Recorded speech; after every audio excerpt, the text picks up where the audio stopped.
Madrid. Civilization here is almost as old as the game of chess.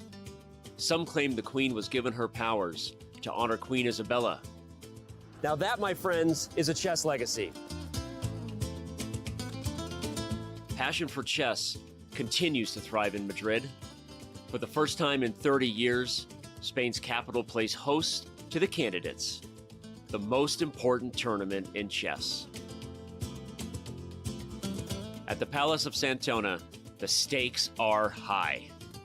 8 of the world's best players competing for the right to challenge for the most coveted title in chess, the World Chess Championship. The Candidates is grueling. The winner requires mental endurance and unbreakable focus. There are those familiar with the biggest stages in chess, yet still chasing unfinished business. And others from the next wave of stars with little patience for yielding to those before them. Mis amigos, the next challenger to the world champion of chess must come through Madrid.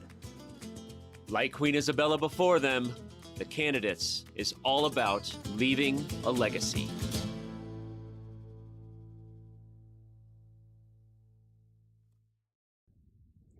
It's round 6, day 6 here at the Palacio de Santona. There we see the Spanish commentary.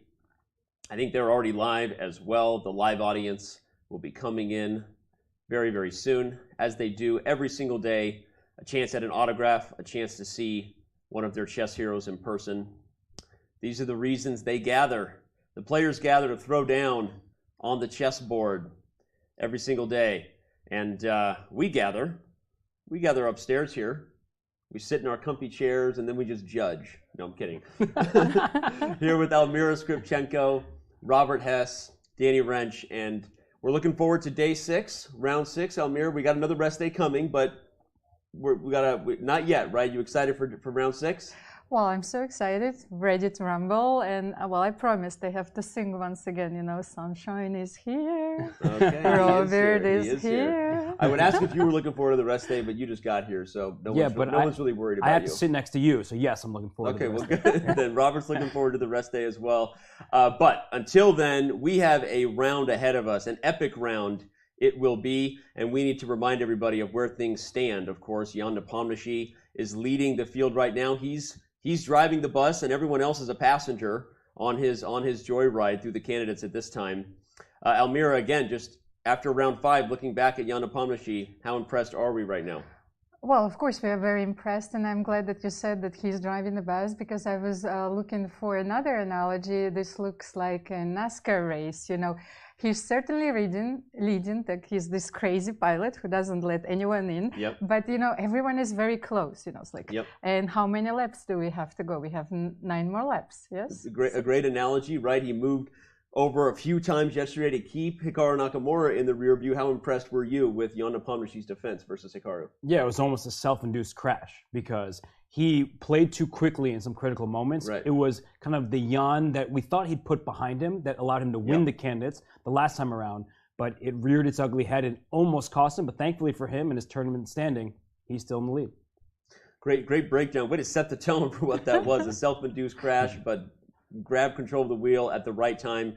And as we've been continuing to do for the community, putting together a highlight recap, breaking down the critical moments, describing what's at stake. And so another reminder about just how epic round 5 was between Nakamura and Nepomniachtchi is here for your viewing pleasure right now. With the white pieces for only the second time in 5 games, Hikaru Nakamura was on the hunt for a precious full point against the Candidates' sole leader, Jan Nepomniachtchi. Needing only a draw, Nepo selected the solid Petrov defense, and Nakamura almost immediately began to think, seemingly mentally reviewing his opening options at the board.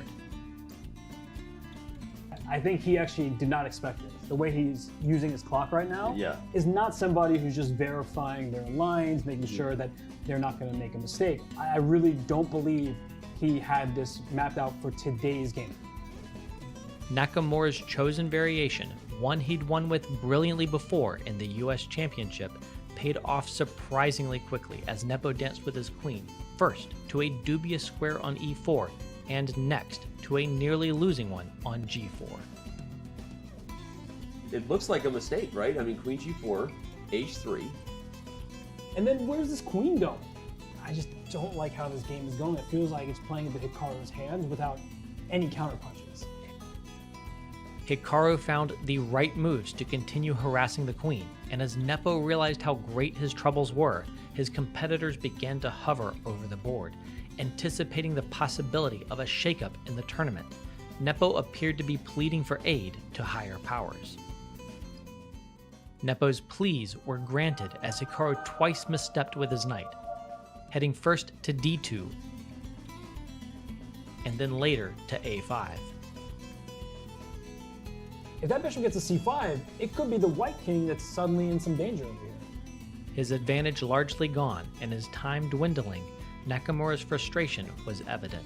For the second time in the game, he began to repeat the position. This time, not to gain time on the clock, but to repeat 3 times and agree a draw.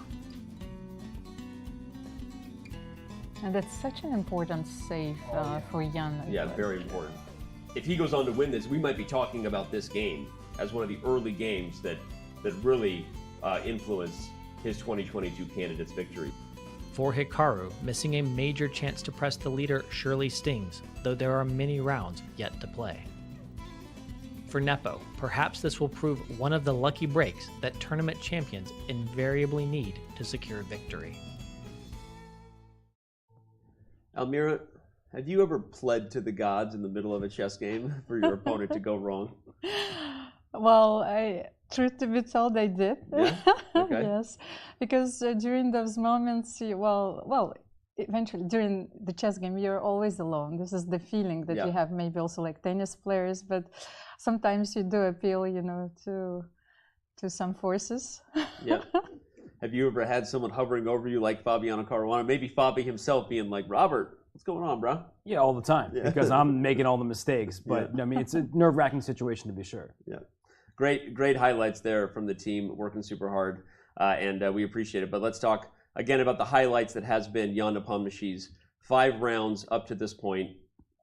No losses, of course, and that draw yesterday was a big one. Looking ahead to what he will do with the white pieces against Jan-Krzysztof Duda. He's in the lead, Almira, so will he be aggressive with the white pieces?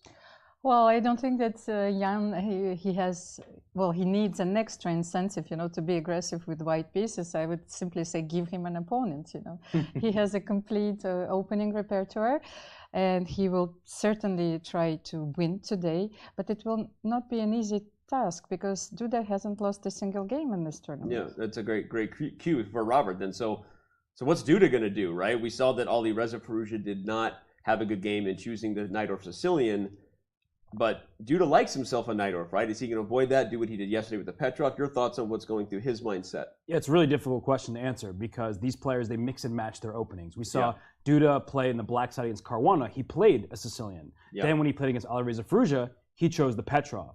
Now, Alireza chose the Sicilian against Jan Nepomniachtchi. It didn't work out very well. So for Duda, I think it would be wise to choose the more solid opening, and that typically is the Petrov. But then you remember that Jan Nepomniachtchi just played the Petrov yesterday. Right. And he played against Magnus Carlsen. So he has world championship preparation up his sleeves from the black side, which also means he studied it from the white side. So it could be a dangerous choice by Duda. I mean, there may be no right choice, and how he plays today, how he meets Jan Nepomniachtchi's opening, that's what's going to tell the story. Yeah, picking between poisons. No one wants an open Sicilian with Jan right now, but great point on the Petrov with prep for Magnus Carlsen, of course. So that is one big matchup, but it's not the only matchup we have in round 6, of course. So let's dive into the other head-to-head battles that will ensue. Starting right at the top, I'm going to let Almira weigh in on Rajabov report because Robert already said how excited he is for this. So Almira, your thoughts on what will happen there? Well, Robert gave a very extensive, I think, preview of this game, and I'm excited about this game because I think that Richard, he's a player who is certainly going for a win once again with black against Timur Rajabov, as difficult as that might be because Rajabov has a very solid opening repertoire. But we are certainly going to see some fireworks today. Yeah.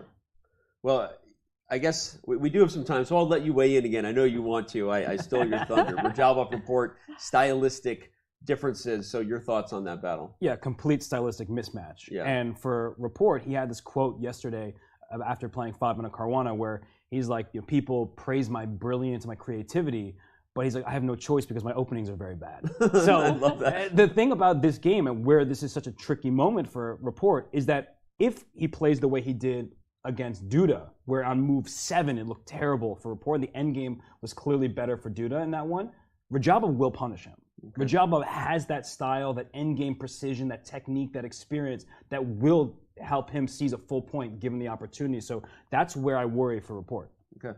We're going to skip Firouzja Caruana because we all have some thoughts we want to weigh in there and jump to Nakamura Ding.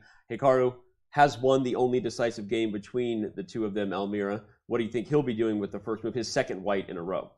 Well, it's almost, well, the same is true for Hikaru as it was for Jan, you know. I think Hikaru is, well, he prepared very intelligently for this tournament. So once again, his repertoire has many new ideas, and he needs to be aggressive today. Okay, especially with white. And then Nepomniachtchi gets the white pieces against Duda. We, as we said, will it be a Sicilian? Will it be a Petrov? Duda's in control of that. So we'll talk more once we see pieces being moved on the board. So Firouzja Caruana, we want to talk about this one because it's one that a lot of people have circled. You've got the youngest player in the field, a lot of fire, right? A lot of people saying Firouzja is the future. Right now, he's at the bottom, right, of the standings, but he does have the white pieces. So how aggressive do we expect him to be against Fabiano? Well, I think that Alireza doesn't know how to be careful, especially in such a critical situation. This is the first critical situation in the tournament for him where he desperately needs a win. Mm-hmm. And especially against Fabiano, where, as we see, the score shows that, he's not his nemesis yet, but, right. He's beaten him with white pieces two times so far. So he needs to find, a strategy which allows him, not to crash today, but play for a win. Maybe he doesn't know how to be careful, but should he be careful against Fabiano? Yeah, he needs to be careful. But I also think that, you know, as I was highlighting yesterday, that Firouzja's pummeled a lot of his opponents, right? Mm-hmm. You don't get to 2,800 as a teenager by just slowly making progress. Like you ascend. It's a meteoric rise. And unfortunately for Alireza, the players he's facing here, they're not going to be pushovers. Not in any single game. We've seen players get bad positions, even Rajabov yesterday or Jan Napomnishi yesterday, and they put up this resistance, right? That is like, you have to play perfectly if you are going to win with your advantage. So I think for Alireza, you know, there's a lot at stake here. He's at a minus score. He wants to win with the white pieces, but you can't just go all in against Fabiano Caruana because he is perhaps the most objective player there is. He doesn't take speculative risks, and you mentioned that sometimes that's to his detriment, but he's not going to just, you know, meet a speculative decision by making one in return. He's going to calculate, and if you're making these kind of questionable choices like Alireza did against Report in that rook endgame, he went for activity rather than passively defending. Fabiano, he punishes people for that. But you also made the point that even though Fabi has the 2 wins of the 2 decisive games, that because Firouzja is so young and he's ascending so fast, is Firouzja the same player now that he was in the Grand Swiss when Fabiano beat him, right? It's a very fair question because every month Alireza is a different player. Right. Because when you're that young, things are changing all the time. We can talk about certain players and we said they've been playing the same way for 15 years. Right? Alireza hasn't been playing chess for 15 years and his style is evolving. He's getting new coaches. Right? That changes your style. He's playing new openings. He, in fact, is learning openings on a much deeper level for the first time in his career. That sounds wild to say because he's 2,800, but now he's finally playing 14 Super Grandmasters, top 10 players in a row. Right? That just doesn't happen in most events when you're ascending. So it's a very different field, a different atmosphere, and it's a different Alireza every day. All right. Well, and it's a different set of games for us to vote on every day. So before the players come in, it's time for us to remind you that you got to cast your vote. Use the command guess and head over to chess.com/events. You'll get a direct link. So it's super easy, barely an inconvenience. Type command guess right now. I'm going to run through the games here. Nepomniachtchi versus Jan-Krzysztof Duda. I'm going to predict a draw precisely because of what Almira said. Regardless of how aggressive Jan Nepomniachtchi has been, Duda has been as solid as anybody. 5 draws in 5 games thus far Hikaru Nakamura and Ding Liren, I'm also going to predict a draw. I think Hikaru will get off to a good start, but ultimately this game will also end peacefully. I know what people are saying, like, what are you doing, Danny? You're predicting draws, the opposite of your 3 decisive predictions yesterday. Well, look what happened. I predicted 3 wins and we got 4 draws, so you're welcome, world. With Firouzja taking the white pieces against Fabiano Caruana, I'm also going to predict a draw because I think that the players playing black today are super solid and just not going to give way. With the 1 decisive victory, I'm going to shock the world here and say that I think Richard Rapport is going to get the W as black. In a game, in a clash of stylistic differences, I think Rapport finds his initiative late in the middle game, takes this thing to a time scramble, and Bob's your uncle. There he is, sitting down, adjusting the black pieces, turning his knights forward. You all need to adjust your schedules and head over, cast your vote before it's too late. You can actually do so before move 10, so that's a fun thing to know in case you're someone who wants to wait for the openings to finish. But there's cash prizes on the line, bragging rights with your friends. You can talk about things and give you more of a reason to play along. And if you do get a perfect day, you get to tell people, I guessed all 4 games correctly today. And they're like, okay, you're in last place. Who cares? That kind of thing. So anyway, take a moment to head over and cast your vote. You don't want to wait, right, Robert? Because if you wait to move 7 thinking that you might sneak it in, then the players blitz out moves, and now you've missed your chance, right? Yeah, you have to be careful about doing that. But there is that point around move 7, move 8, where the players really start to think. And if we get the game that we saw yesterday between Caruana and Rapport, they start thinking as early as move 5, and we're in for a new battle. Jan Napomnishi, couple of blue jackets, did these guys coordinate their dress code today? I'm calling, he texted in, like, hey, man, I'm thinking about wearing a white dress shirt with some blue pants and a blue jacket. You down?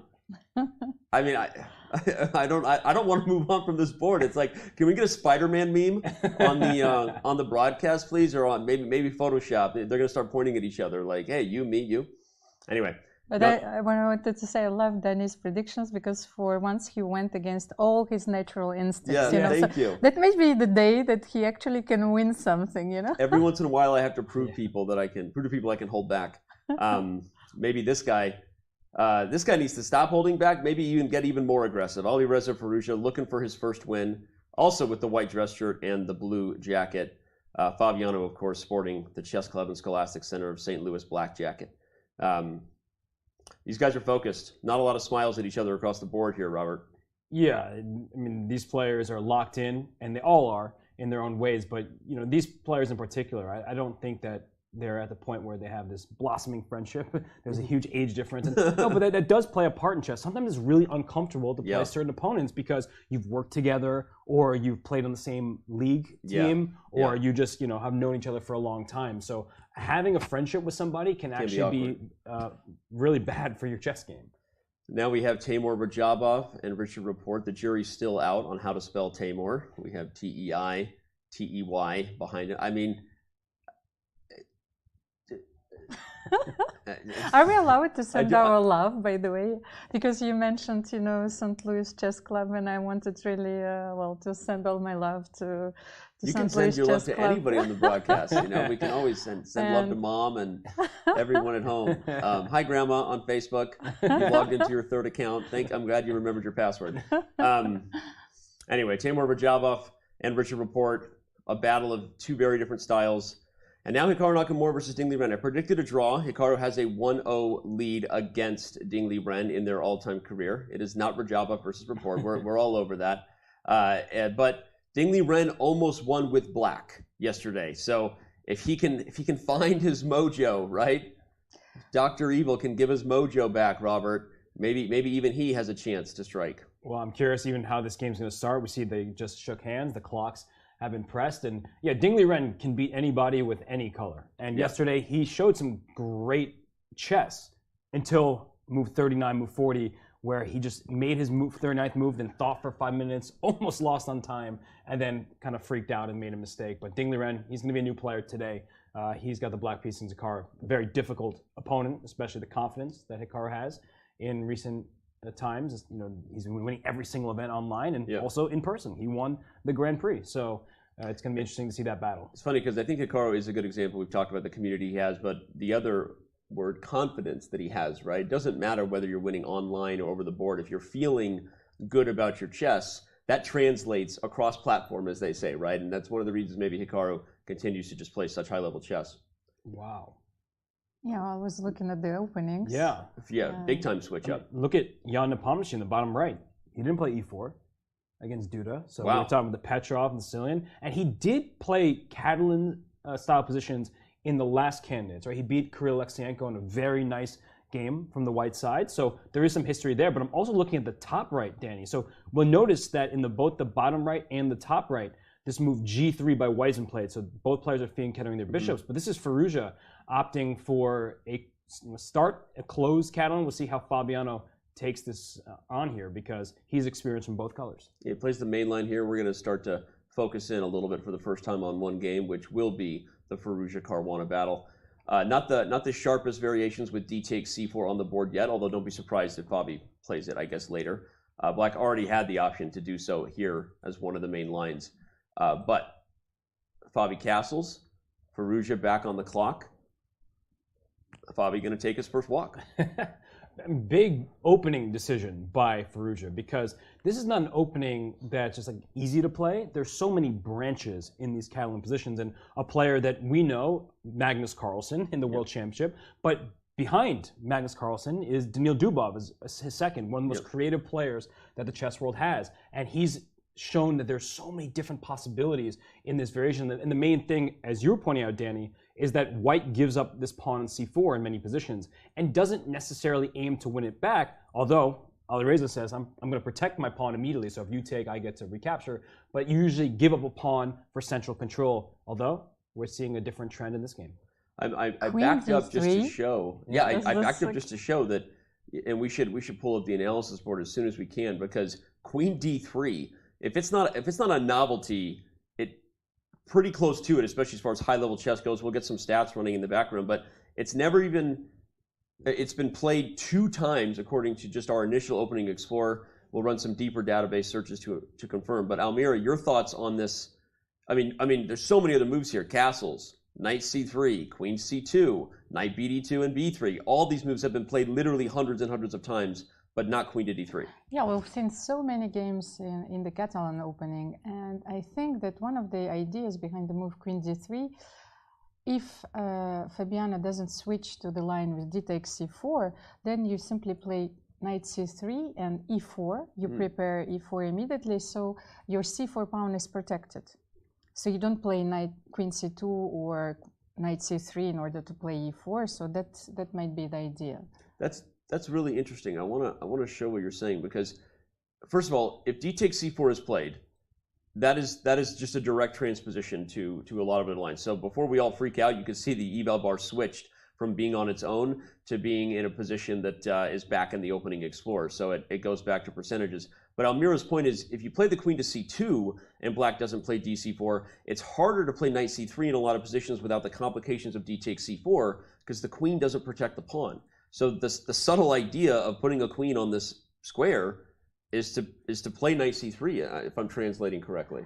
And I think that's why queen d3 hasn't been played before for so many times. It's just because the most natural reaction would be to play b6, and you're looking for this move bishop a6 next. Okay, Robert, what do you think? Well, there are a couple things. b6 was one of the 2 moves that came to my mind. The other is the move c5 immediately, because when I see someone bring their queen out so early, I want to take advantage of that. The reason why beginners are told don't bring your queen out is because when it's attacked, it has to move. So let's say you take on c5 here. I'm not just going to take back with my bishop. I'm going to play knight a6, and then when I gather that pawn right back, knight takes c5, your queen has to move. So it's costing white some time. So that's why I'm looking at queen d3 like, this looks kind of suspicious, but there must be specifically some kind of pawn structure change that Alireza is looking for. For example, if we go back to the live position and play the move b6 after queen d3, maybe there's something that c takes d5, and Alireza wants this type of position where, sure, at some point bishop a6 will come with a tempo even now, but that's not so important. It's a closed position, so a single tempo doesn't change the nature of the game in its entirety. We get this structure where instead of a symmetrical pawn structure, if we cut the board in half along the d file, white has an extra pawn towards the king side, black has an extra pawn towards the queen side. And so you get this position where that bishop on c8, where's it really going? Does it have a great diagonal? Sure, a6 is fine to start with, but this kind of structure, that might be what Alireza specifically is looking for. I was actually thinking, about our conversation yesterday when we were comparing chess to art and the ideas. This is actually one of the perfect illustrations to this topic, because Queen d3 is new, subversive. It's a showing a skeptical approach, to all the dogmatic, ways that we used to see chess and the positions. But on the other hand, like if he will win this game, that's what you will call a masterpiece, and you will call it an art. So Queen d3 is a super rare move. It's only been played 17 games, even in our most robust database, where we don't, sometimes there's different filters you have where you only have games where both players are about 2,200, or you cut out some different short draws. But 17 games in our maxed out database. However, it has been played a couple times by strong players. Gelfand and Zhang have both played it. Jeffrey Zhang, now a commentator for us regularly on Chess.com. There was also an online game between Liren and Anish Giri, where Liren played this move. So that sounds like where this opening might have come to fruition from. Well, shout out to the team. Thank you so much for that little nugget for the maybe more advanced viewers out there, kind of curious what Alireza might be trying to improve on. So maybe that's partly what Fabi's thinking about. It's not just that the move order surprised him, but maybe trying to recall what happened in those games and see what kind of position he wants. So I think he's surprised. You think he's surprised? Yeah. But what's funny is there must be something that Alireza knows maybe Fabi doesn't want in just the main line, because even if you're surprised, there is a bailout to just take on c4, and you're in a very popular line, right? But maybe they both know something we don't, which is that those lines are trending positively for white or something. So Fabi's like, I don't really want to bail out. Maybe he doesn't want to play this particular line. Yeah, exactly. Yeah, their preferences, right? Yeah. And Fabiano has had some nice victories from the white side of Catalan positions where his opponent has taken on c4. Right. And that bishop on g2, it's clearly better than his counterpart on c8. And that's one of the main dynamics of this opening. So that's something to keep in mind. And that's, I think, why Fabiano's not taking on c4. He's thinking, do I play Almira's b6? Do I play c5 just to strike the center right away? Because this queen move doesn't exactly help white in many ways. It puts the queen in a vulnerable spot. So it's just a very interesting choice, and we'll see how Fabi eventually responds. All right. Well, we'll back out real quick. We've kind of laid the groundwork for the foundation that will be a very interesting battle between Firouzja and Caruana. We're gonna bounce to another game first. Before we do, as we take in the bird's eye view all four games, I want to point out another fun stat. Napomnishi has only played knight f3 in 8% of his games in the database, and he has like more than 1,000. He's got a lot of games. That's not like someone who's played 25 games. So knight f3, I would wonder if Duda was prepared for that at all. That's my point from Jan. We were all talking about e4 from Napomnishi, but okay, let's head over to Report's battle, because that position already looks bananas. Are we sure Rajabov has the white piece in this game? I told you so. Wow. Okay, you mentioned, Robert, the beginners aren't supposed to bring their queens out too early. And Rajabov is this old school, classical, very technical player. What's going on here?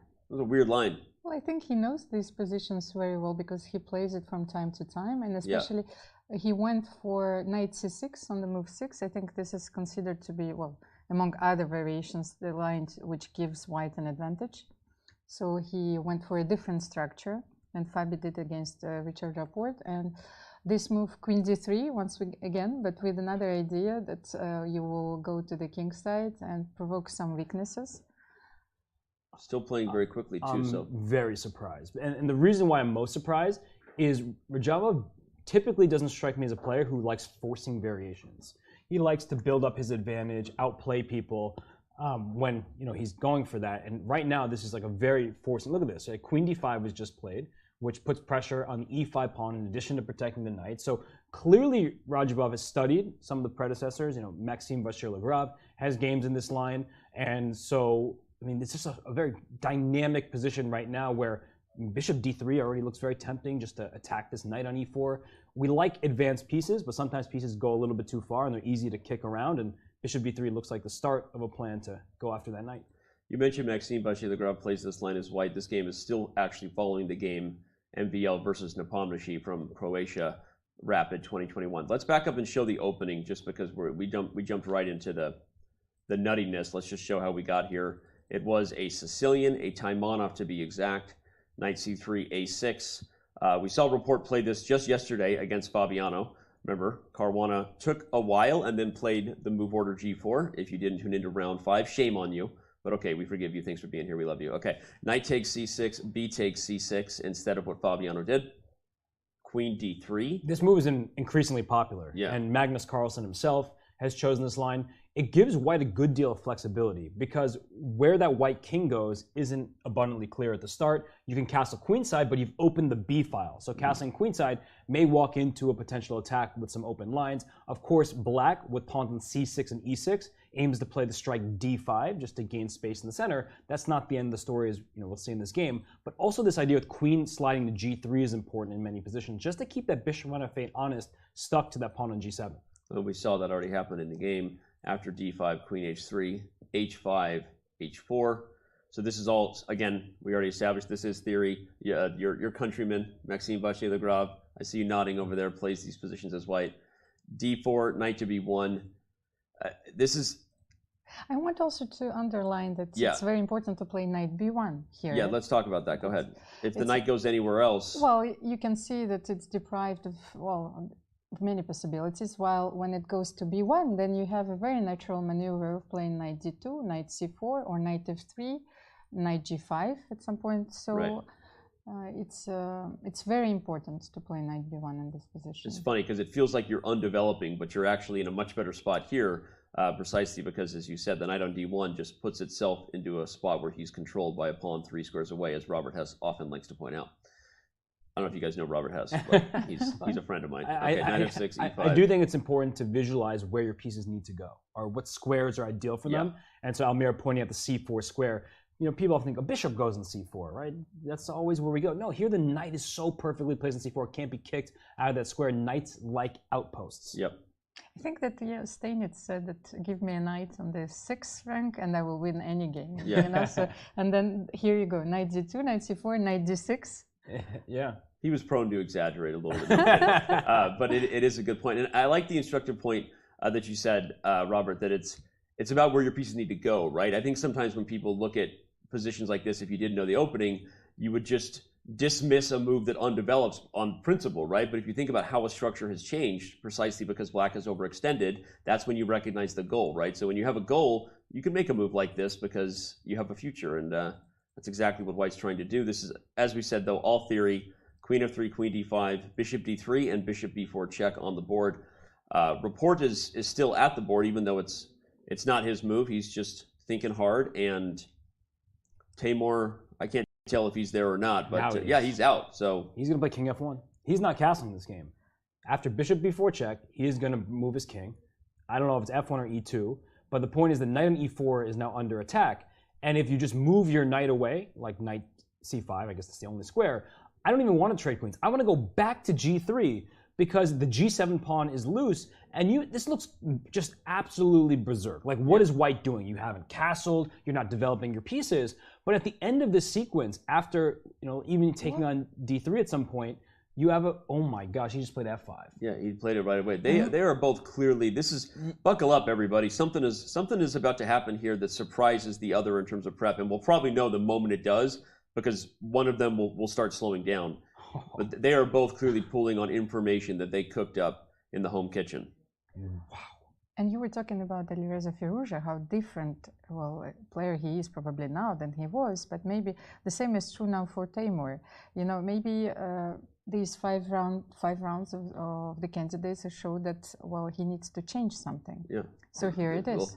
He hasn't won a classical game in 3 years, so if that's not like a memo that you need to change something if you're going to get a victory, I don't know what is. I was going to say, I don't think I've seen Radjabov this aggressive since 2019 when he won the World Cup. Yeah. And look at this game. There's a king on d7. Like, that king just walked out into what would seem like the open, but the position is closed. And something that's about to happen, right? There's a queen stare down here. And a lot of people would think, I don't want black to take me on f3 because that doubles and isolates my pawns. But actually, the g file being open is really nice for white. Yep. So I believe that Timur will allow the queen trade on f3, even though that looks counterintuitive, because of the opening of the file. Anytime they're double pawns, they're open files. The rook on h1 will gladly slide to the g file, and that g7 pawn, surprisingly, going to be difficult to defend. Plus, another idea would be that you would never want to trade here if you were white and help black bring a pawn, either pawn to this square, because that, again, would really limit the future of white's knight. Bringing a knight to d2 is probably an option here. So in this situation, you have both c4 if the queen were to move, as well as b3. Trying to develop within the current structure is likely what white's going to do here, not look to change it. There's also c3. Like if you don't mind the queen capture on f3, because, I mean, if we just put the resulting queenless position quickly, this looks really weird and not good for white. But you actually see the eval saying that white's like half a pawn better, because that king on d7 is not well placed. The g file being open, very nice for white. And so black's pawn structure is not really better than white's, despite having those double isolated pawns. Well, 2 games have been looked at. Both games were exciting. We're going to back up and make sure we touch on all 4 before we get through this first hour, as we always do. We want to make sure that we understand the starting point, so that as the story of each game develops, we know how we got there and we can follow along with the journey. So let's choose a different adventure. Nakamura, Ding Liren, and Nepomniachtchi Duda have both not been looked at. Let's have a look at Nepomniachtchi Duda. Yeah, let's do Napomnishi Duda, especially because I want to correct a stat I said earlier. I said that only 8% of Nepo's games were knight f3. It's actually only 8% in the last 3 years. Okay. So the search was just for the last 3 years. Still basically the same thing. He's played e4 78% of the time in the last 3 years. I would say that stat's more important. Yeah, it's even more important. If you say somebody's played knight f3 50% of the time, but they haven't played it since 2018. And they've played a 20-year career. It's not, exactly. It's not that important, but he has not played it in recent times. But he has shown he plays on occasion, and he plays it well. So, I mean, we're 9 moves in, and it's Duda who's spent a little bit more time. Maybe a little bit of a practical surprise. It's funny because nobody here talked about what if Jan plays anything but e4. We were debating what we'll do against e4. It was a foregone conclusion, but not so fast, says Nepo. Well, but he goes for the ratio opening from time to time, and I wanted to come back to the move, to the 4th move, knight d7. Okay. To show a small difference, because here, of course, h3 is a very precise move. h3, bishop h5. Oops, sorry. h3, bishop h5. Yes, because at some point you also want to play, if you play with d3, you play g4, knight h4, and you want to take this bishop. Thus, Duda starts with knight d7, so he doesn't allow, this maneuver. It's also he's trying to avoid some variations in this line, and you can even go after d3, f4, queen e1, knight h4, and try to win this bishop. In a very strange manner. Okay. So like, if black already plays knight f6, for example, you're saying h3, bishop h5, g4. Well, and here white might have both knight e5 or knight h4. Yes, but you can still play d3. d3 first to guard e4. And then play knight h4, f4, some crazy ideas. So Duda plays knight d7. Jan still plays h3, but now giving up on a traditional sort of King's Indian attack structure, if you will. Often in these positions you see d3 and white plays for c4 or even e4, but here plays d4, going back into a double queen's pawn transposition. Knight gf6, c4. It's a semi-Slav structure now with the bishop outside of the pawn chain. And we should point out that d takes c4 was possible, but just like in the game between Firouzja and Caruana, we're talking about the promise of the bishop on g2, and that pawn on c4 is not going to be on the board for very long, so this is like the worst possible scenario. Bishop is better on h5 than c8, but your queen side will be in trouble in these positions. It's funny how what you just said is really clear. I think that's an instructive takeaway for viewers, because the bishop itself is better, right? But you have more on the board than just a single piece's feelings to worry about, right? So the bishop feels better about his life, but the light squares on the queen side without this bishop are often the main target for the Catalan beast on g2. So I think that's a really important thing to understand about your pieces being a part of a greater formation, a greater purpose than just an active spot. And so that's why you don't take on c4, c6 instead. But one of the most important things in this opening as well is that very often you would sacrifice a pawn because you were striving to have a very strong center. So in this variation, actually after c takes d5, e takes d5, one of the white's main ideas is to play knight c3, rook e1, and e4. Yeah. Yeah, I was only backing up quickly because I was gonna double down on your point that if d takes c4 happens, in addition to getting the pawn back and the bishop, white is also eventually going to get a big center, which is a typical problem. But of course, yeah, great point that in this structure, white's going to play for e4. And black just had a pretty interesting decision. E takes d5 is not forced, right? He could have taken with the c pawn because you want to control the center. But the problem for black is this knight's already on d7. That knight is dominated by the pawn 3 squares away. You mentioned how I love to. I knew you were going to say it. I stole your thunder. You did, but it's true. And white very quickly plays moves like knight c3, queen b3, bishop f4, rook c1. All of these moves come in with force because you have to watch out for knight coming to b5 and the b7 pawn and rook taking over the c file. And the white king is castled, the black king is not, and white is going to be ahead in development. So that kind of scenario could be very difficult for black to deal with, so that's why I took with the e pawn. But I love Nepo's response of knight to e5 because not only are you galloping forward into the center, f4, g4, and that bishop on h5 that we were happy about being outside the pawn chain, that bishop could get trapped if you're not careful. I love that. That's why the move orders are so important. This is a very precise move order. So Nepo only played d4 after black played knight d7, and after c4, c takes d5. Of course, what Robert said that knight is on d7. It's sort of a very strange Slav, you know, with the bishop which is out, but white's play is very simple in this position. There are a lot of natural moves here. I love it. I'm starting to wonder whether or not this is the kind of thing that maybe Jan thought about playing against Magnus Carlsen in Dubai, or just for whatever reason never went for. This is different than what we've seen from him. As we said, 78% of the time in the last 3 years he's an e4 player, right? But he's playing it incredibly well. You both just did such a great job of pointing out the little details that meet the eye, especially waiting to take on d5 until after the knight is on d7. This is how you get an advantage, right? Even against the world's best players like a Jan-Krzysztof Duda. I have to give props to Jan Nepomniachtchi's team of seconds. And, you know, himself, of course, when you work with a team of seconds, you know, ultimately you make the call of what you're going to play. But if they said against Duda, let's not worry about the Sicilian. Let's not worry about the Petrov if he plays e5.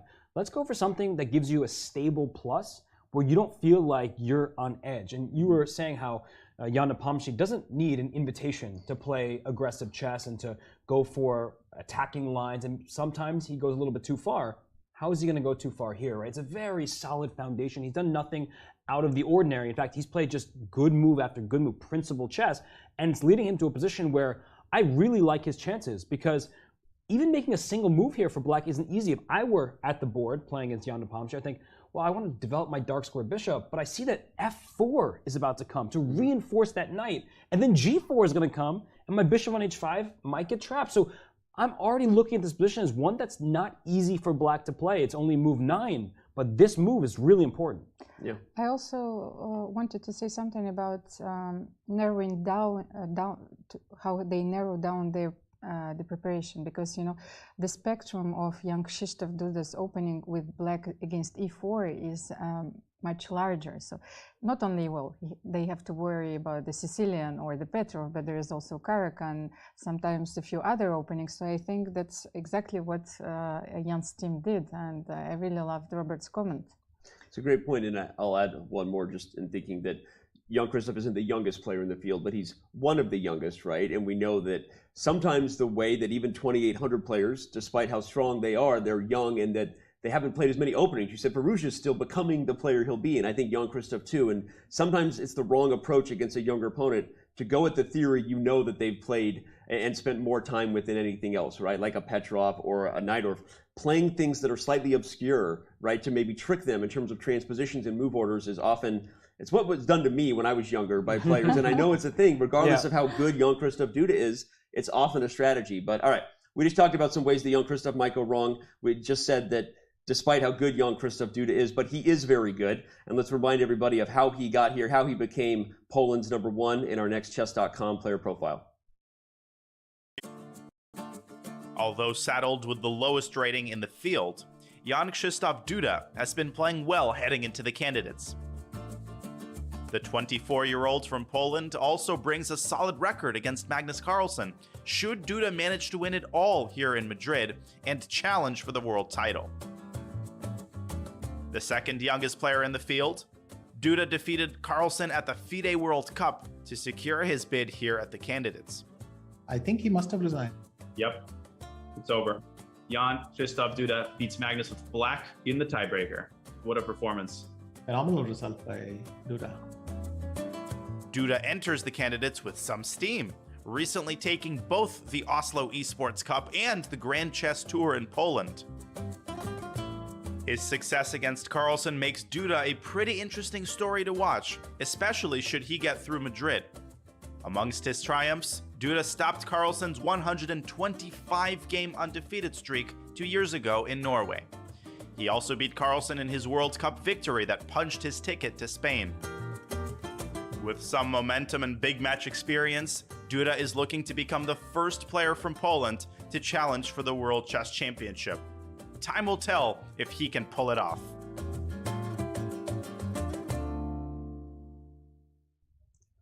Time will tell, not just in Jan-Krzysztof Duda's career, but in this game here, how comfortable he feels in this very interesting choice from Jan Napomnishi that we've been applauding.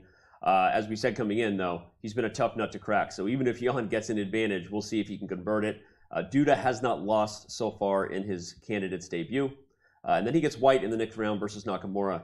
So speaking of that man, it's the last game we haven't touched on yet. We need to back out and get to that game because Hikaru Nakamura's position right now versus Liren is an interesting one. It's a little bit of a repeat we have to start with. The fact that they repeated the opening from round 2 in this event, where Duda was white against Liren.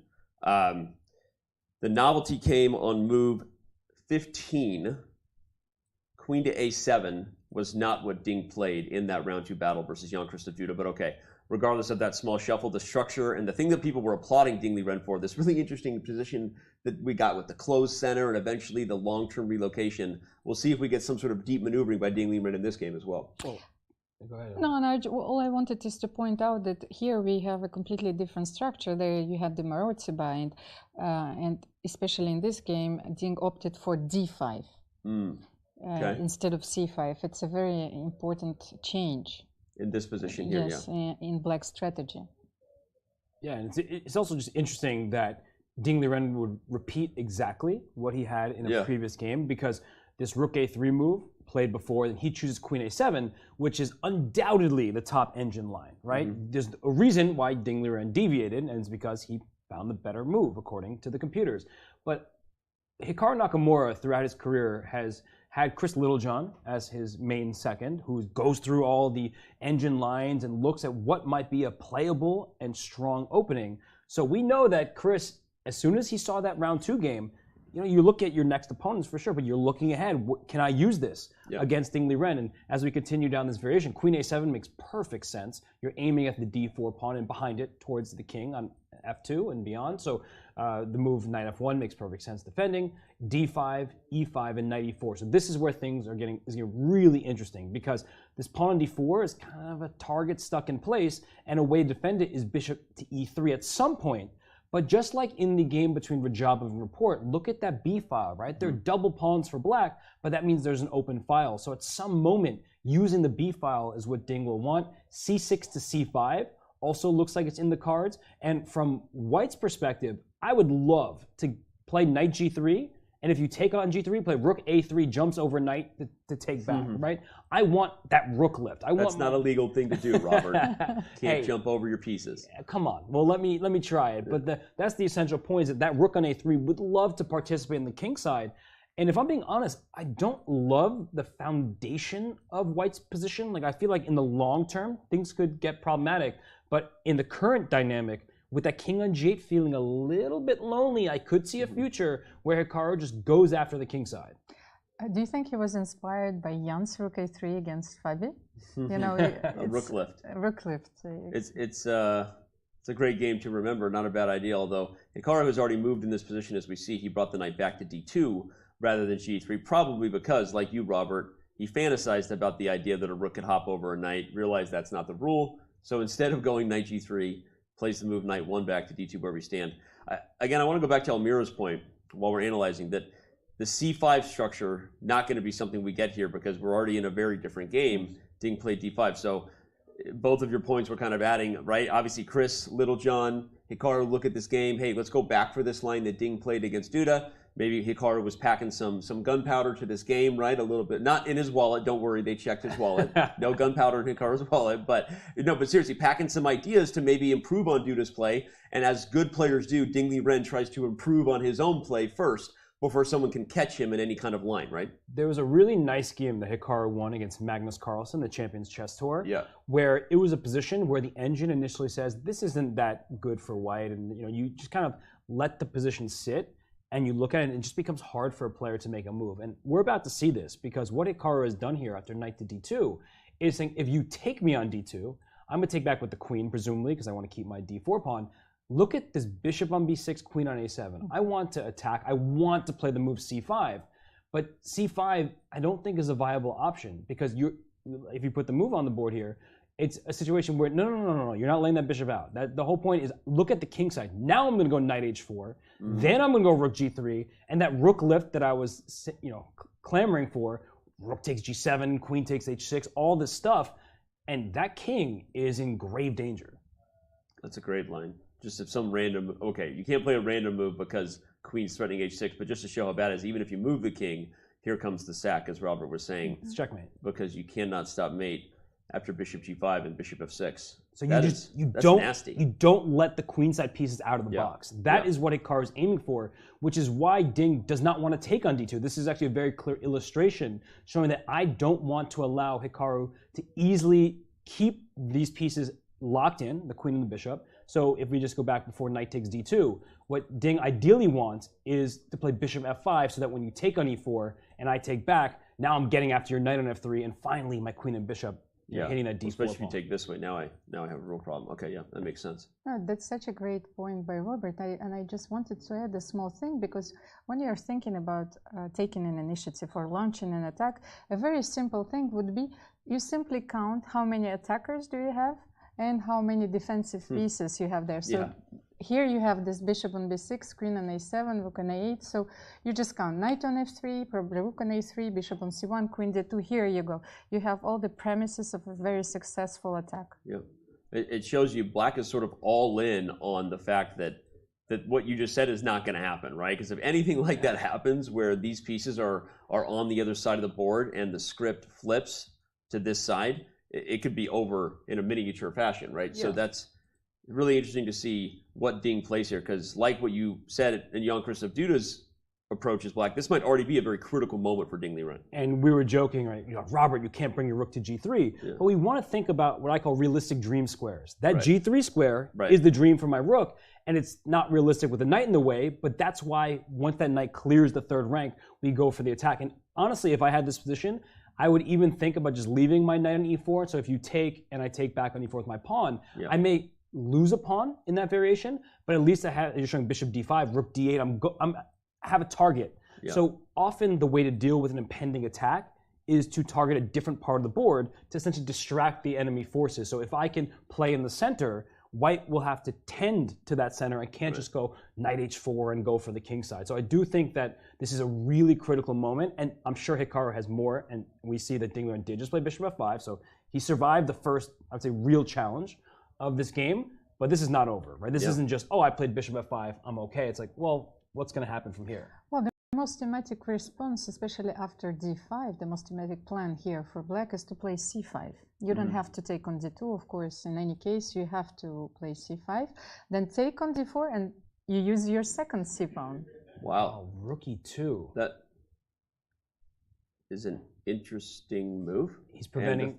The fact that he played it so fast has Ding thinking, how much prep did Hikaru bring to the table here? Right now, you already mentioned Carlsen, Nakamura winning a game. Not exactly in the structure. I remember the game you were talking about. It was a position where it seemed equal for a long time, but Hikaru's depth of understanding of the type of ideas that were going to occur for white ultimately paid off with a rare loss for the Norwegian final boss. Hashtag rhyme time, right, to Magnus Carlsen. So this doesn't look great for Ding Liren. We see him down almost 30 minutes on the clock, Hikaru, doing what Hikaru does, playing moves quickly when he knows what to do. Rook E2, I mean, that's a move. There's no way that's not prepared. You know, that is, yeah. I mean, look how quickly he's playing. It's 100% preparation, but Rook E2 just seems so strange. You're in front of your queen, and the question is, what does that rook really do there? Like, what is the benefit of having the rook on E2? Bishop takes D4, everybody, is not possible. Yeah, let's show it real quick. Because you take here first. You take on E4, you open up the queen to the bishop on D4, and then at the end of this, after rook D8, this is the importance of the rook E2, you have rook D2. So you protect your knight and block the pin at the same time. So rook E2 stops black from ever taking on D4. So it's one of those clever moves. And the real question that in the game is revolving around this move, black C5. So I would imagine C5 is still not possible, because if it was possible, it just looks really good for black. And as we see here, knight H4 now comes with tempo. Then we have the same exact attack. Knight takes E4, rook G3, and so on. Oh, you see something, Robert? Because of course, rook on E2 protects on F2. But in case you would play, let's say, knight H4 here, is rook E5 possible? If the rook would be on E1. Interesting question. I mean, just in case. How do we show that? Like, just knight we H4 show here. knight H4. Of course, the D4 is hanging, but this is possible. It looks spicy. But then there is something that we don't see. You know. I just want to show the idea of what we figured out, because that's a really great idea by Almira. You take here. Obviously, if white takes the bishop, the whole point is the rook was protecting the bishop. If you take here, the idea was bishop takes F2 check, and I don't even know what you would do next, but you might just take the knight and say, I've got tons of compensation here. The dark squares are an absolute train wreck. So the computer's saying, not so fast, you human beings. There's a win for white, but I love your move, so forget the computer, Almira. That is just the idea. I love rook E5. What is the move, though? Jokes aside, we have to figure it out. There's so many pieces hanging, there has to be knight D2 to F3 looks pretty good. Okay. And if the rook moves, now you win the knight. Okay. Yeah, that does look still good. very good for white, but not the optimal move. But still, good enough to show that it's a little too on pre, right? The pieces are all on bad squares. It's in the air somewhere. I was thinking, can I just take with the knight, though? Because if you take with the rook, I take here. Oh, I take with the bishop on E4. Okay, and I still can't take. Wow, what a... Yeah, rook takes E5 was not on my radar, but it's a good thing to point out, because at some point, this queen and bishop, they're lining up towards... Well, it also shows another sort of subtle prophylactic purpose of rook E2, right? It wasn't just a move that stops bishop takes D4. Over-protecting this pawn on F2 might be tactically threatening knight H4. Suddenly, this move is immediately, at least open for consideration, right? We know that it comes with risk. But Robert has pointed out how dangerous those ideas are, that if, again, I don't know if it works. I'm just pointing out that if something happened to allow the rook to come to G3, and there were threats like this, and white's piece is coming to life, here it doesn't work as black is just crashing through too quickly. But that very quick flipping of the pieces to this side of the board could be absolutely nasty for Ding Liren. But what you just showed about why it doesn't work is a really good illustration of the point I was talking about. That when someone's trying to attack you, if you can attack somewhere else, you know, it's hard to go all in, to bring all your pieces to the king side if your whole center is collapsing. So rook E2 is a really good move. Knight H4 comes with tempo, and that's going to be annoying for black in many positions. So I could see an argument for rook A to D8, that move that you just point out, kind of your little flip in, but you're like, oh, let's do it. It actually looks like a decent move.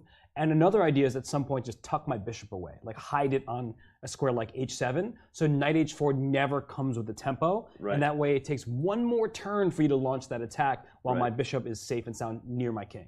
Most of the good moves I've played in my career were rather flippant about what I thought. So. But this move proves that Hikaru is going for the kill. Yeah.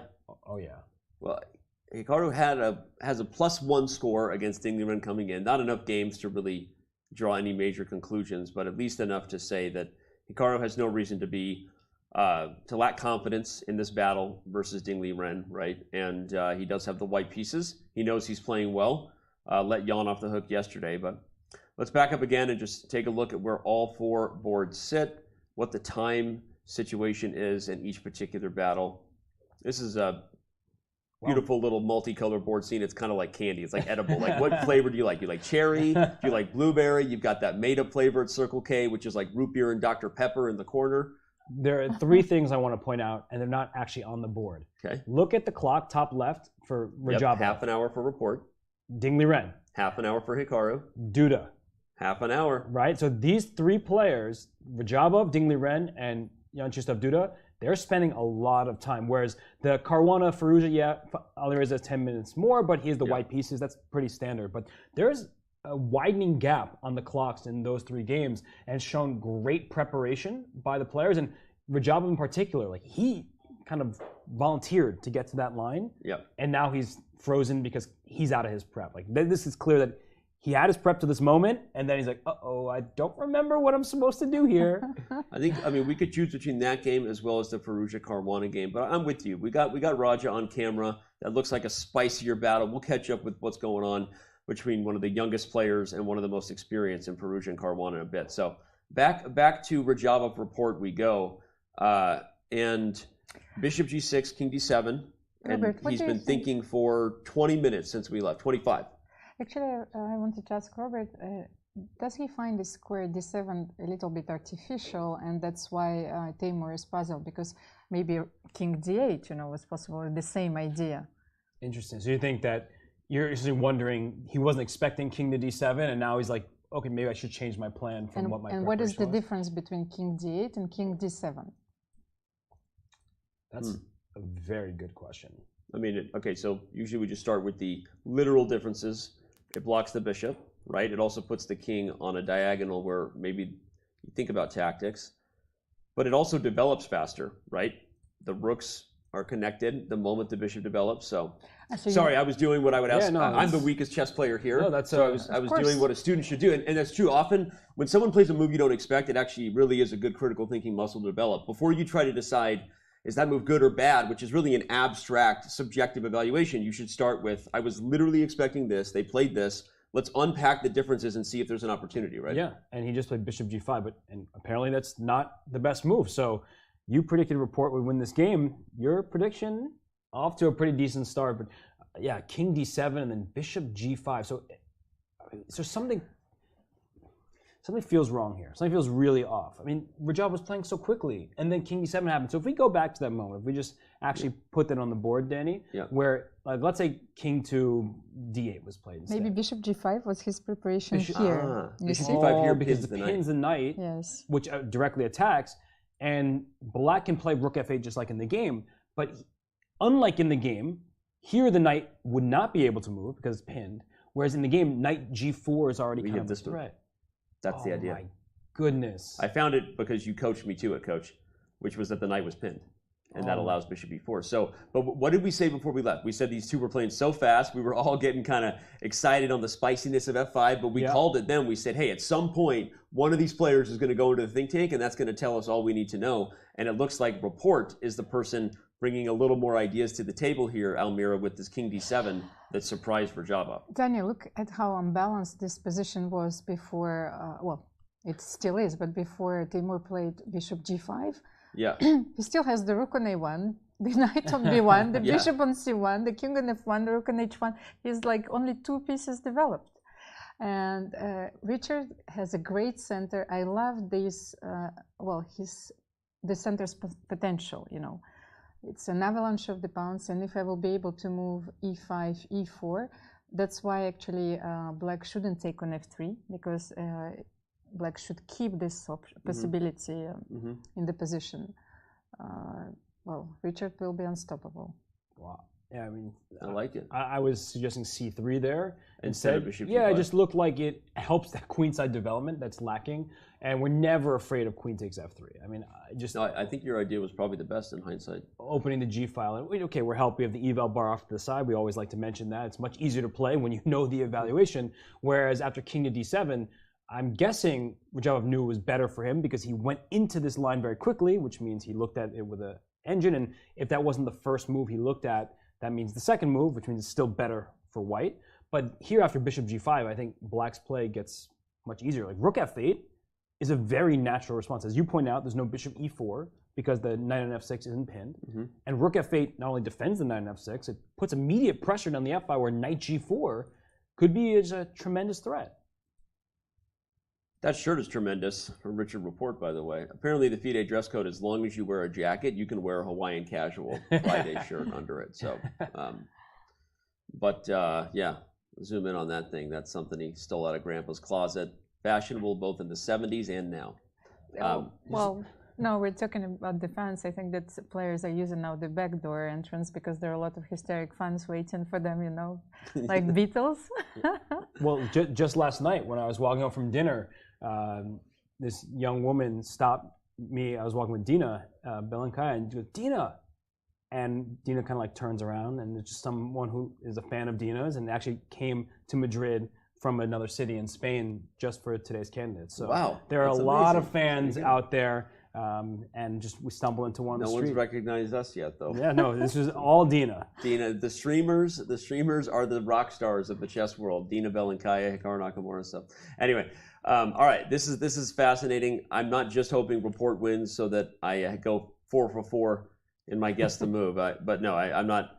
I think this is the kind of battle that you preface. What would we get? A technical battle, right? Of not necessarily anything dry, but you know, real accuracy required with some grinded out, or will we get a slugfest? I think we would take Report in a game like this against Rojava. Yes, although I do want to say one thing. I was just saying Rook F8 because it looked very natural, but I'm now realizing that could cost Black a pawn.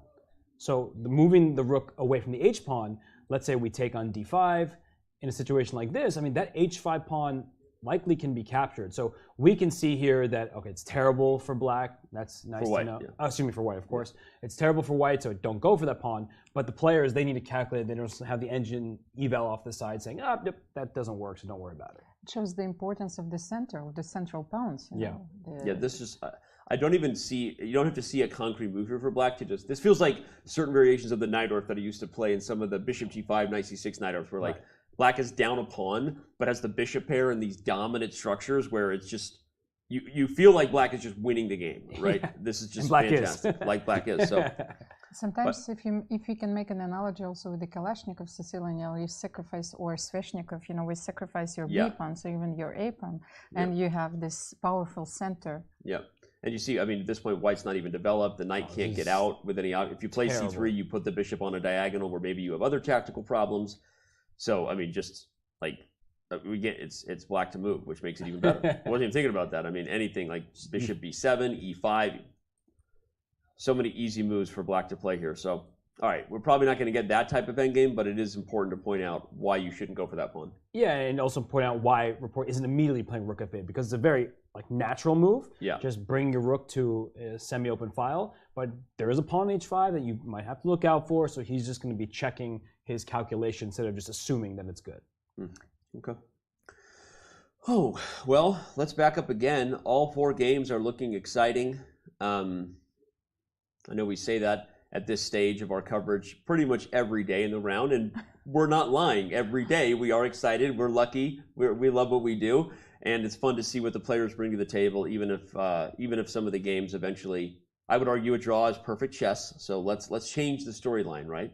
But don't look at me like that. Well, yesterday's game between Caruana and Report's a great illustration. That was a great example. That was a hard-fought draw. That wasn't just, we don't want to play today. That was like, we're both going for it, and the way it happened was a repetition with the bishop chasing the queen. So, yeah, oftentimes, great chess ends in a split point. That doesn't mean the games are not exciting. In fact, that game was more exciting than some of the decisive results we've had.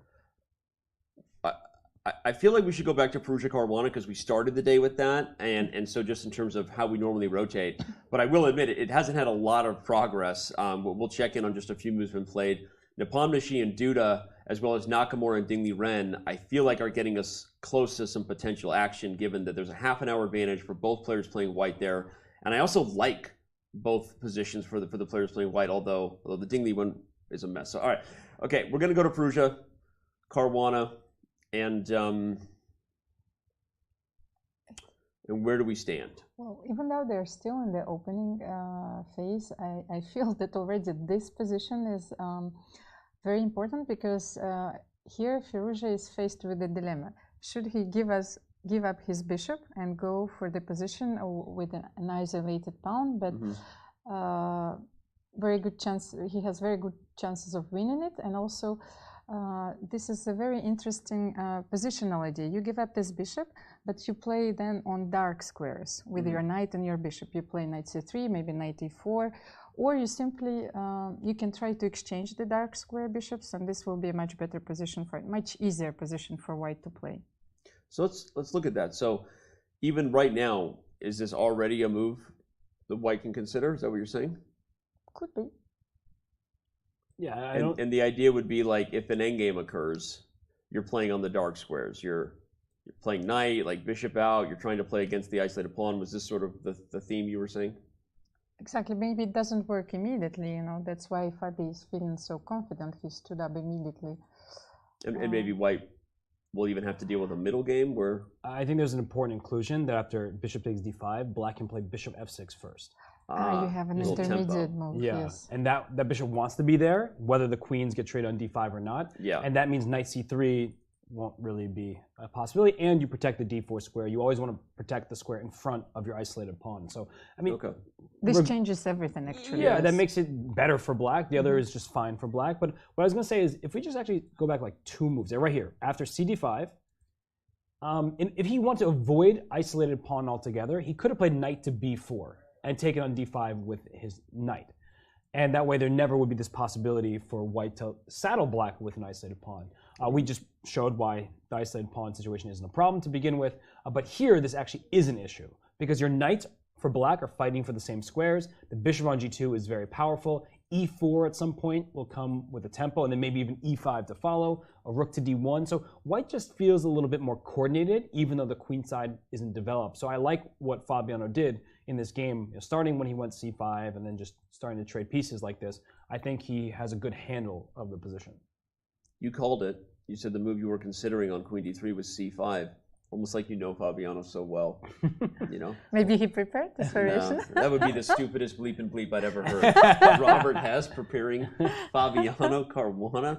No, okay, but no, it's a principled thing to do, right? Because you said when the queen comes out early, let's get her more in the mix, because then every piece you develop comes with tempo, because you're attacking the most powerful piece on the board. So this is where we left it, everyone. We didn't know what Fabi was going to play. He played c5. We saw the trade. And then after knight c6 and cd, we just looked at the line to avoid the isolated pawn if you want. But actually, this is a more straightforward thing to do, because getting a pair of knights off the board is much better than those 2 knights wrestling for the square. And I'd argue this is not an Alireza Firouzja type of position. Like, even if there's a small little advantage for white, this is not what we're used to seeing him turning this kind of edge into a win. Actually, his game yesterday against Duda became quite sharp at some point, right? Yeah. When white had the d pawn and black had the 2 queenside pawns. But here, this is completely symmetrical. If you try to make it a position that's not symmetrical, we just showed that's going to be good for black. So I think Fabiano has 0 problems. It's a very successful game from the black side for him thus far. Robert, I think one important thing about this position that we should mention is also that white shouldn't rush and play e4, to close the bishop. This is not easy to understand, because you want to play e4 and to chase away this knight, but actually positionally this would be considered a mistake. Yeah, nice knight b4 is looking at. There's also knight f4, funnily enough. It's a tactic. Regardless right. the tactics. Take your little Chekaruski first. Yeah, and then you just take on d8. But this is the essential point, right? That white doesn't control many of the squares. This actually is kind of like the Rajabov game against Ding Liren yesterday, where it looks like white has impressive pawns, but black controls all the squares. So regardless of, we can put the tactic back and play knight b4 like a normal human being. But the c2 square, as you're pointing out, just the control of the c5 once the bishop moves out from c8. I mean, black is better developed and has great control of squares. And the pawn structure, right, for black, f7, e6, nice and tidy. Yep. Whereas white, this e4 pawn leaves behind some squares like d3 in addition to c2. And you also you closed your own bishop. I was just going to say, one of the other common themes in the Catalan is you really don't want to put this pawn in front of your own bishop unless it's coming to e5 with purpose, right? It comes to e4 to go to e5 immediately, whether it's attacking a knight or opening up lines. But this is exactly the opposite kind of structure that white would want in a Catalan. But then what should we consider? Because the most natural knight c3 is probably met with Robert's bishop f6. Yep. Knight c3, bishop f6. This, to my eyes, looks like a whole lot of nothing from white's perspective. Maybe a small little plus. I mean, what does it say? 0.2 better for white. That feels like, in particular in this position, it feels very level. I'm trying to think of other moves like Rook D1. Rook D1. Right, that's a very logical move just to pile up more pressure. I'm not even sure Bishop takes D5 is a serious threat because I feel like even if that wins white a pawn, the bishop pair often compensates for equality. Yeah. But after Rook D1, I can still play Bishop F6 to start with and then figure out what to do with this D file. What's interesting, Fabi seems to have neutralized so far this awkward Queen D3 move, and now Fabi seems to be enjoying the art in the Palacio de Santonia. He's walking around, kind of pacing. Fabi has a pace. He has a very deliberate pace, and now we see his deliberate walk back to the chessboard, returning for the move. And we're going to take our very first break. When we return, we know that we have a lot of exciting chess ahead here. 4 games. Before we do, we want to give you one reminder that you can join our Discord community. We recently reached 25,000 members. Go to go.chess.com/Discord and join us simul with Elliot Papadiamandis. He's going to be playing 30 people at the same time on June 5th at 7 p.m. Pacific time. 10 a.m. Pacific time, Central p.m. European time to celebrate 25,000 members in our Discord community. So, all right, we're going to be back with plenty more to come here from Madrid. Some shots of El Retiro, the beautiful park here in Madrid, a simul that took place earlier this week. Don't go anywhere. It's Chess.com's coverage of the 2022 FIDE candidates returning in a few. Chess Kid is fun. Chess is great for the brain, but it's also fun to play. And Chess Kid makes it easy to have fun. Whether your child is a total beginner or a prodigy, they can hop on and find a well-matched opponent from around the world at any time. Chess Kid is the safe, parent-approved way for your child to play chess online. Chess Kid is educational. To kids, it feels just like playing, but chess is a great way to learn patience, strategy, and critical thinking. Chess Kid features a comprehensive training program that guides kids to level up on their way to mastery. This curriculum is designed to work with Common Core standards and global educational guidelines. There are more than 50,000 chess puzzles and a whole library of entertaining videos that teach strategies, tactics, openings, and endgames specifically for kids. Chess Kid is easy. Whether you're a parent helping your child, a coach managing dozens of kids, or a school of hundreds, Chess Kid helps you organize your students and monitor their progress. Each child receives a weekly report card that shows how many lessons, puzzles, and games were completed. You can also organize kids into clubs and send them messages. Chess Kid is the online home of scholastic chess for thousands of kids, parents, schools, and coaches. Signing up is free and easy, so what are you waiting for?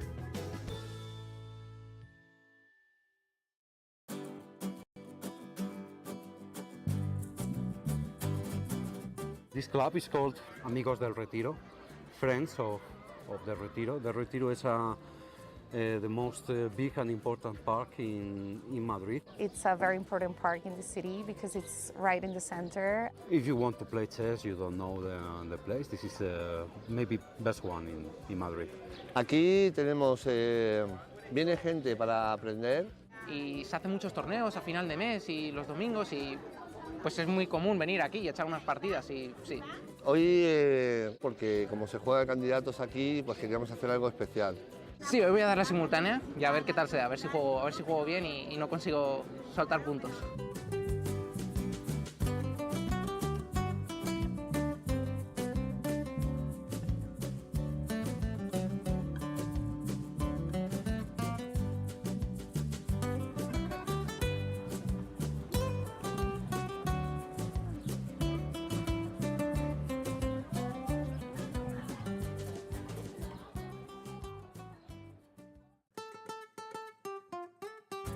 The defending champion Jan Nepomniachtchi is back at the candidates, effecting his second straight bid to challenge for the World Chess Championship.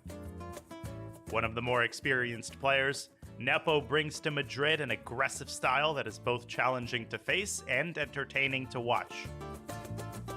2 years ago, Nepo made the most of his debut in the candidates. With a round to spare, he won the event in convincing fashion.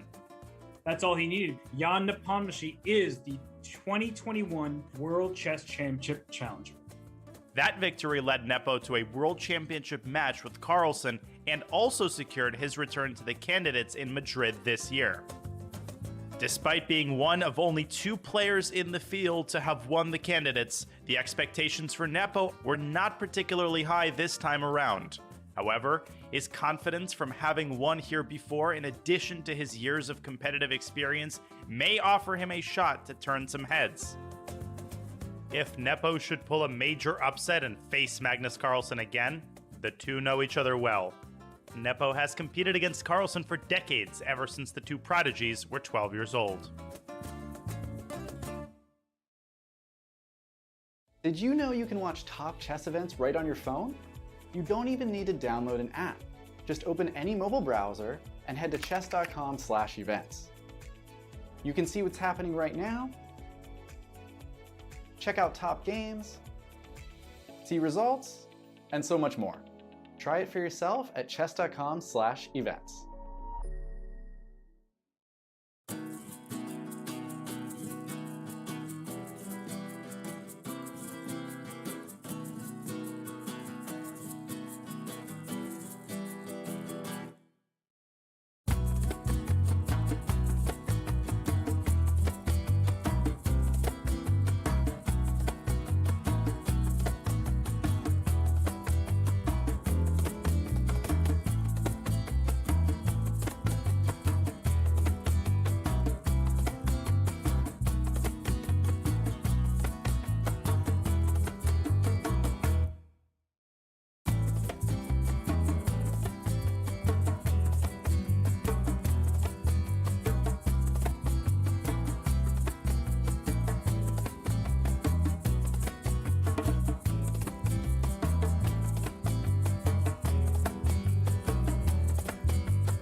We are back in Madrid. Jan Nepomniachtchi is back on the clock here in round 6.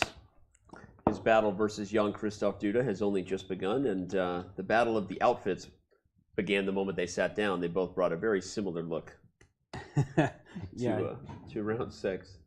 Really? Did they? First time I'm hearing that. First time you're hearing that. I missed that. Seeing it from this angle, I had to bring it up again.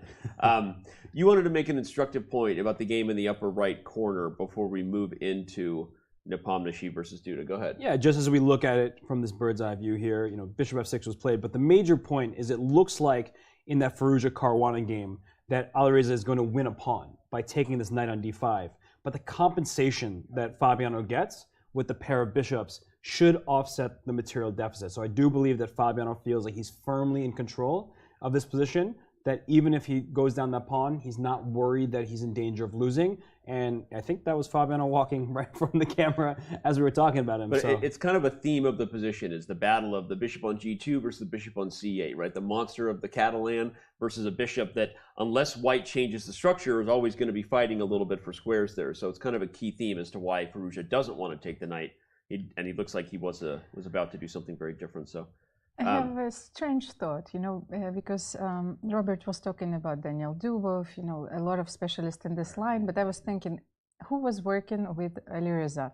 And one name comes to my mind is Vladimir Kramnik, who knows these lines and who feels them very well. Is it possible that Vladimir, you know, was training Alireza?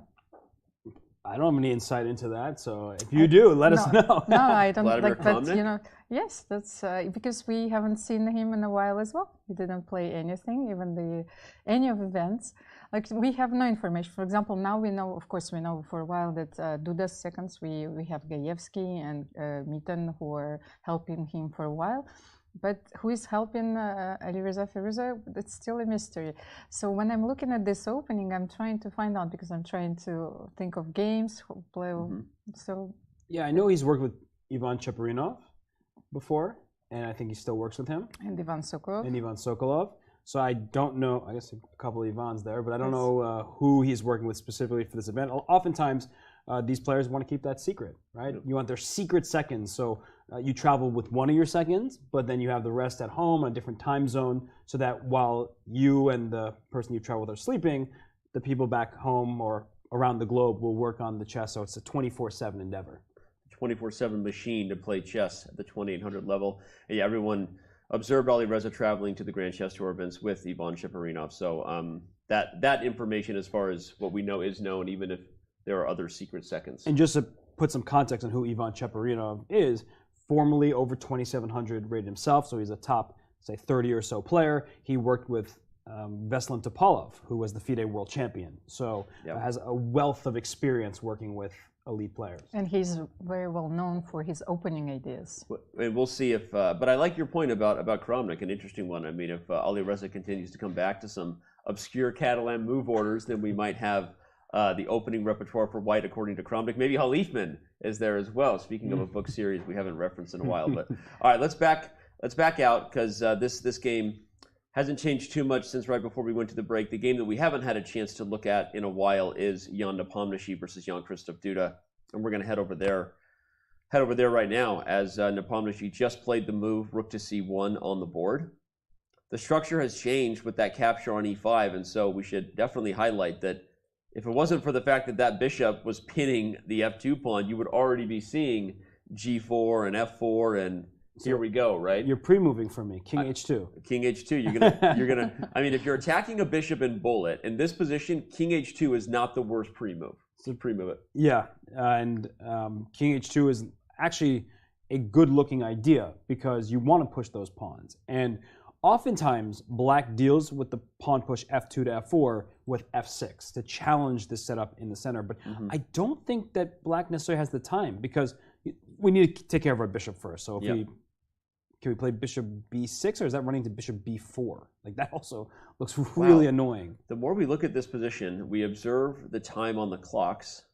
We know that Jan-Krzysztof Duda is clearly more uncomfortable than Jan, right? He's not sure about this line, and especially as we've talked about the time pressure that happens in this new time control is very real, right? It's no increment.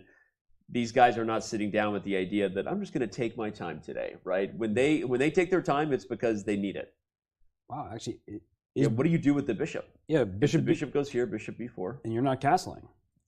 And if the bishop goes back, I think my idea of f4 might be played before the pre-move king f2. Yeah, just play it. Yeah, you're unpinning my pawn, then absolutely. No, this looks highly suspicious for Duda. I mean, look at him on screen here. He's got his head in his hands. Maybe you have to defend. But the thing about queen e7, I still play king h2 because you can't take my e5 pawn because your bishop needs the queen's defense, right? Okay. So I have this king h2 move. Maybe king h1's better. I don't know. But I'm just putting my king let's play it over here, and I'm going to play g4 and f4. And actually, this is very direct. Let's say you castle for black, which looks like a reasonable thing to do, and I play g4. And you retreat, and I play f4, and you play f6, the move that I said you want to play. You have a big problem here, and it's that white just plays f5. And I don't think you're going to be very happy when my pawn reaches e6, and this hangs a piece because everything is hanging here. But if I go e6 next, that's a pawn chain. Connect 4, I win. Go for it. Connect 4. Is that actually the theme song? That's the theme song. I was just playing Connect 4 with my 6-year-old. I did a little better at that than chess. Connect 4, great game. No, that's a fantastic idea. In fact, quick information. So as uncomfortable as Jan-Krzysztof Duda has been in this game, the reason Jan has been playing so fast is he clearly knows the games in the line. Nepo's rook to c1 was officially the first novelty on the board. Previous to that, Peter Spidler played the move king to h2 versus Karyakin in Wykin Z 2018. So this game, very well known to Nepomniachtchi. A couple of his countrymen, Spidler and Karyakin, played it. Guys that we know that he's also worked with, right? So he's in his comfort zone, and Duda is not. And Jan has just played the first novelty with this move, asking a very tough question. Extremely logical move. Yeah. Robert, but maybe I should wait for you to play f4, let's say at some moment, so I could meet it not with f6 but f5. So you will no longer have the possibility to play g4. e4 in the center is also closed, so I will force you to take on f6. Yeah, let's look at that. So let's say the same idea: queen e7, king h2. But I started with I don't want to castle. Yes, that's exactly. That's why I want to play f5 right now. That's why I think that Jan changed from king h2 to rook c1 is, well, because he considered this option, because maybe I will not castle. Maybe black has to go all in and castle long. Yeah, I think there's a problem though, specifically because the bishop on c5 is loose. And once I take en passant, e takes f6, you have to take with the pawn. And now your pawn structure is not ideal. I mean, maybe it's playable, but we actually see Evo is at +2. Wow, that's way more than I thought it would be. But I guess the king being in the center, I move my queen away, I play e4. And yes, but I was looking at this option with bishop b6 actually. I don't want to play queen e7, bishop b6. So I want to force you. I want to force king h2.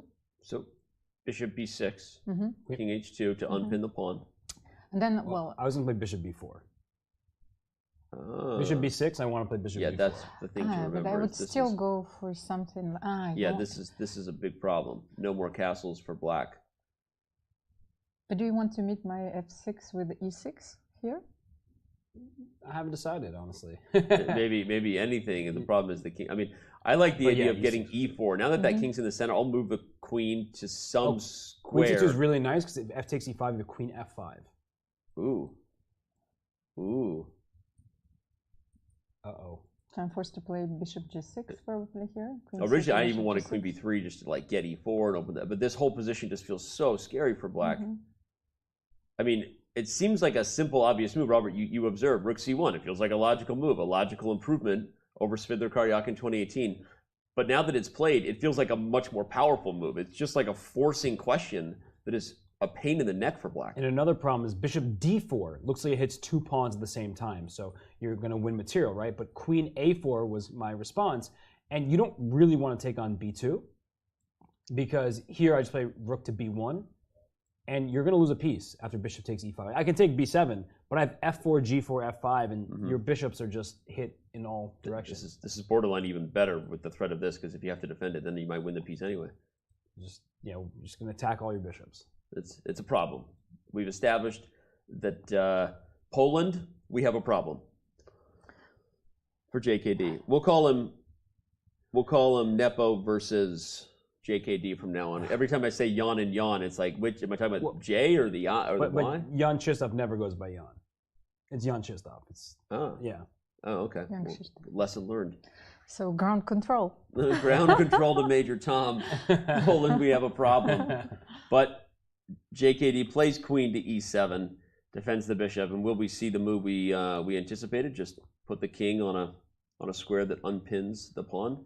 You pointed out king h1 is also possible, right? Maybe long-term effects of being on this diagonal are something the king chooses to avoid by going to h1. What I don't like about queen e7, even though Jan-Krzysztof Duda played, because I wanted to keep the option of playing g5. That's how you also keep your bishop alive. You know, play g5 and g4, bishop g6, and then if your king is on the h file, then I will play h5. But somehow everything seems too slow here. I cannot create the counterplay I want to. Yeah, I really don't like Duda's position.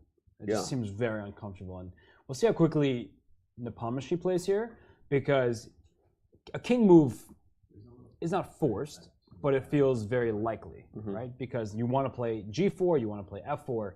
So I'm stuck on that. Maybe there's another idea that I'm just not giving enough credit to, but just putting the king to the side and then pushing g4 and f4 looks very nice for white. Agreed, Town. Population us. And I liked how Jan is slowing down. Even if he knows the move, sometimes when you've got a big advantage on the clock, you can take a moment to breathe, make sure you go deep into your prep, right? Don't do what you did yesterday, where you think you know, they're both nodding at me off camera, which means I said something good, chat. They're both smiling at me because I said something good. Yesterday seems so far away. Oh, yesterday seems so far away. But I mean, you might as well slow down when you have this big of an advantage on the clock. Just make sure that you don't confuse your variations, and or Or possibly, sometimes the first move that your opponent plays that isn't a part of your prep is a bad move, and that's why you didn't have it ready, right? And so you make sure you slow down to remember your lines. You ever have that scary moment where you've been playing moves and your opponent's playing instantly, right? And the moment you play a move that makes them think, you go, oh crap, what did I do? I'm clearly not playing into his prep anymore, so that must have been a bad idea. Seriously, that's a thing. Yeah, it definitely has happened to me numerous times. Yeah. Because you expect to be playing the best moves when they're responding instantly because they've looked at it with an engine. And King H2, by the way, has been played, and Nepo has left his chair.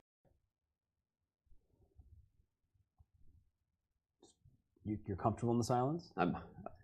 Hey, well, I can finally, talk because about I think talk all day. anything what is going, well, you are going so fast that I think the only thing which is going faster is the light. You know, the speed of light is the only thing which is going faster than you guys. You know, so I'm going to rebel. You know, I need time to think. Would you start with G4 or F4, for example, if I castle? G4. G4 immediately. I mean, you're all in it. Well, let's look at the move I was suggesting, which was after castles. If you play G4 first in here, is there any idea that I can get out this way, or is that just terrible? I think I can just take it. And now we both have weirdly placed e-pawns on the other side of the position. But what if I just go after your pawn, like Queen A4? You'll push it to E3 at some point. I'll just put my bishop to C3. No, go this way, maybe. I could. That's true. But I was just going to go bishop C3 and then maybe play F5 and F6. Or oh, wow. That's even better. Yeah, it just feels like white has complete control over this board. I felt like when I'm about to get rolled, obviously trading off one of the pieces behind my opponent's kingside structure feels a little better. I get rid of my piece that might be trapped, and you've got some open squares. But yeah, I hear you though. The concrete idea is that you're just about to get crushed. I mean, here come the pawns. Doesn't look very pleasant. Doesn't look pleasant at all.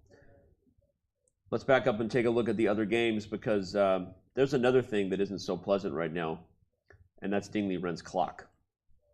Oh, wow. Shenanigans is the word for that, shenanigans. Now, they've played many moves, right? They were getting through we're going to have to opening catch up line. in that one for sure, because Hikaru's up an hour. Hikaru has still, he's basically still in prep, right? I mean, clearly at this point, whatever him and Chris Littlejohn looked up at home, there you go. Twitch.user, first of all, great username, Twitch.user. I love that, chess.user, Twitch.user. Hikaru, bluff or prep? I don't think Hikaru's bluffing at this point, given that there's evidence to say we know Ding plays this line.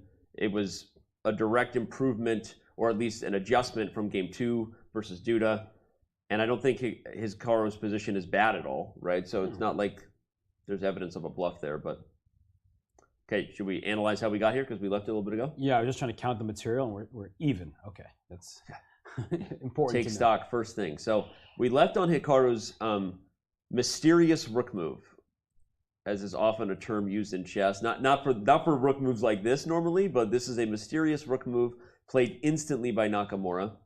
After that, okay, we looked at this move, rook e to d8, just very natural, and then knight to b3.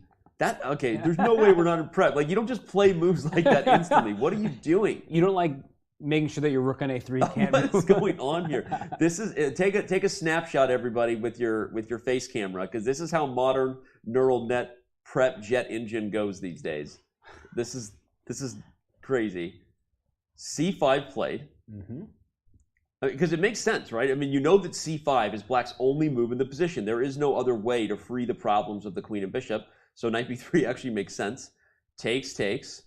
A big trade that ensures the dark square bishop belongs to white. But that was interesting, right? Very important, bishop that c5. Black took on c5 with the bishop. Because normally you would take with a knight, so you trade knights. But white isn't in the business of trading knights. You play knight b to d4, hitting the bishop on f5, threatening knight c6 with a fork. So bishop d7 is the only move. And now I'm already looking at that king side. Like, can I just start going for some attack? Can I take on h6? You have no pieces over there. You're going to take on h6? You have no pieces in front of your king. That's a piece, though. And yeah, queen c1. Queen c1 or queen d2. Oh, wow. Something. This is crazy, right? And then you just, like, inchworm your way over? Well, I think actually knight g5 check is lights out. You have no pieces in front of your king. Crazy talk. that's what happens when your queen's on a7, hanging out. Seriously, but the engines agree with you, which shows how deep the prep was here for Hikaru, how dangerous it was. So you need this knight on e4 as a defensive piece, is what you're saying. I've seen games not just like this, isn't the exact replica of the position, but similar games where black is distracted over on the queen side, and that allows you to make moves like bishop takes h6. I think there was some Lenier Dominguez game where he played like this, and he just shattered black's absolutely wild defensive resources. So yeah, this is a relatively common motif, and it's taking advantage of the fact that black's pieces are not near the king. Liren looks nervous, Almira. I know he broke your heart yesterday. You wanted to win really bad. This is not the mojo that Liren is looking for. Copy is what Hikaru was looking for. Yeah, and exactly, and like how great it would be also for the tournament if Hikaru wins this game. Yeah. I mean, Hikaru let Nepo off the hook yesterday. Okay, Nepo gets tons of credit. We can look at that storyline different ways, right? But again, we always said that Hikaru is resilient. He moves on very quickly. He's already done it before, losing to Caruana in game 1 and then striking back against Rajabov. So Hikaru playing quickly, up more than an hour on the clock. Liren struggling because of variations like this that could have happened, where Hikaru might have absolutely blown Ding off the board. Instead of taking with the knight, he took with the bishop. The curious decision was maybe forced to give up the dark square bishop. Hikaru loves it. He plays knight to d4 to gain a tempo, bishop to f4. Okay, queen e7 makes a lot of sense because you played c5 to get out of the bad position, but the queen is not really healthy there, so she goes to a safe square, prepares to strike with the pawn structure, right? Makes a lot of sense. I'm just still shocked about how fast Hikaru is playing. He still just plays knight to b5. And after bishop takes b5, he sits down and give a bit of a curious Hikaru. Ooh, okay, looking up, remembering the theory. Yep, and takes right back. And knight g5 quickly played by Liren. So we have to give Ding a lot of credit. Yeah, because he knows he's facing some kind of preparation, and he has made 26 moves. So he's got 45 plus minutes for only 14 moves left. So he's got plenty of time, right? Yeah. He's doing okay despite being down an hour on the clock.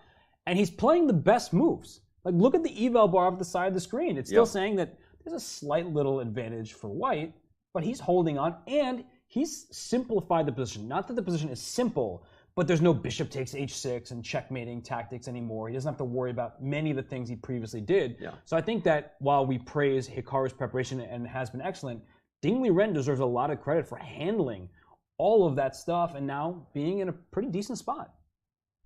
Also, you should mention that this is his second game with black in a row. He played a very difficult game yesterday against Timur. He tried to win desperately, and today he had to prepare against Hikaru. And he's faced with a theoretical novelty, a very interesting one, because you have to understand all the nuances and maybe you don't have the time to do all that.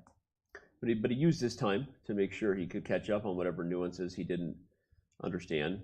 I think you're making a good point, Robert, to give credit to Ding, because yes, he's used more than an hour than Hikaru, but it's one of those openings where they played a lot of moves, right? So there's only 14 moves to make to get to time control. Now, that could be a lot of moves or little, but still, I think the more we look at it, it's more that we're super impressed with how fast Hikaru's played than Liren is really in bad time pressure, right? In fact, I think his position looks very decent here. Yeah. And Hikaru was surprised by bishop takes b5. Yep. And now he's going to spend some time thinking, because what has a takes b5 done once we just saw the trade there? It gives white a bishop for a knight. It gives white these double isolated b pawns, but it also opens up the rook to the a5 pawn.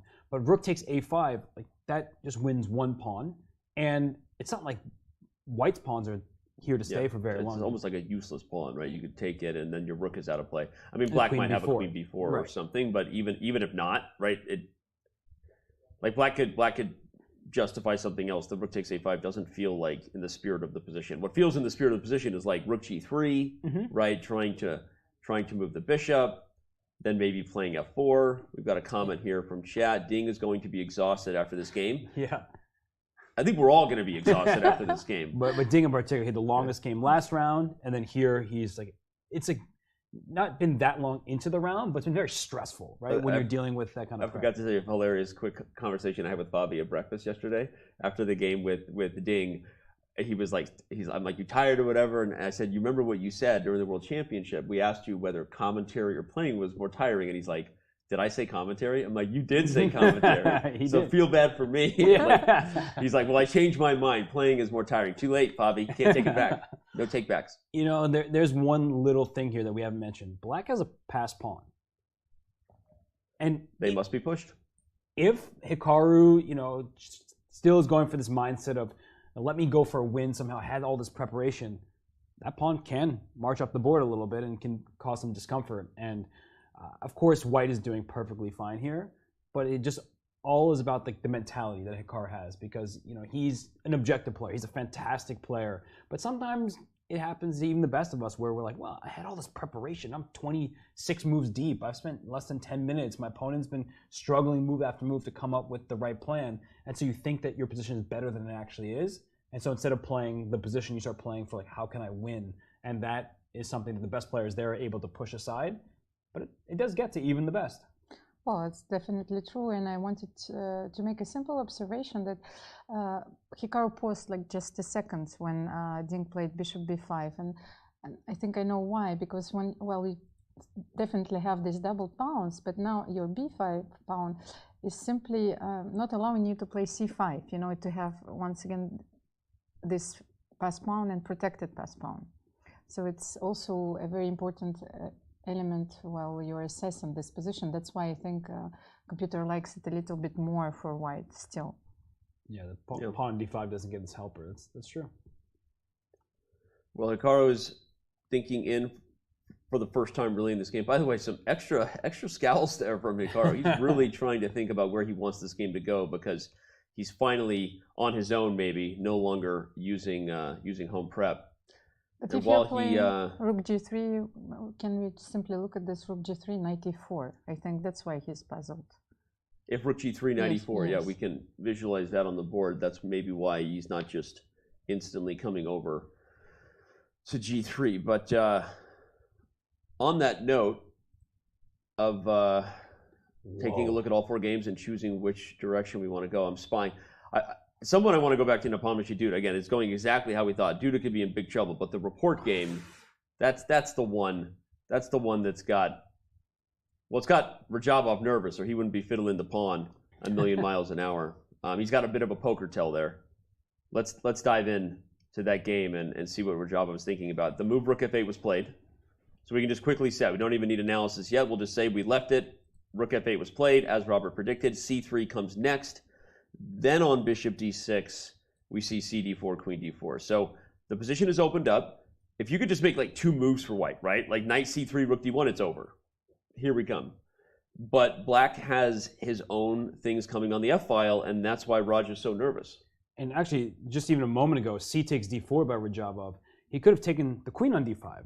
This is not the first time we've looked at a variation in this game where Black sacrifices a pawn, because instead of c takes d4 just a second ago, you could take on d5, right? Queen takes d5, right? And then after Black takes back with some pawn, I play c takes d4. That's a pawn, right? So Report has shown a fearlessness to this point, saying material is not as important as the initiative, and moves like rook to b8 and maybe eventually rook to b4 are coming. So it does feel like Black has a lot of activity and should be fine. But there have been pawn sacrifices. Well, I think that he's trying to find the most uncomfortable move, you know, for Timur. You know, he wants to keep the position unbalanced. There is no way to stabilize things here, so that's why. One thing to note, though, is that the clocks have evened out. In the live position, as I look back, I can see that Report used 18 minutes on rook f8 and then another 12 minutes on bishop d6. So I don't know. Neither player playing instantly, right? But also looks bad for White. Yeah. I see the eval bar for the side saying 0.1 better for black. They always do this, right? You're like, wow, this looks like it's going to be over in a few moves. And then it's like, no, it's about equal. But this position, Amir was mentioning from the beginning, white's queenside doing nothing. There's a king on f1. It's not going to be happily met by this rook on f8 here, as you point out the b2 situation. So with all of these threats, in particular knight to g4 coming your way. Yeah, let's say you make some random move. Just show. Knight g4 is rover. Here comes f2. Completely crushing. That's actually a really good point. We should just start making moves to show just how bad white's position is. So if you develop a piece to stop the very clear threat, you lose. If you defend the pawn with the queen, again, knight g4 is just crushing. In fact, oh my gosh. What? Okay, I didn't really appreciate how sensitive this is. I'll be honest. What can white do here? But there's one really important detail. So knight c3, okay, knight g4, queen takes f8, looks like it takes care of the problems. Because if you take back on f8, I have rook to d1, and I win your queen right back. In fact, white is better because the pawn structure. Okay. So queen c4 check intermezzo is essential here. Getting your queen off the same line as the king, and that way you can take back this queen. So this is something that players often miss from a distance. Like now that we're here, there's no way that Rojava was going to play knight c3 and miss that. But when you're calculating 6 moves ahead, calculating all these different branches, and then you get to this one, you're like, okay, no, I have knight c3 because I'll take on f8 and go rook d1 at the end to win the queen back. And then you get here like, oh shoot, what I was relying on doesn't work. That is something that happens to everyone, and then you start being like, uh-oh, gotta find an alternative. Well, but what alternatives are there? You know, I was thinking about bishop b3, but then maybe queen c4 check once again, and then knight g4. There's problems everywhere. Wait. Was there a better move? Well, b2 has been hanging. Right? Yeah, I was going to say. Queen b2. Ah, yeah, okay, bishop b3. We should just. Yeah, just take the we rook. should just take. Okay. Yeah, no, it's so we've established queen e2 or knight c3 run into knight to g4. You made a really good point, Robert. And in fact, I want to talk about that point because a lot of times it's easy to judge when the position is right before us. Oh, they made a mistake, right? But like you said, it was probably 8 moves earlier in a variation that had multiple trees, right? Multiple branches. And that's where you can like quickly dismiss, oh, I know I can defend this position because of this trick where I take and go here. And that's not possible because of the little in-between move there. So I think that I'm just maybe painting the picture. It's possible maybe that's what was missed. I mean, I don't know, but Rojava doesn't feel comfortable at all. And I still haven't found a good move here for white. And how clever was the move bishop d6? Because if the bishop would be on c5, I could trade queens and play queen d3. Ah. At least, you know, it would be the safest option probably here, you know. Like, yeah. Takes, and get the queens off the board, maybe you're saying? Yeah, something. Yeah. We need to trade queens here. I would love to mate you, but I can't. Okay, but it is fair that this position is still just like... Because the b2 pawn. Owie. God, this position just... I mean, what is going on? Rojava is hanging on by a thread, but it is still true that bishop e6 feels really accurate to close the d file. Yeah, because that bishop c5, you know, once you take on d4, you can then play knight c3 for the exact reasons we've been highlighting. The queen and the king are on the same line, so you have enough time to develop the knight, play rook d1 next. Pretty much no matter what black does, that probably is a possibility, but the point is that bishop d6 closes down the file, and I think that Rojava is going to regret not trading queens because his king on f1 is really in harm's way, and we haven't found a move. This is what's so misleading about having the eval bar for the side. Like if I were commentating without this eval bar, I'd be incorrect, but I'd be like, okay, black is just going to win this game, right? That's sort of how you think about it. But we know that there's something. Rojava, you look at him on screen. He doesn't know. He doesn't know. But and we say we know there's something, but we still haven't found the right move. I mean, how does white deal with 2 concrete threats? Queen takes b2, and moving the knight for a discovered attack. So maybe queen c3. You know, I wanted to trade queens, but ding ding ding. Is this? Eval bar says yes. This is the only move. Although it's still, I can't play knight g4 because you win my queen. But everything else loses. Yeah, and queen d1 check is mate, except for queen to e1, right? So you escape this way. Okay, so that makes sense. So queen c3 might be the move that Roger finds. It stops queen takes b2. No checkmates as long as my queen is hanging. I want to just protect my queen. Sorry, I mean, not 2 moves, 1 move. And just like go to an endgame where I have two passed pawns. That's one option. Feels like c5. Or bishop e or c5. Or bishop somewhere. Bishop c5. Oh, that looks even better. Now we hit f2. And if you take, we're right back in that same spot where you have to guard this, and maybe I'm playing knight g4. So you play bishop d6 and then bishop c5, you know how... Yeah. That's how chess should work. Yes, how chess should work. Yes, exactly. Actually, instead of knight g4, I was also looking at knight d5 just to close the d file, and you're still hitting f2, you're still hitting b2.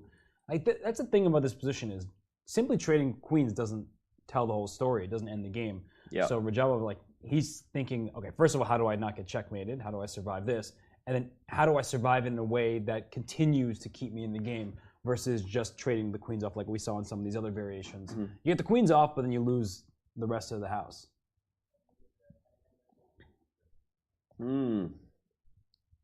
Well, Raja has his work cut out for him. You know what I've always wondered? This is kind of irrelevant to the board itself, but do the players, like, do the cameras change position? Because if I were playing a game, do the cameras physically change, like, or are we just? Oh, do we have it? do we have like cameras that move? Because there's one person down there running back and forth with a cam right. No, they get automated. No, I'm kidding. But my point is, like, you know, now it's just the camera's moving. But if I were a player and the camera started, I could like feel or see the camera it's moving. Like, oh, they're watching me. Well, they're watching me for a reason. Yeah, and that's actually kind of a tell. Yeah. So I've always wondered that because I haven't played over the board chess in a long time. Yeah. But I'm wondering, like, you know, in events, okay, we could just be focusing on their game all of a sudden.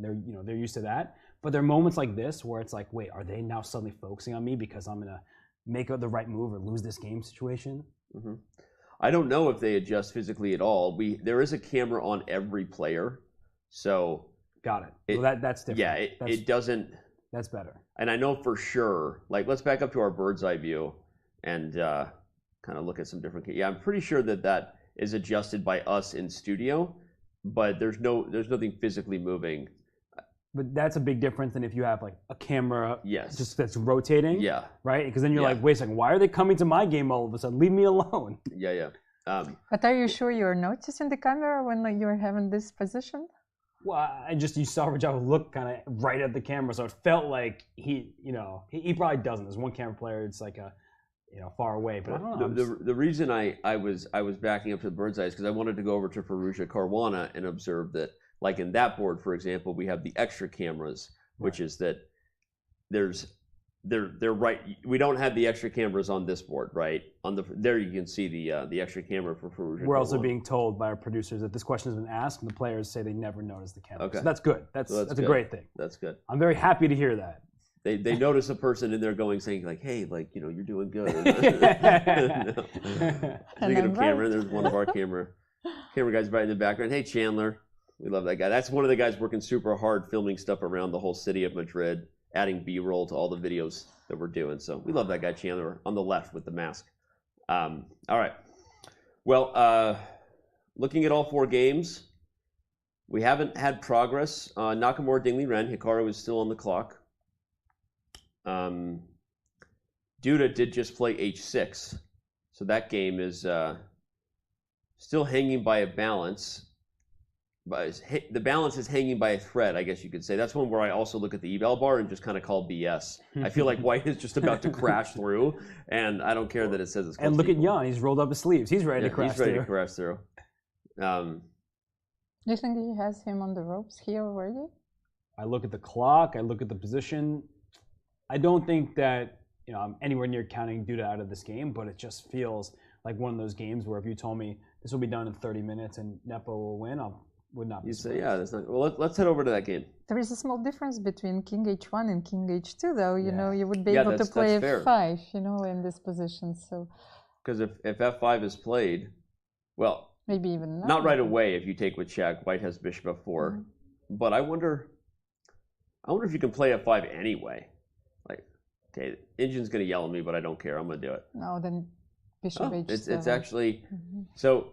The point is you can't take with the queen because we have bishop F4 gaining a tempo, and actually you have multiple bishops hanging, so that's a problem. And if you move, I just wanted to like keep going. You can start with bishop f4 just to defend your loose pawn and then try to play f6. But my idea was this, because if you took here, I thought I could play here, and then how do you defend the bishop and I'm taking? So I don't d4. Queen d4. I like this. Oh, okay. I didn't see this one. That makes sense. That's essential, because if you're trading the queens off is obviously not what white wants. Without that move, white is actually winning. Okay. So that's why I was regretting king h2, because I wanted to do the exact same thing. But, yeah, we earlier asked whether the king should go to h2 or h1. Jan commits the king to h2, and now he's in a position where he has to kind of think twice before playing f5 because of the check. So, now I kind of want the king on h1 as well. Can you just play king h1 now? It's a little too late, but that feels. I think you can play f5, and the bishop, as we showed, has to move back to h7 and play bishop f4. It's going to be very difficult for black to go and win this pawn e5. You have to play bishop b6 to c7. It takes a little bit of time. And white at some point will probably throw in f6. I mean, this is now getting very complicated. So while I was really liking Jan's position, I still kind of do, I also could see this being a position where if you're not careful and you start throwing all your pawns forward, pawns don't move backwards and they can become targets. Yeah, f5 is a very committal, responsible move. You have to think twice. But here, I really like your plan, bishop b6 and bishop c7, because very what direct. Else do I have? Yeah, extremely concrete there. You just can always put a rook on e8 as well to pile up more pressure.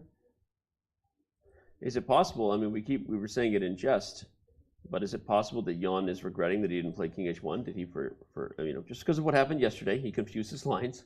Well, he was playing fast. If we go back to that moment where king h2 was played, so let's go king h1. Let's just try to see the difference, right? Okay. Why do we want the king on h2 instead? What's the benefit of it being there? And if we just play the same way. Castle, g4. There's no bishop takes g4, I don't think. Well, that is a funny little difference, is that in this line with queen h4 check, there's no bishop h3 to block. But this still just seems like a piece of. Oh wait, the bishop's taken. Okay. Again, even without that, even without that, but okay. So not that, but if g4, bishop g6, f4, and the king is on h1. If you played h6 now, just to draw the literal difference, it's F5. Lights out. And f6, you can't take on e5 because your bishop on c5 is hanging. Yeah, this is the line we wanted, and there's no check. But can you meet now f4 with f5? I've been looking for this idea for a while, and I was trying to make it work. Maybe here we can do this. I like that, actually. Looks good. Don't en passant. No. Well, and I'm wondering what the big difference is of the king being on h1 versus h2. Like, f5 was possible. I've got you right here. You ready? King g3. You asked, and I answered. It's actually not the worst. No, it's not the worst response. It's a completely possible sequence. Like you play g5, put the king on g3, start pushing your h pawn. Like that's a viable. G5, e3, h4, h5. Yeah, you don't need to play g5. It's such a beautiful move, king h2, g3. Following my buddy, Short Timon, not necessarily a friend, Short or Timon, don't know him that well, but Nigel Short versus Jan Timon, if you don't know the legendary King Walk. Okay, so I guess King h2 gave black an extra option to play h6. h6 not possible with the king on h1. So from that perspective, maybe it was an inaccuracy. Yeah. Because h6 in the game, as we see on the bottom, the live position there, like that's nice for black to have, where you don't have to commit your f pawn and give white that potential pawn storm and leave that pawn on e5 forever. So by having the pawn on f7 rather than on f5, now black still can challenge the pawn e5 with an eventual f6. So that's a pretty important difference. That's a perfect illustration of computer's retro analysis, Right. Mm-hmm. Well, Jan hasn't moved yet, but he's getting up for a walk. He just remembered that he left the sink running back at the hotel. He's got to go make sure he turns off the heat. You might just be using the restroom. I mean, sometimes you mismanage your body. I'm sorry, but we all have bodies. And sometimes have you ever gotten up to use the restroom on your own turn? I thought you were not allowed to. I mean, of course, if you have to go to the bathroom, you go to the bathroom. But I thought like you're supposed to be at your seat when it's your turn. No, you're allowed to use the restroom on your own turn. Can you just the restroom, sure, but can you just go like walk around on your own turn? You could. You can think in your head. I guess. It's not. It may be frowned upon, and it certainly draws attention for all the right reasons, because especially with these days, any mobile device. But thank you for being here. Love that you're watching the candidates. Glad you understand what the tournament's about. Enjoying the show and the commentary. But seriously, I have used the restroom on my own turn. Guilty at the board. Here's what happens. You're drinking a ton of water. I get how it happens. Right? I don't need Do you want me to explain the body? Thank you for this lesson. Okay, Yeah, that's so really you're drinking a lot important. of water, but you were walking around and your opponent took a long time. They moved and you sat down and you go, oh man, this is actually a really long thing. And now you're committed. You don't want to draw attention, but you have to use the restroom and you don't want to make a bad move. So you get up and you go. Right. Look, I've been at tournaments where people don't actually go to the restroom when they need to go to the bathroom. Chess can be wild. I get it. But let's say the bathroom is off the table. You don't need to go to the bathroom. Can you just walk around and pace while it's not your move? I never know the etiquette on this. Alexander Ivanov has been doing that for decades in the U.S. chess scene, right? He's just like, he knows it's his move and he's just pacing right by the board because he thinks better when he's not looking directly at his opponent. It made me think of Tony Miles, who once played his game while he was lying, because he had some health issues, but he needed to play this game. So, but in that situation, should Jan be accompanied by an arbiter? I think that's the question that I wanted to ask, like, if there would be a question to ask. I think in an 8-player field, it's in like a small confined setting with like very strict observation, probably not. But in Danny's open tournaments, he should. Well, it should be observed. Luckily, I have not played competitive chess at a level where, since devices had engines better than all of us, like that it mattered, But as like a youngster playing tournaments, mismanaging, not aware of my own body and how it feels. Back to your body. Okay. All right, here we go. Let's go back to the bird's eye view and take us a different direction while Jan is back at the board. Whatever he had to do, he took care of business, so to speak. And now he's back. Hikaru took care of business on A5. He decided I was wrong and took the pawn. And there's Ding's passer. There's Ding's passer. Push him, baby. And it looks like Rajabov still hasn't moved in the top left. So he's stressed right now. There's no way you're not just like kind of freaking out, because you sense this is a critical moment and your king is in danger and he needs to find an only move. Right, I'm being told that FIDE wants to scold me about my references of the restroom, so we're going to take a quick break. When we come back, we'll be diving in. All these games exciting, and we'll try to keep the conversation focused on the chess. Speaking of being focused on the chess, everyone will be during the 44th Chess Olympiad. It is in Chennai, India, July 29th through August 9th. It's going to be awesome. We're going to have coverage right here on Chess.com. You can already read all about it. Go to go.chess.com/Olympiad 2022. Mark your calendars for the next biggest OTB chess event really being played around the world after the 2022 FIDE Candidates, because that is the Olympiad. All right, we're going to leave you taking a look at Hikaru Nakamura as we back this thing out. Taking a quick break. When we return, it's more of round 6 live here from Madrid at the 2022 FIDE Candidates.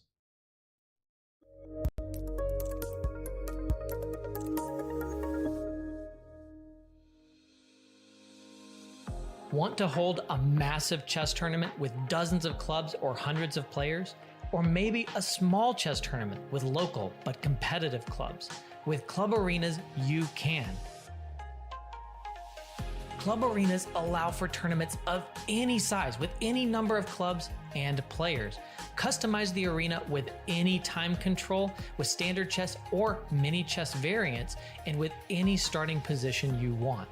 Club Arenas are the most flexible tournament format on Chess.com. Try one out today. I figure it's time for me to really blend in, dress like a local. I obviously wear jackets all the time. Okay, so we're ready for the candidates. Every local Madridian visits the chessboard on a daily basis, I hear. They visit and kind of pay tribute to Queen Isabella herself. This is I hear that this is a statue of Queen Isabella herself. Yeah. We are here at the 2022 Candidates Tournament in Madrid, Spain, and we have our man on the inside, Danny Wrench, who's been with the players a lot, going to the players' meetings, and he's here to tell us about some special requests that a few of the players made. Danny, what have they been talking about? Yeah, well, obviously we want to and always ask the players and get them in the spirit of the city, right? The place that they're playing from. So a couple of actually kind of unique ones that have been thrown out there, and I'm going to try to represent these as well as I can to FIDE. Okay, but the first one was a lot of bonus requests if you play and win with the Spanish on either side. Makes sense. Right? Yeah. Makes sense.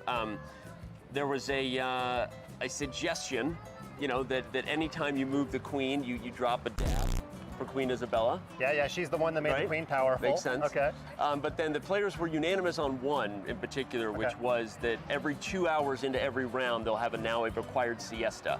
Well, we'll see if any of these rules are implemented for the tournament. Especially if somebody plays the Spanish, they got some money coming their way. Yeah. Doesn't seem likely, but I don't even want to know which players made these requests, but I've got a couple ideas in my mind. Yeah, well, you know, and anything that gets the players to play something more than the Berlin, right? The most exciting draw in the world. Now that we have some money on the line, perhaps we see some exciting Spanish games. So I'm actually excited about that one. There you go. You gonna do some Alex Honnold on us? Yeah, the Alex Honnold of chess, folks. Climbing without a rope. Oh wait, I can do it. I don't know why I'm doing this, but I feel like a little kid when I get around big things. Slowly checking our insurance This is like policy. chess parkour.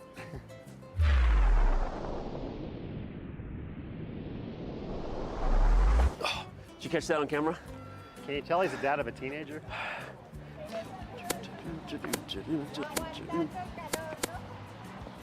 Always move like a knight, guys. I think I'm gonna go hit a siesta over there with the, seems like the thing to do with the locals. You do you, baby girl. Yeah? Yeah.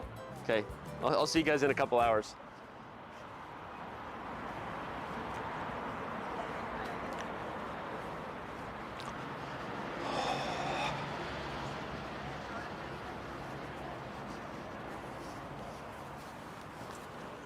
Yeah, it's been a long day, Dan. You deserve it, buddy. You deserve it. Go ahead and throw that down and just buckle up, buddy. Yeah.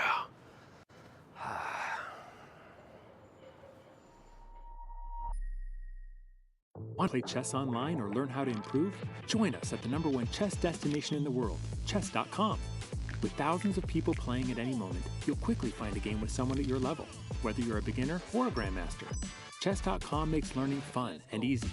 Sharpen your tactics with puzzles and enhance your strategy with our lessons by top masters. Learn from your own games with our easy-to-use analysis tool.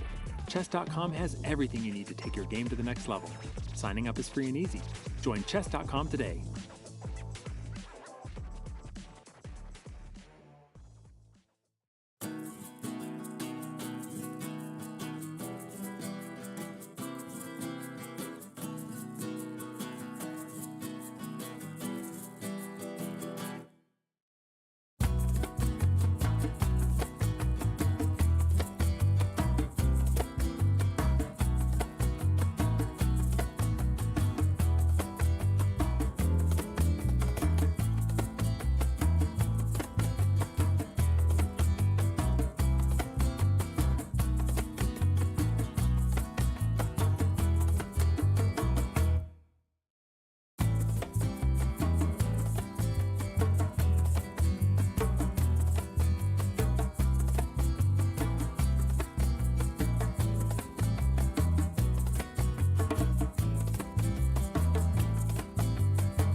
Madrid. Civilization here is almost as old as the game of chess. Some claim the queen was given her powers to honor Queen Isabella. Now that, my friends, is a chess legacy. passion for chess continues to thrive in Madrid. For the first time in 30 years, Spain's capital plays host to the Candidates, the most important tournament in chess. At the Palace of Santona, the stakes are high. 8 of the world's best players competing for the right to challenge for the most coveted title in chess, the World Chess Championship. The Candidates is grueling. The winner requires mental endurance and unbreakable focus. There are those familiar with the biggest stages in chess, yet still chasing unfinished business. And others from the next wave of stars with little patience for yielding to those before them. Mis amigos, the next challenger to the world champion of chess must come through Madrid. Like Queen Isabella before them, the Candidates is all about leaving a legacy.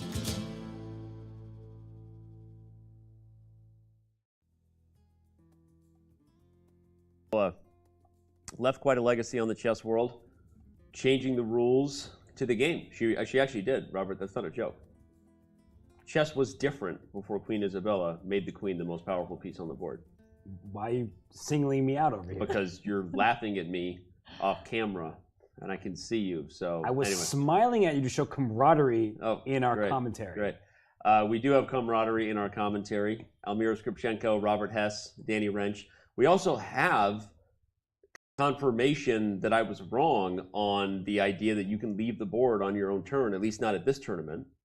And the FIDE rules of chess right before us, cited as 12.2. Players are not allowed to leave the playing venue. Okay, the venue is a little different than the board, by the way. So that's actually an important distinction for the team. Without permission from the arbiter. The playing venue is defined as the playing area, restrooms, other places are designated by the arbiter. So the restroom counts. Yeah, okay, it's fine. So you're allowed to go to the restroom. So he was allowed to go to the restaurant. The player having the move is not allowed to leave the playing area without permission of the arbiter. But if the restroom is included as part of that playing area, perhaps he didn't break the rules. So this isn't kindergarten. So if anything, I'm even more confused than I was before. Anyway, you were correct. Okay, I was correct. Yeah. All right. Yeah. It was sudden and kind of like, where'd Nepo go, right? But apparently the restroom is defined as being a part of the playing area. So according to the way the rule read there, but we'll come back to it. Not a huge issue. Oh, we're now being told it does not include tournament. So we're just being misled left and right here. Okay. All right. We'll dive back into that in a minute. Right now we're going to dive back into the chess. We've got Alireza Firouzja on camera. We have queens traded in the game between Rajabov and Report. First game for the ladies to exit the board. We can do a number of things. It's funny that of all 4 games, the Firouzja Caruana game is the one that has played the least amount of moves. Yeah, and it's also not the spiciest position. Yeah, not the spiciest position at all, for sure. I would say, earlier we were talking about all the time disparities between the players, and Jan Nepomniachtchi in the bottom right-hand side of the screen, he still has a huge lead in the clock. Hikaru Nakamura, bottom left, also with a huge lead in the clock. But for Rajabov in particular, he's the one with a time deficit, but the worst is behind him. I think at this point in the day, Rajabov should be the happiest of all players. Mm-hmm. Yeah, he got the queens off the board, and his opponent not so happy. Go ahead, Almira. No, I wanted to say that Robert was completely right about the character of the position in Firouzja's Caruana game, because he's struggling to find an advantage here, and this clearly doesn't suit his style. Yes, I think objectively, Fabiano's position is very good, stable, solid, it's even. And for Firouzja, he's looking somewhere, how can I actually get an advantage? There's not one to find. Let's go over there. We'll take a quick look. There's been a couple moves. Not surprising moves, as we said. The knight takes d5 was where we left it. White played rook d1. Totally natural. Bishop f6, as expected. One of the other big benefits to that line, you said, Robert, this game variation got rid of that other knight. Instead of the knights fighting for squares where one was still on f6. This is a huge difference in terms of how easily black coordinates the pieces. Bishop to d7, and after knight d2, queen e7. So Fabi seems to know this position maybe a little bit better than Firouzja, or at least a little more comfortable given the time management. And I think it's also, there's no burden on Fabiano. Yeah. Like the burden is usually on the player with the first move to prove some kind of advantage. For Fabiano, he came into today thinking, well, if I draw this game, that's a very good result. So he's looking to get exactly what he came in for. The position is really solid for black. There's not a single target, right? Earlier we were talking about the bishop on g2 being so strong, aiming across the board. Well, now that knight's in his path. And we talked earlier how you don't want to play e4 to kick the knight because that leaves behind many squares. So I think that Fabiano should be very happy about his position. One interesting thing, though, on queen e7 is it does allow knight e4 as a chance to try to get the bishop pair. Almira, your thoughts on that? That's the only thing I'm nervous about for black's position. And maybe at this position, you're not worried about losing that bishop. Well, you can also keep it. I think you could play bishop b5. Okay, yeah. On the other hand, you also have a possibility to play bishop c6, and if you take on f6, you will play knight f6 with the tempo and then trade the light square bishops. Traded. Yes. Okay. Not a big deal to lose your bishop if another set comes off the board often. All right, so that, it just feels like there's just nothing really to it, right? Super solid for black. Firouzja not playing openings of his style to this point in Madrid, Robert. I mean, Queen d3, that was his kind of weapon of choice, his unique approach, and Fabiano met it seemingly perfectly. Maybe there's, of course, not maybe, there of course is underlying preparation, a lot of things to dive into where throughout the opening stage of chess, most of the positions should be within a small range of evaluations. And it's all about comfort zones. Like Firouzja played Queen d3, likely looking for something specific. He clearly didn't get that thing today, and he is a fine position, but it's not one where you look at him like, oh, Alireza, he can play for a win from here. I think as we're all saying, and we're being objective about it, this position is like perfectly fine for Fabiano, and there's not a single concern in the world. And there are so many lines that stayed behind the curtain. We know, like when chess players prepare, of course, especially at this level, they have to memorize a lot of the lines, and this is a very pragmatic approach also on Fabiano's behalf. Yeah. Firouzja about to reach for a piece. Fabiano lurking, waiting, watching, judging. Look at the baby, look at the baby. But I think that he has to play knight e4. Knight e4. Yes, it's a very natural move here. But I like both your moves, bishop e5 and bishop c6. Oh, knight goes to f3. Okay, different square. And his idea is... Watch out for e4, e5. Okay, e4, e5 traps the bishop. Okay, tactic on the board. Got it. Which I don't even think works. Oh, okay, good job. Like if you play rook, one of the rooks to d8, they're probably rook f to d8, and you play e4, black has the move e5. A little discovered, in fact, it's funny, e4 now backfires, right? Yeah. It's all the reasons you don't want to play this move in the Catalan. Blocks the bishop, blocks your pressure to the queen side. In this case, actually blocks the queen from having exit squares over here. So knight f3.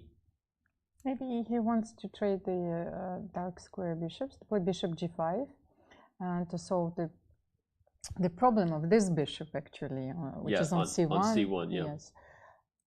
Because the bishop f6 is much more active in this position, so very often you want to trade your passive piece.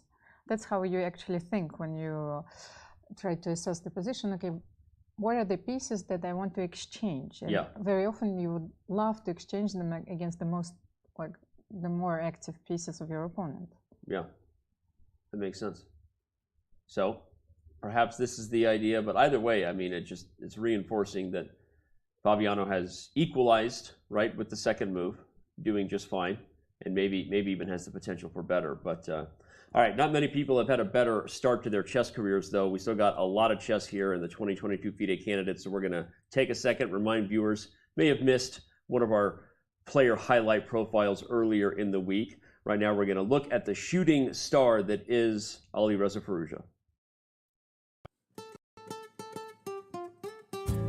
Considered by most as the rising superstar in chess, Alireza Firouzja makes his candidate's debut here in Madrid.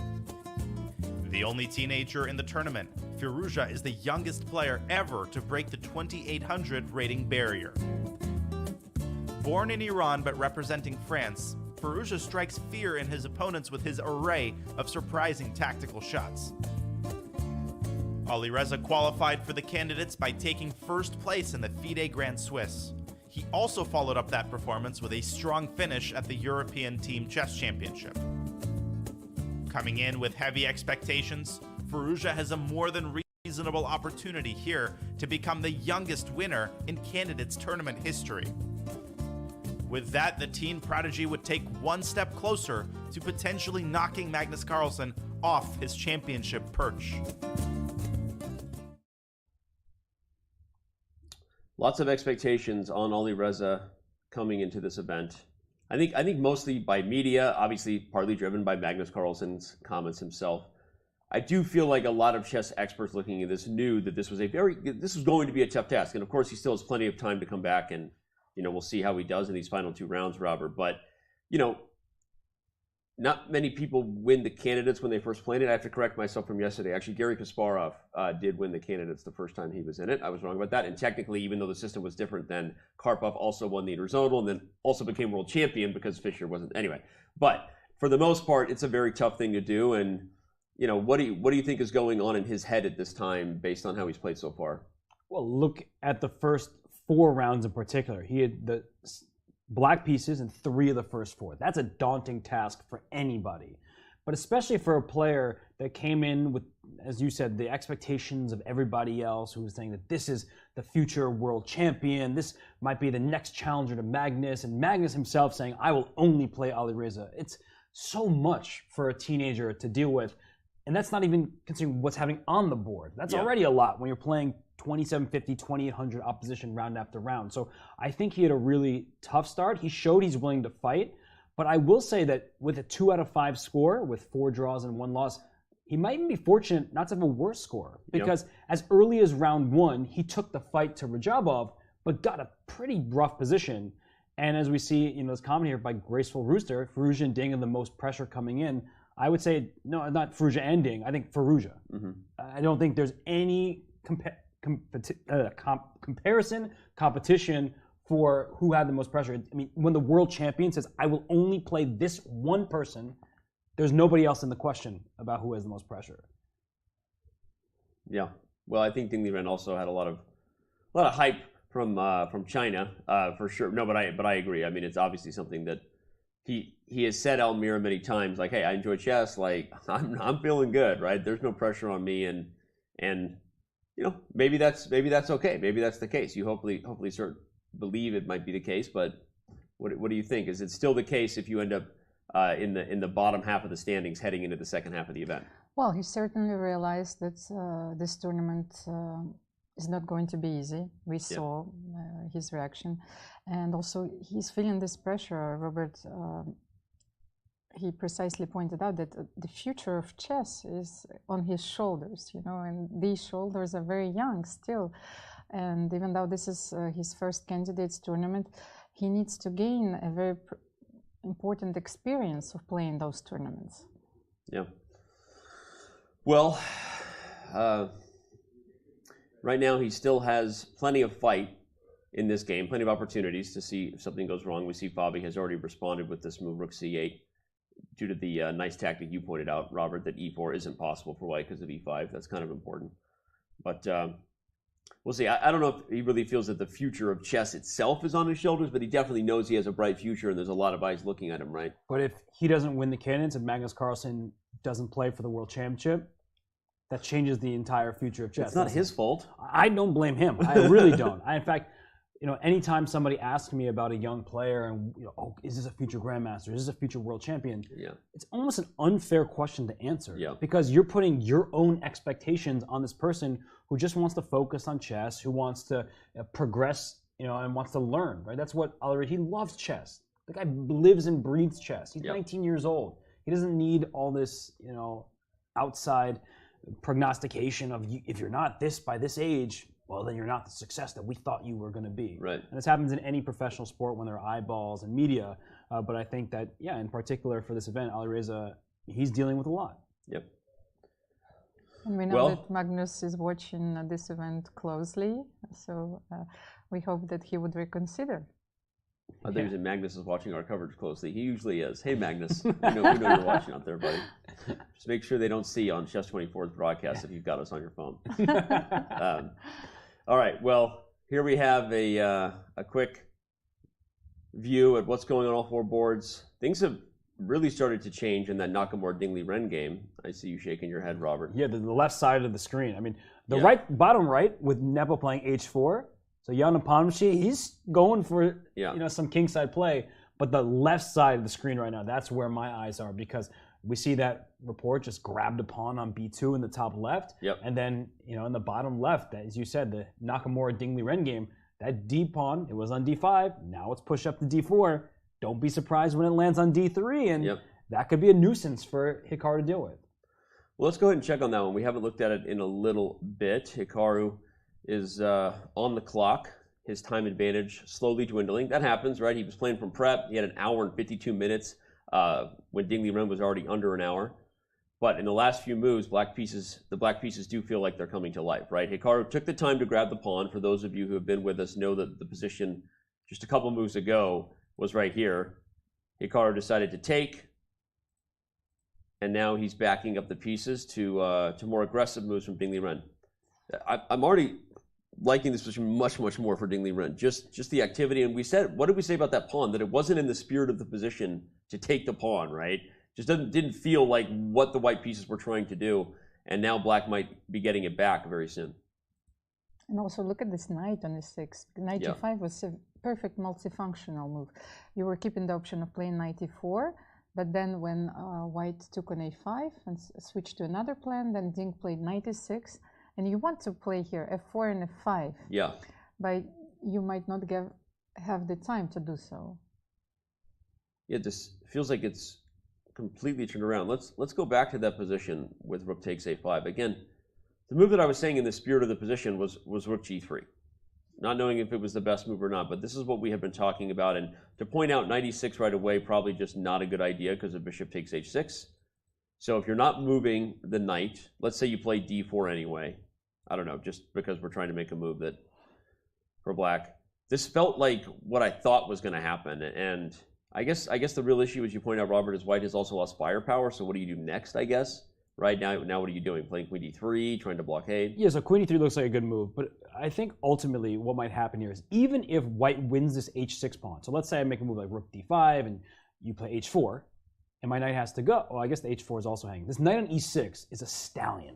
Mm-hmm. So I have my king safe because of that knight on e6, and I have a passed pawn. And if a queen is the blockading piece, the queen is the worst blockader because as soon as I attack the queen, it has to move. So if the knight comes to c5 later, and I'm already liking the look of these positions for black, and in particular, in this one, tactically speaking, h6 falls, but so does h4, so that should hold the balance materially speaking. I just feel like if we return to the game, I mean, once that knight parks itself on e6 like it has. But I would argue even this, though, still is more in the spirit of the position. If we go for like a trade on this, I mean, can I play rook h3? And I've got mate on the brain here. I'm not saying it's going to happen, but I still feel like... Yeah, your bishop takes actually, g7. I could have just taken g7. Right, so if we give white everything... Okay, I'm not giving white... I'm just saying that it feels like if we're evaluating this position, this was the direction of white's plan. I was surprised to see this, and again, I'm no man to criticize the god that is Nakamura. I'm just surprised because it didn't feel like the way you would play the position. Because oh wait, but Almira said before that maybe it was just knight e4. So okay, that was the key point, I guess, and now we're just shuffling. Okay. Yeah, although this actually, the a5 pawn really not as important as this d5 pawn. So if you can win the d5 pawn, you can't play queen e6 because rook takes e4, wins a piece. Nice little tactic.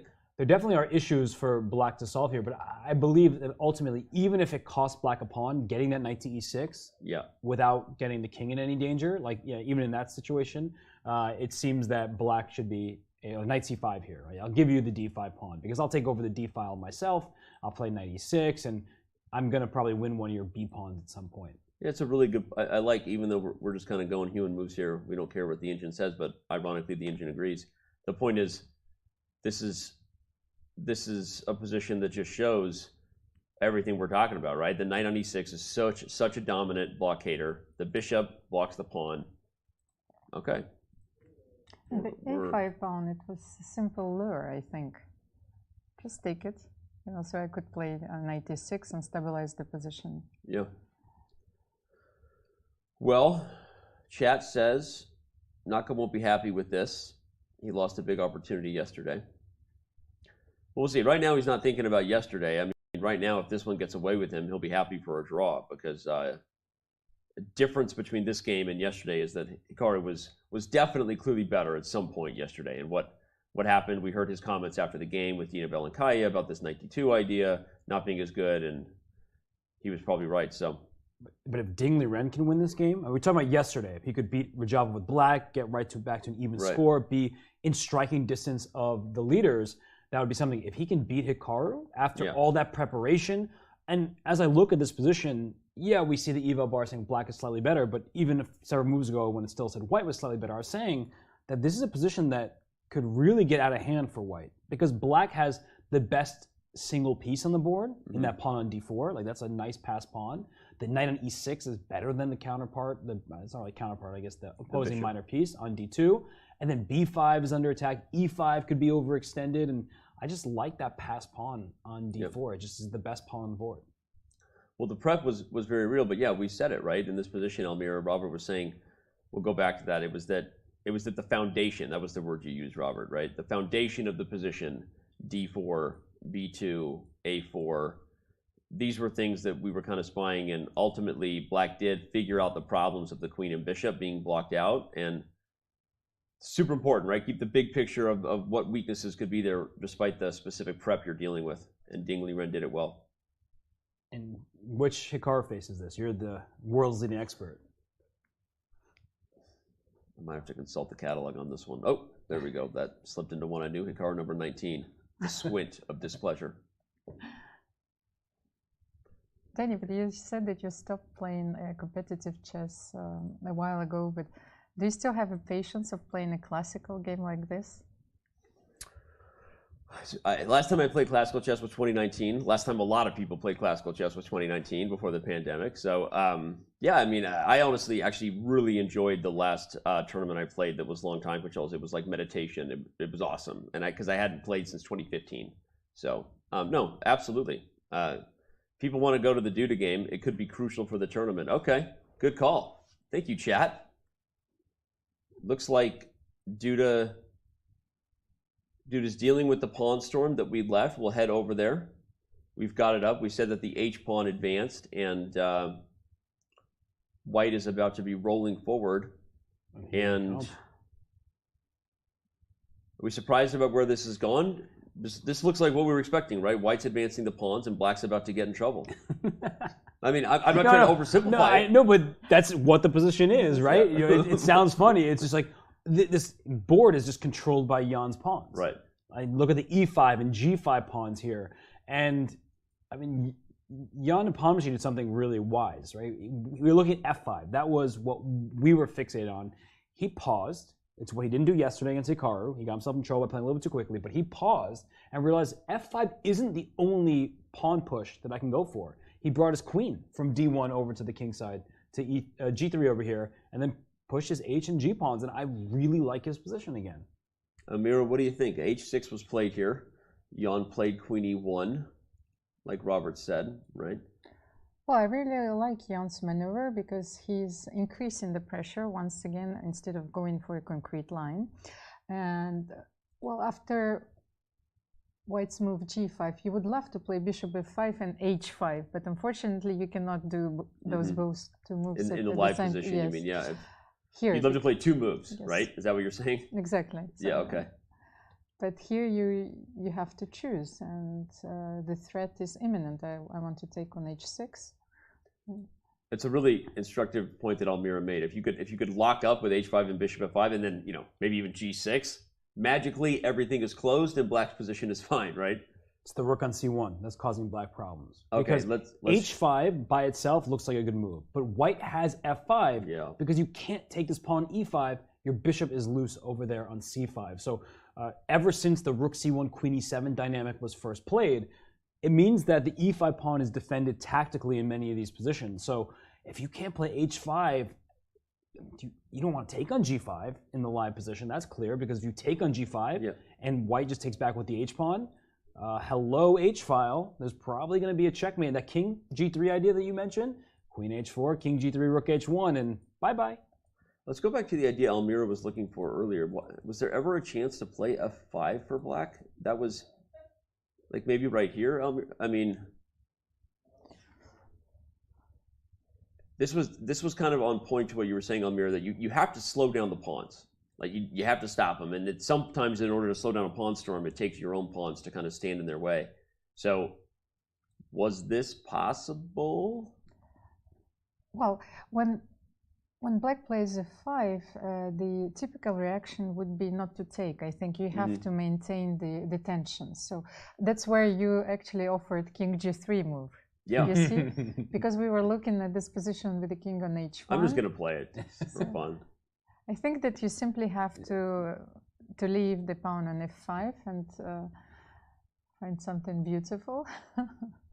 It's not even a bad move. It's not the worst, but probably something better. But I'm just, because the idea you had, Almira, of playing h5 and bishop f5 if you could play two moves is clearly not going to be possible. Everyone, if you look at the live position above Jan-Krzysztof Duda here, you can't play two moves at once. So it just made me wonder, was there an earlier chance to try to strike back at these pawns? I liked bishop h7 when Jan-Krzysztof played that here, but maybe rook a to d8, is that the mistake? Because h4 was played. Okay. And I guess it's now or never with an f-pawn push, and I'm not really liking it with the queen already on g3, so yeah, it's just, the eval bar says it's not that big of a deal, but I think this is super tough. I think the three of us would agree here that if you're faced with this position from the black side, you're looking at this and you're already like, how do I avoid being lost in a few moves? Those pawns are just walking up the king side here, and like it's already too late for an f-pawn, like f6 here for black, or f5, one of these pawn pushes. It just feels like... But you can even en passant, that you said the queen is stuck. I think you will play g5, G5, h5. Yeah, just g5. Look at that bishop on h7. On that note, I was looking for a defensive idea, but let me start with bishop f5, and then if you take on h6... In the live position? Yes, I would like to play g6. Okay, so bishop f5, g6, and then g6. So is it completely losing here? Keeps it closed at least. I mean, h5 comes to mind. No, bishop h3 bishop comes to mind, h3. actually. Get rid of this. Oh, bishop h3 is really nice, actually. Yeah, because you can always play f5, because the bishop on c5 is loose. That's always the problem. Is I talked about my king g3. You could probably even take with the king here and play f5. Absolutely. Yeah, but then I will play king h7, just... And you will continue with the Here we go. Yeah. I mean, you can't take e5, bishop hangs. Bishop g5 is coming. Oof. I mean, at this point, even like h5 might be the next move, because the g6 pawn is pinned. e6. I mean, you just have all these options for white to... This position is becoming easier to play because I'm having a problem wondering. But something's really... That's funny. But something really instructive that just happened with Almira here is the move bishop f5. Yeah. It's one of these human reflexes that's like, my position's looking really bad, so maybe let's give some material just to survive. Yes. And that's the real issue with Jan-Krzysztof's position, is not that objectively he's lost, but he's in a position where he may only have one move for the next 7 turns, and if he doesn't find that single move every single turn, the game will just collapse as we see the eval go sky high after this pawn sacrifice. So look at his face. Look at him studying the board right now. Yeah. That does not look like a player who's scored 5 draws and feeling good about his tournament, which he probably came into the round feeling. Right now, he's looking like, oh goodness, these pawns are rumbling up the king side, and white is just dominating over here, and it's not easy to see how black should defend. Can we try then one last move? I think king h8.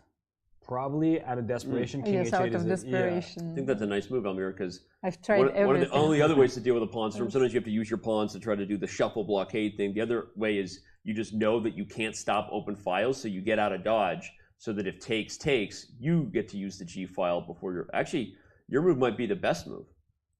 Look at that. King h8 might be the... He took. Jan-Krzysztof did not play king h8. He took g5, and the engine says, me like. And I think just as we say in the announcement, just for a quick second, white should not release the tension too soon, because your point is a really good one, Danny, that after GH, black is the first to the file. But if we leave the tension there, you're not really going to play H5 too soon. So you can kind of keep that tension there, the status quo. White could play the moves we were talking. You could try to build up. You could even, what you could try to do at some point is play E3 so that you could play Rook G1.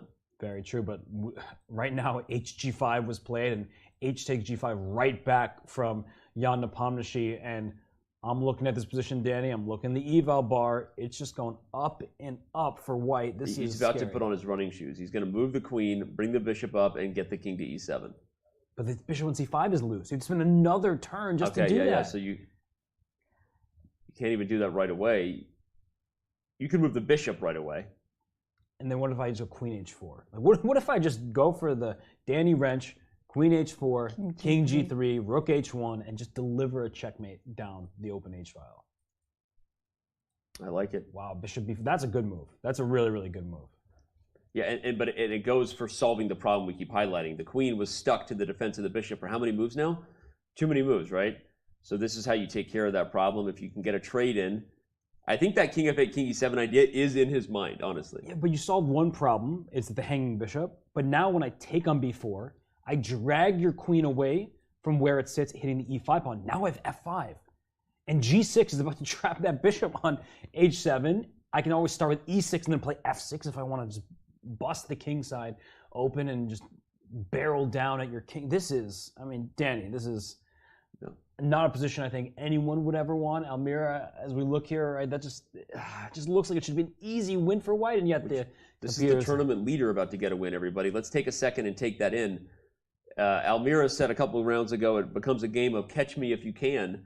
If he wins this one, he might be, challenging Leonardo DiCaprio for the role in the sequel, Almira. And this is not the position that you want to get against Jan. Once again, he is in his element. Yeah. And he's seen all the tactical shots, even after bishop b4, what I was thinking that Jan-Krzysztof has to go all in, like bishop b4, queen b4, f5, you have to take on b2 and to go for a very concrete line, which is probably losing, but then you have to do something. Maybe here you could sacrifice the bishop, take on e5, and to have some drawing chances.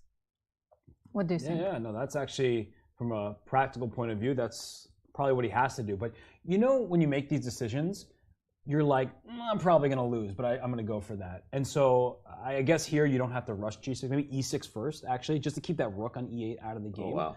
But the point is, I'm just sending things towards your king, and the engine, right, has no emotion. It's just saying, yeah, it's bad for black, but perhaps you can hold this. Whereas when you do this as a human, you're like, oh gosh, I'm probably going to lose, but I might as well try this, because otherwise I think I'm just going to get steamrolled. I had this crazy thought, because even if you take all the pawns, but you manage to keep the a pawn and the bishop on g2, somehow in the long run you will still win this game. Wow, that's my way of thinking. Commentator after your own heart right there, Robert. Already thinking ahead about the endgame. We joke Robert does that earlier than anybody, but oh man.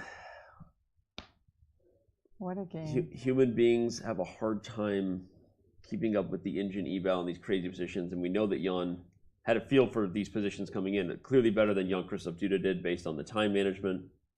Speaking of human beings commentating on these chess games right now, our own Vishy Anand is commentating on Chess.com India's channel right now, and he applauded Nepo's h4, said it was very tricky, very clever, and thinks that Nepo's going to go on to win this game. And it showed a good deal of restraint. Right? Yep. Instead of going for f5, he decides, let me go h4, g5, and open up a new avenue for attack. So I think that right now, Jan Nepomniachtchi, he's fixed the problem he had yesterday. So what a difference a day makes. And this is the player who won the previous candidates. This is the player who's leading this one. And he might be able to start ballooning that lead if he can win his game.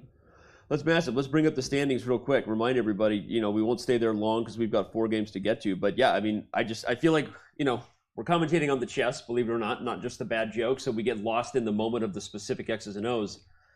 But this is a massive result here. This could be a 4.5 score. And if the most likely result happens in the game between Firouzja and Caruana, which is a draw, most likely just because chess, that means you're looking at a full point advantage for Jan Nepomniachtchi above the entire field. And he just took a glance up there. He's like, I hear you, Dan. I know what's at stake, buddy. You don't got to tell me. I win this game, I could be a full point ahead of everybody and talk about being in the driver's seat heading into the back half. And he would be on +3 score after 6 rounds. This is absolutely impressive. And that would be deja vu because he did that last time and then he got stopped by Maxime Vachier-Lagrave in round 7. So he actually started, I believe, this 4.5 out of 6. And that's been both the biggest praise of Jan Nepomniachtchi. He's a streaky player and he gets off the hot starts. But what people also say is, wait a second, when you play 14 games, in a row, the second half of the tournament, I think, is where people start to worry about him. And it's too early to be like, oh, well, he's going to stumble down the street. Of course not. We have no idea. But I think that nobody will be that surprised, I guess, except for all the betting markets who said Jan Nepomniachtchi had no chance. But he take that, Vegas. He often gets off to really good starts in tournaments. Well, there's another game that got off to a crazy start. We thought it was slowing down when the queens came off, but we have to get back over to it. Whose turn? Oh, it's Czech, so it's White's turn. Yeah, it's White's turn. There's Black. It's Black's turn. No, White's turn because White is in check. Okay. We're too tired. I couldn't process what I was seeing on the board.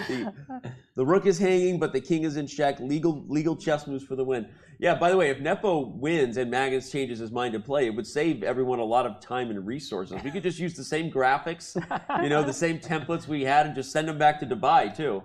The one unhappy person is if Fabiano had to commentate with us again, I think he'd be a little sad. Fabi comes back to the Chess.com couch. The Sofa Boys return. We rinse and repeat that thing. Oh no! No, we'll get lots of comments. Don't worry about it. Anyway, but all right, let's. Do you think Nepo got scolded yesterday? That was the question. The Nepo what? Got scolded? Do you think he got scolded by his team of seconds who were saying, don't play so fast? Really? No, it was a question. Yes.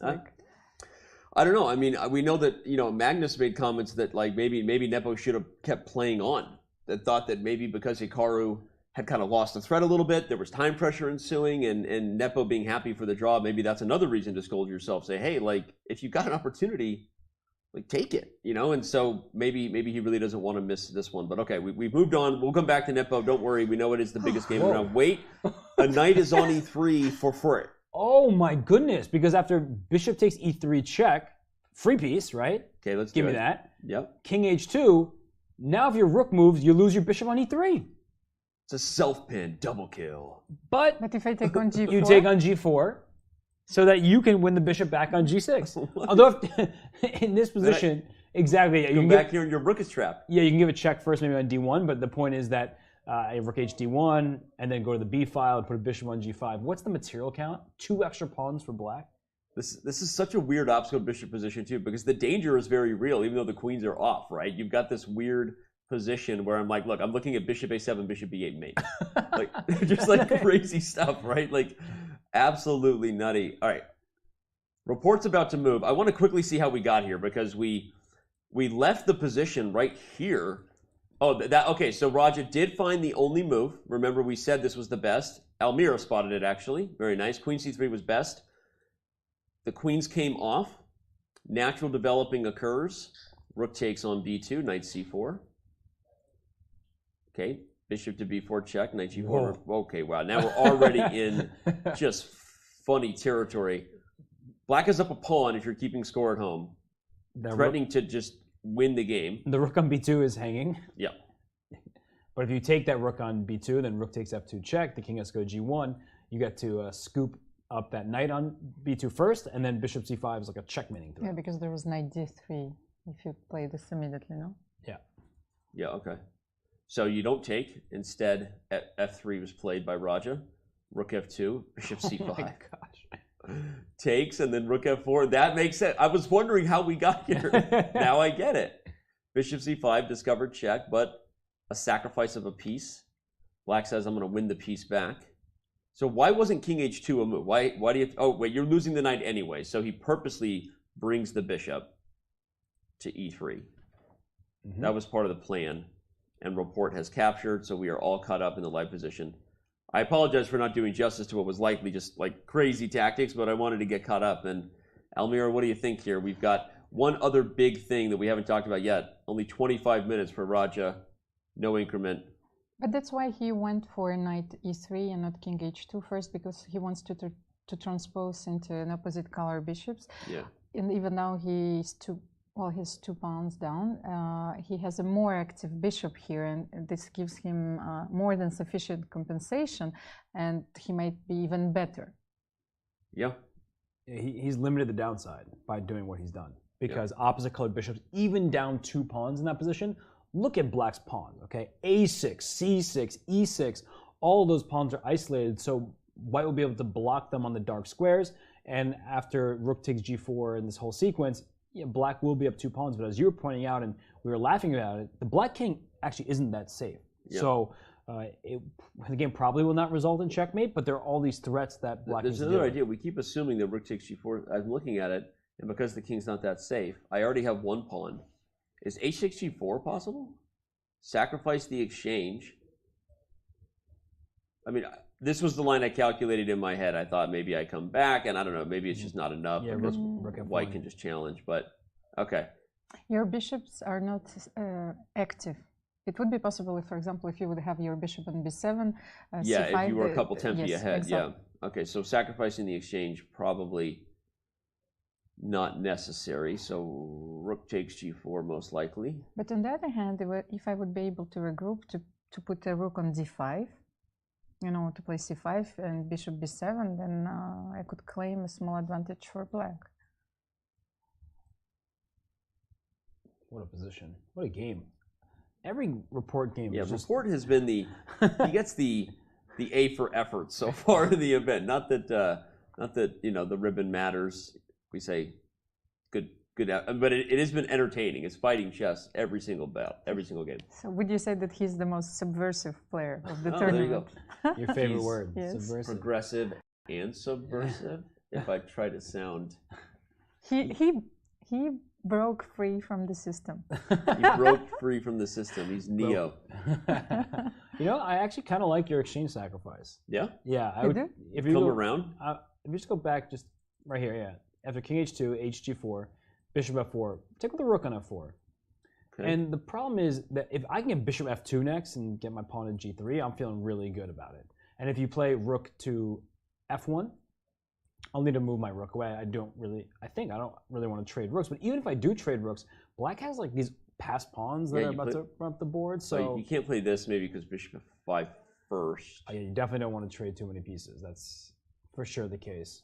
But a position like this, yeah, maybe it's not ideal for black, but I could see the temptation here. Yeah, Chad agrees with us. Report has the most fun games, I swear. I also swear. By the moon and the stars in the sky, that I'll be there.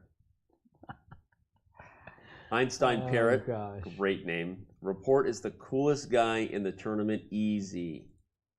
But given the tournament situation, Robert, would you opt for rook g4 or bishop, like given in exchange here? It's kind of the Firouzja report question when you're defending, and black will be up 2 pawns in the opposite color bishop position, but he may feel like I have no chance to win that game, and maybe I could go wrong and something, you know, will be a problem because my opponent's active and I'm just trying to find a way to get some counterplay.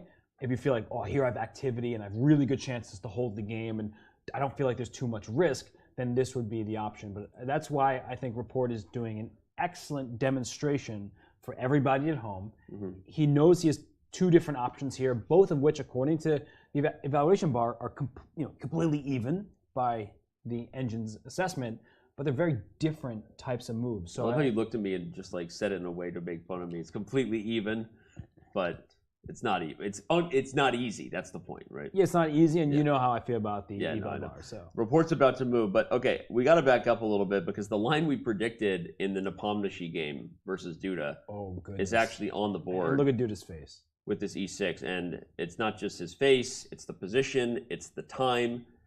Rook takes g4 was played by Report, but we got to head over here to Jan Nepomniachtchi's game versus Jan-Krzysztof Duda. It's Jan's game. It's maybe Jan's tournament. Right now, the man cannot be stopped, and Duda is feeling it. By the way, this is 16 more moves to make as well in 31 minutes, which when you were facing a position like this is quite the uphill battle. He has to take on a 6 here, I think. That's the only move. Yeah, he has no choice. But I'm just looking at his face. It feels like he's already resigned, right? Yeah. Like, remember yesterday's game, and this is a very different type of position, so it's not a fair comparison. But after Jan made that mistake with Queen E4, Queen G4, all that stuff, he looked really upset, but then you could see him like regaining some life.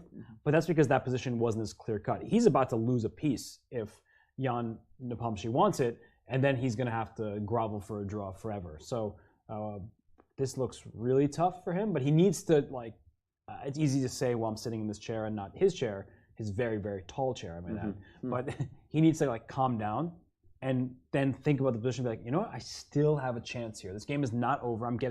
You're the first one to call us out after Queen takes B2. Black gets all these pawns, so there is hope to survive this game. It's not over based on the material count. And I also had a thought that after G6, maybe I should leave this pawn on H7. I will not take it, and it will be a perfect shield for my king. I like that. Let's show that. G6, E takes F5, and then King H8 by Almir. This is we call it the umbrella method. You use your opponent's pawn to provide shelter to your own king from the rain.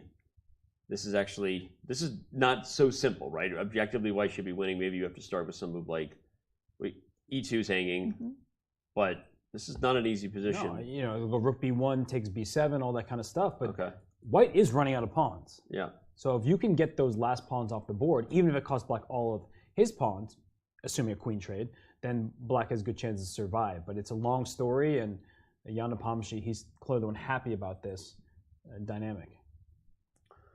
So how we got here was what we anticipated, right? H takes G5 was played. Although remember again, probably King H8 was the best defense, but he goes for this main line. Jan's all in on F5. Queen takes B2. G6 and E6 both look good.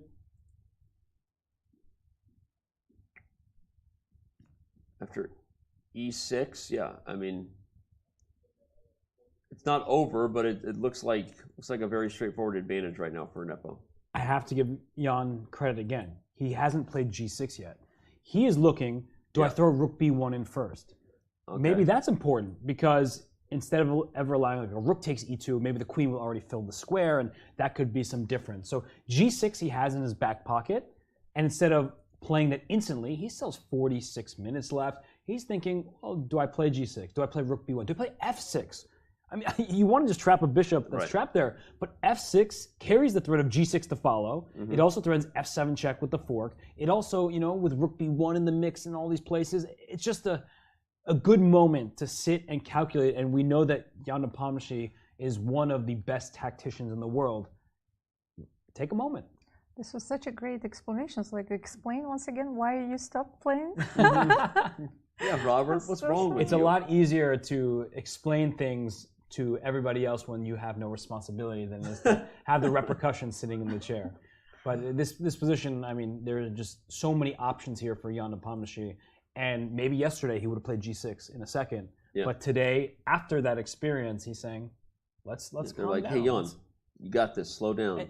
And you know, after rook B1, Black's next move probably is queen takes E2, but that could be an essential difference in the position.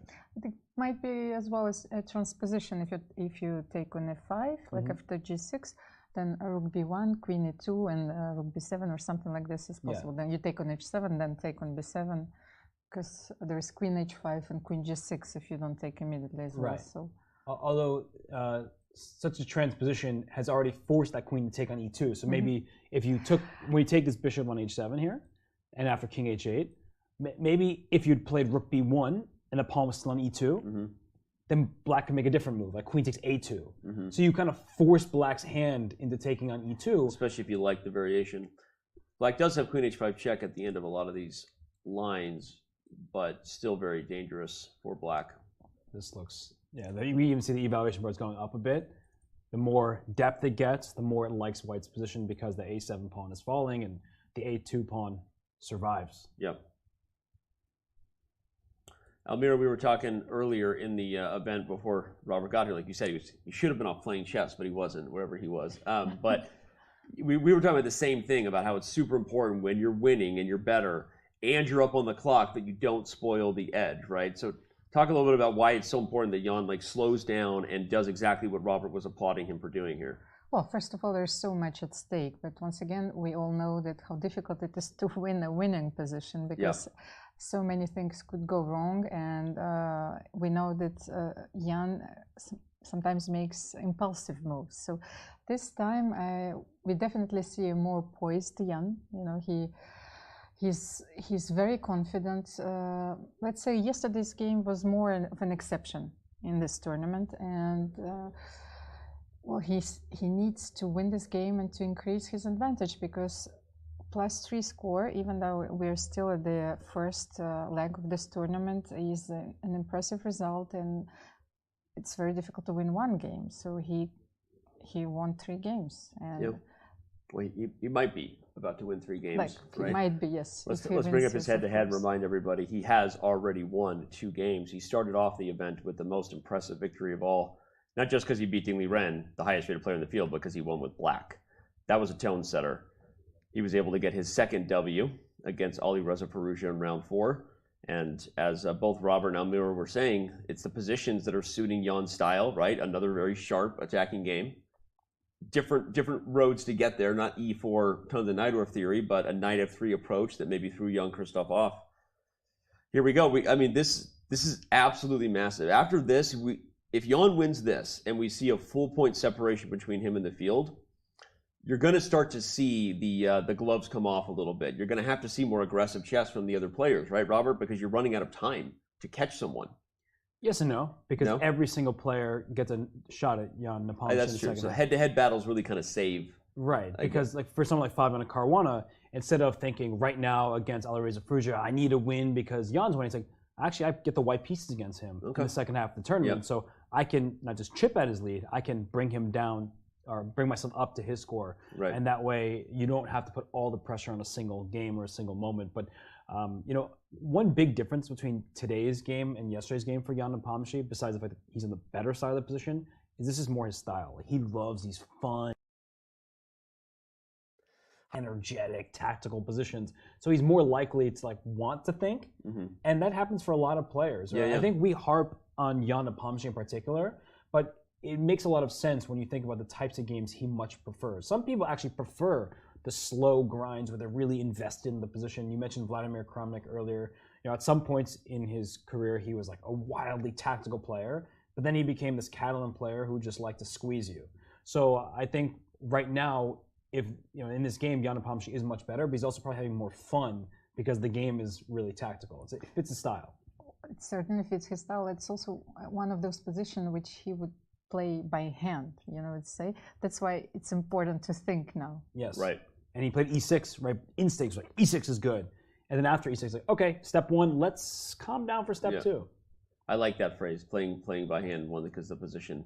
And sometimes you feel the position is easier than it is, right? You have to be careful. You don't ever want to play by hand totally, right? Because your brain makes the decisions, not your hand, for most people anyway. But no, it's a really important point that you have to be careful thinking the position is playing itself when there may still be opportunities for your opponent. So, and actually, we got word from our production team behind the scenes that if we go back before E6, that apparently Rook C3 instead was like a winning move by plus a million. If you let if we let it sit and think for a while, but it makes a lot of sense why it's so good. But that is like a very difficult move to play, to show the restraint to not play E6 right away. And I guess you just move and then that play E6 that is a computer move I've ever seen. Look at this: Rook C3, D4, E6. What? Are you kidding me? No way. Just take on F7, I guess. And you just have G6, F6, like just throw all your pawns up at this king. Or no, Queen C7 first, I guess. Look, I mean, this is okay. No. This is how humans play, right? That's how me and Robert catch cheaters on Chess.com. I'm actually not kidding. You want to know? I won't name names, but we have caught more than a few grandmasters. And one of the funny ways we catch grandmasters, Almira, this is the only way you can catch a grandmaster cheating, because like there's so many other ways they try to throw you off. But in positions like this, when there's multiple +1, +2, plus even 1.5, right, Robert? But then in like 3 seconds they play Rook C3. We go, no human being ever plays that move and goes for a line that looks like this when e6 was just winning, right? So, little pro tip for all you out there. That's how we catch cheaters right there. That's Rook actually c3 is not a move. One of the reasons why I haven't played the online events, because I don't even want to be in a position where I would suspect my opponent. I think from the ethical points, like view, I really don't like this situation. So I hope that now the measures that you have taken assure a very secure environment, playing environment. Online chess is more secure than it's ever been. That's the truth. And amount of very strong players we've caught cheating would shock you, but we can't talk about that. Yeah, you've already said a lot. I'm like, you know, you're the boss, so you can say what you want. I tend to keep these things. I'm not going to make it personal. Don't you worry. So we did in fact have. Okay, where are we at? Okay, so he did indeed go for this main line. He is no, he didn't. No, he is not. No, Sorry. Okay, analysis. Sorry. This is where we stand. That was my analysis. Apologies. Oh man. Rook c3. Rook c3. That's like what? Like. Yeah, no. I mean, real shout out to the production team for getting that information to us, but that's just. No, we keep showing it all day, but that was crazy. I would understand if you would play Rook c3 with the idea of playing after d4, Rook b3, then Queen h4, and Rook h3. That's that's why I figured it was Rook c3, d4, move the Rook, and I was actually about to go on a tangent before it went there. I was going to say, oh, it's instructed because it cuts the Queen off and stops. That's the communication thing you're doing, but actually, it's an insane sacrifice of Rook line for e takes f7. Okay. All right, let's back up and take a look at where all four games stand. This one is the one with the most at stake. Just because if the guy leading the tournament wins, we got storylines changing. But Fabiano Caruana. Wait a second, Fabiano Caruana has gotten a better position as black, and a big part of it was because exactly the idea we were saying that Firouzja shouldn't go for with e4. Yeah. He went for that idea. And look at the clock, by the way. 11.5 minutes for Firouzja and nearly an hour for Fabiano Caruana. It's only moved 21 bishop h3. Let's go to there. We shall go to there in this game. We should haste. Wow, I mean, this is so what just happened in the last few moves? How did we get to this position? Well, e4 was played after Rook ac8, right? As we were saying, that shouldn't be the idea. So if you're just tuning in, we were talking about, a lot of things. One, is this the right style for Alireza Firouzja? We were even speculating he's working with Kramnik, right? Maybe the repertoire here, didn't seem to be a position where Alireza was comfortable. And as evidence, look at the time management, just to kind of level set the storyline. And we were saying, hey, even though knight f3 threatens e4 and e5 to trap the bishop, Robert and Elmira pointed out a nice idea that you can make some move like Fabi did, and there's no threat of e4 because black has the intermezzo e5, very key. You gain a tempo, you stop e5, and that actually e4 is a bad move because it does all the things you don't want in the Catalan. It blocks your bishop, it actually cuts off the communication the queen has in the open board, but that's exactly what Alireza did. He plays e4, Fabi plays e4, and by the way, the engine agrees. Engine is like, e4, not so great. I'm giving black an edge. Fabi doesn't miss his chance. Now knight to b4, which just immediately looks better for black. Yeah, look at the rook on the c file. This a2 pawn could be a target at some point. If you ever play a3, you're welcoming in more black's pieces on those light squares on the queen side. So as we go to the game, bishop g5. But if this was the idea, just to get your bishop out to g5. That's what Elmira was saying. Is that was one of the ideas of the knight coming to f3. Is it unleash the bishop here, right, Elmira? Yes, but you needed to. Well, I wanted to keep the pawn on. I didn't want. You wanted to do it with the pawn on e2. Yes. No, I wasn't saying you were endorsing the idea. I was saying, but that is one idea. But h6 was played. Knight backs up, and we're already in a position that looks very different. By the way, if you don't take d7, I think black is just like better, right? You move the bishop, you put a rook on d8, here comes d4. What move does white even play? Like rook d2 would be the other move that I could consider. But after rook to d2, that you see the position black just puts a rook on d8 and the queen on h5 is out of play. So you're in huge danger of being left without the most important piece to help your queen side. Because at some point black will have a queen b4 and just go after all your pawns. So I think, yeah, I mean. But just look at the pieces. The bishop on d7 is much better than its counterpart on g2, then the knight on c6 is much better and much more active than the knight on f3. And the queen on e7, of course, has much better perspective. So this position is clearly better for black. And rook takes d7. This is important, actually. He's trying to solve his problems tactically, right? As we see here in the live position. But black can throw in this move f5, and that's what Fabiano was thinking about. f5 just looks bad, because why would you give up a pawn, and after bishop takes f5, it's in the same diagonal. But there's this move, queen to e8, offering the queen trade. So if you take my queen, my c8 rook gets to recapture, and now you're not getting your exchange back. But I'm not sure he would go for this line, because you can still play on by queen g4 and exploit the weakness of the white squares. Sorry, the light squares. Oh, my mouse is jerking around. But yeah, this is very dangerous.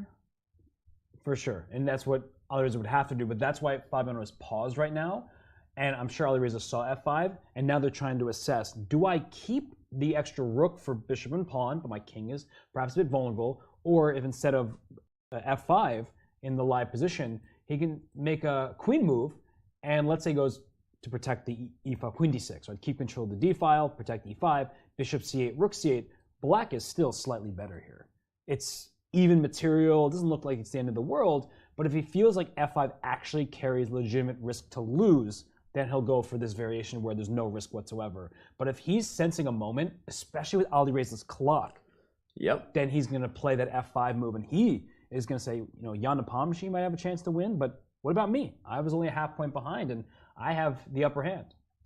19 moves to make in 11 and a half minutes if you're Alireza Firouzja. So, and we see the jacket coming off. You know why? He's like, I might need a little more extra freedom for these arms to fly around the room, because if Bobby plays f5 and we head to a time scramble, you better watch out. Well, we got plenty more to watch out for here in round 6. We're going to take our last break before we get to these time scrambles and time pressure. Don't you worry. We're not going anywhere. And let's remind you that the chess is going nowhere right after the candidates. We got more events coming up for all you fans of American football. I say that out of respect to our international sports fan around the world. The NFL has many superstars. Larry Fitzgerald, a Hall of Famer. Amari Cooper, Pro Bowl wide receiver. Kayvon Thibodeau, just taken in top 5 in the NFL draft. Micah Parsons, so many more. It's Blitz Champs. It's July 9th and 10th on Chess.com. John Urschel, celebrating a birthday tomorrow. I love you, John. Happy birthday early. Everyone knows his birthday. It's public information. He has a Wikipedia page. Robert, don't judge me. I'm allowed to say that. Don't go anywhere.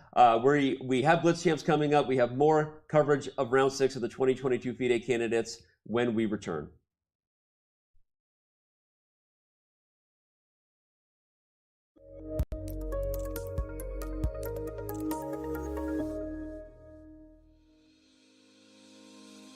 Want to hold a massive chess tournament with dozens of clubs or hundreds of players?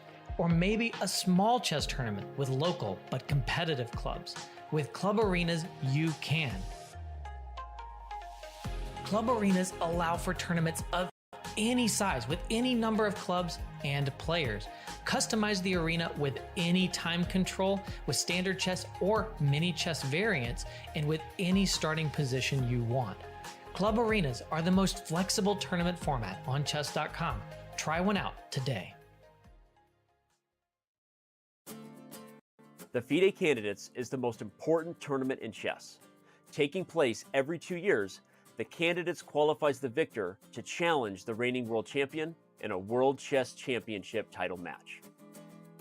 The 2022 Candidates will feature 8 of the world's best chess players. They've all earned their spots through 2 years of fierce competition. They now head to Madrid, Spain, where everything will be settled over the board.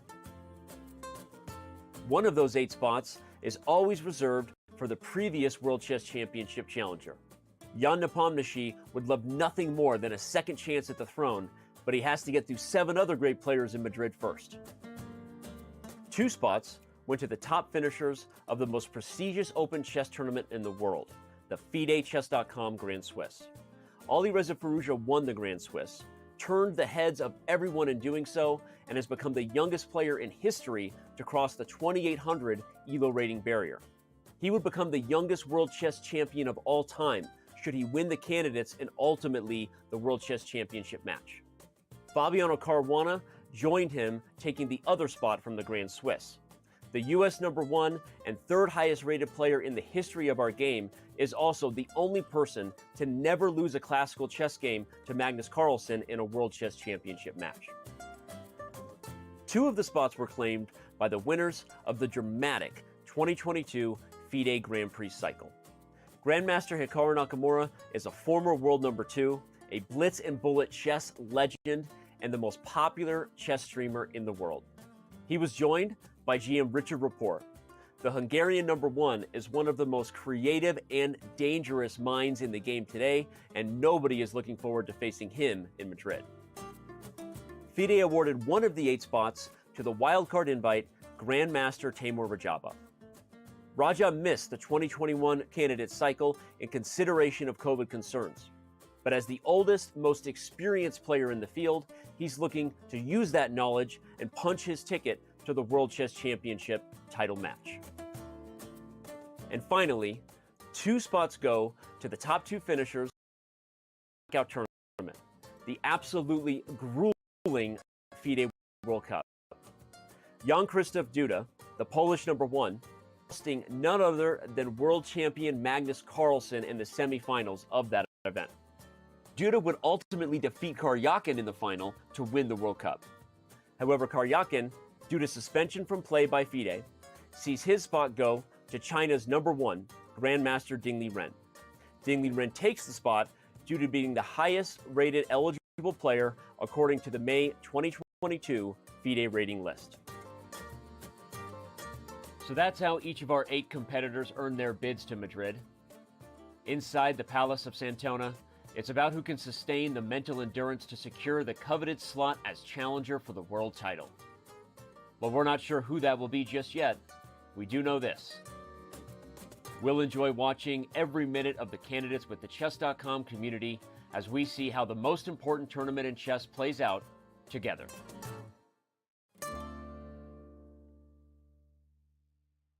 Did you know you can watch top chess events right on your phone? You don't even need to download an app. Just open any mobile browser and head to chess.com/events. You can see what's happening right now, check out top games, see results, and so much more. Try it for yourself at chess.com/events.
We are back here in Madrid, looking at the beautiful Plaza Mayor on a beautiful, beautiful day here for the 2022 FIDE Candidates. And speaking of a beautiful day, some players might be very, very happy with their day at the end of the chess, going to the rest break, and some others might not be so happy.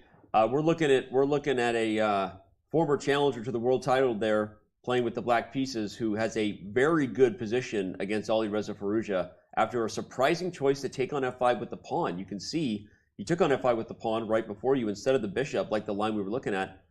Computer no likey. We got to dive into this right now. We don't have a lot of time. Let's figure it out. What is he trying to do by taking with the pawn here, Robert? I'm trying to figure that out myself. I think that he wants an additional piece controlling the king side, right? With a pawn on f5, maybe eventually your bishop can wrap around and you can use the knight h4, bring all your pieces into the game. But I actually really don't like this for several reasons. One of them is, can I not play queen f7 just to offer a queen trade, then bring my rook from c8 to d8 to the open file? I'm not buying this at all. Then knight on f3, it takes a while for it to get to g6, and in the meantime, black's knight can enter d4 and things like that. So the knight on g6 by itself isn't going to deliver some kind of fatal blow.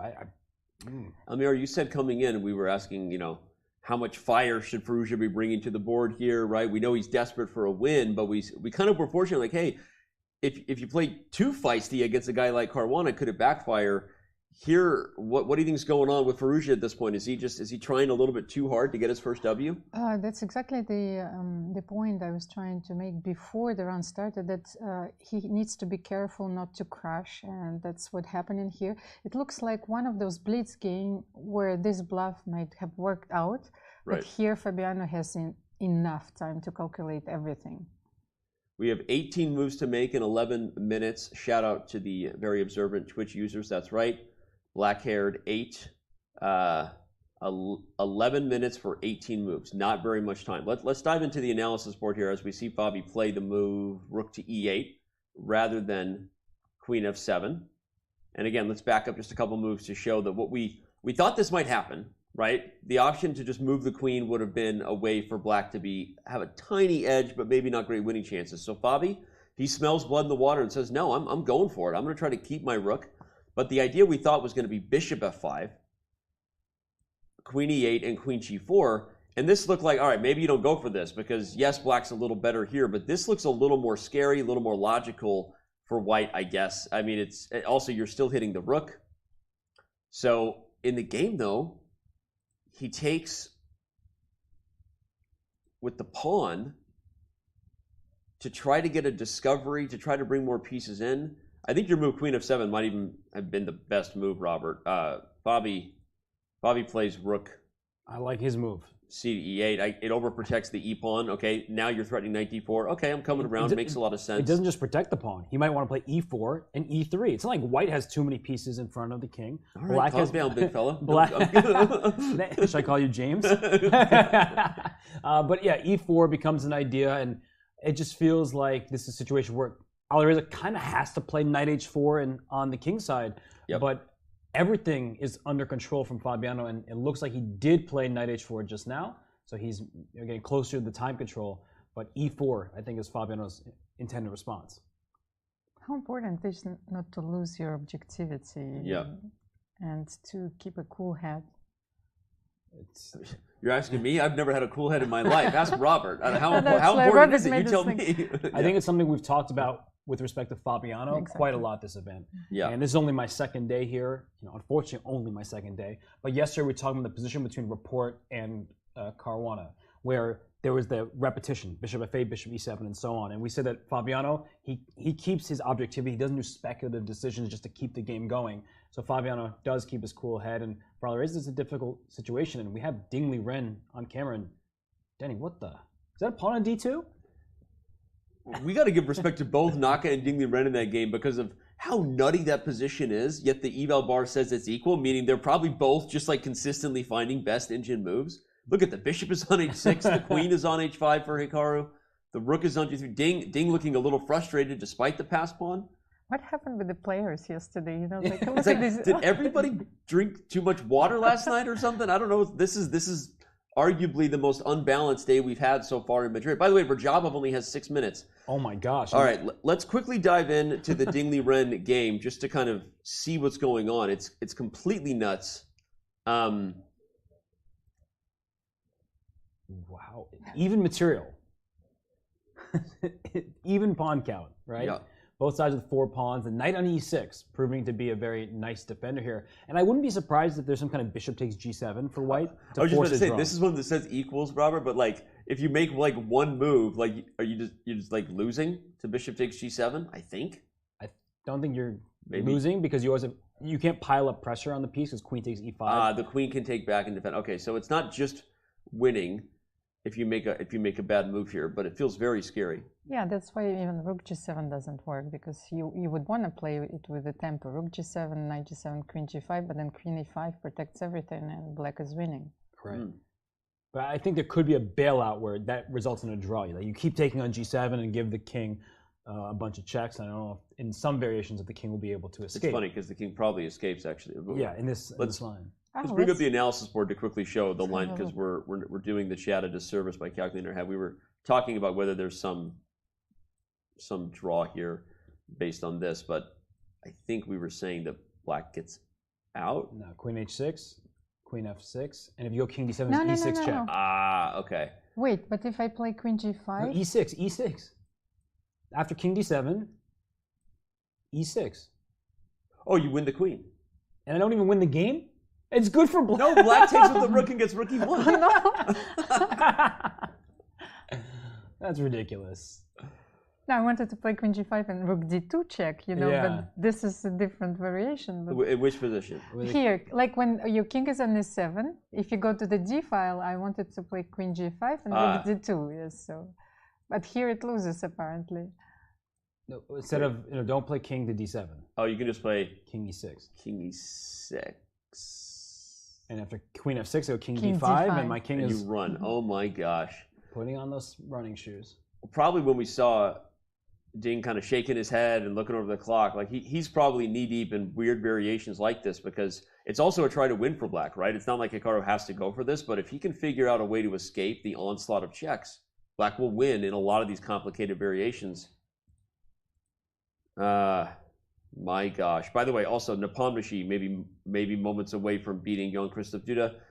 Let's go back to the bird's eye view here and just take in for a moment so that no one yells at us when we're not able to catch it.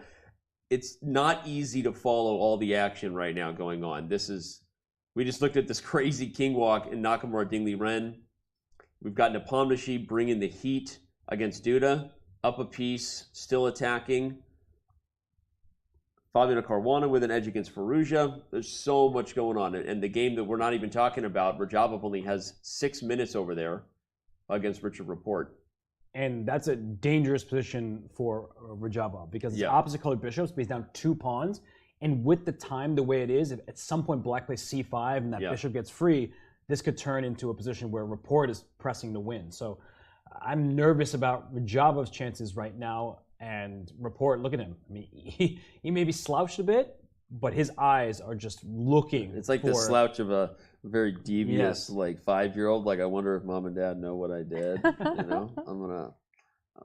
I know that slouch too well. I have too many kids. Oh. Okay. Look, he's like, wait, he's actually knee deep in his head, calculating. C5 is the move that likely coming to the board. Let's jump into that game real quick and just show what Robert said, because he plays Rook G4. Okay. Rook G4. Attacking H4. But as soon as C5 comes in, even if you lose that pawn, but if you can like put the bishop on D5 and start to slowly unwind, you'll still have chances, especially if you maybe win some other pawns along the way. But I don't like this move, because you can even sacrifice this pawn and to play Rook F1, Rook F7. That was my idea. What do you think? Oh my gosh, wait, Rook G4. I just give another pawn, Rook F1, Rook F7, and what do you do? Because Rook F8 precisely, it was a very precise move, because you needed to control the F file. Wow, that's a huge point, Elmer. Oh my gosh, wait, Raja looks over, he's thinking in his head, he's like, wait a second, I'm surprised to see that move. He was about to grab his rook? The same exact situation like he had in his game against Ding. He's given a chance in a very tough position. Yeah. He was down against Ding Liren, also with the white pieces, but given a chance, and he didn't miss it. And Raja looks like he sees Rook F1, like he's about to not miss his chance here. Wow, what a huge mistake that might have been from Rapport. The move C5 was what we were looking at because it threatened G2, but also Rook F8 might have been the best move in hindsight because of what Almira is saying. And look at that. Rajabov does not miss his chance. He finds Rook F1, and all of a sudden white is better. There goes my prediction. The report, look at that. Rook F1, Rook C7. the game's like over. If c5, rook f7, if you take g2, king h3, and how do you deal with the threats of rook c7, rook takes b7, the rook is hanging? Oh my God. Okay, Almir, I guess black has rook e2 here, maybe.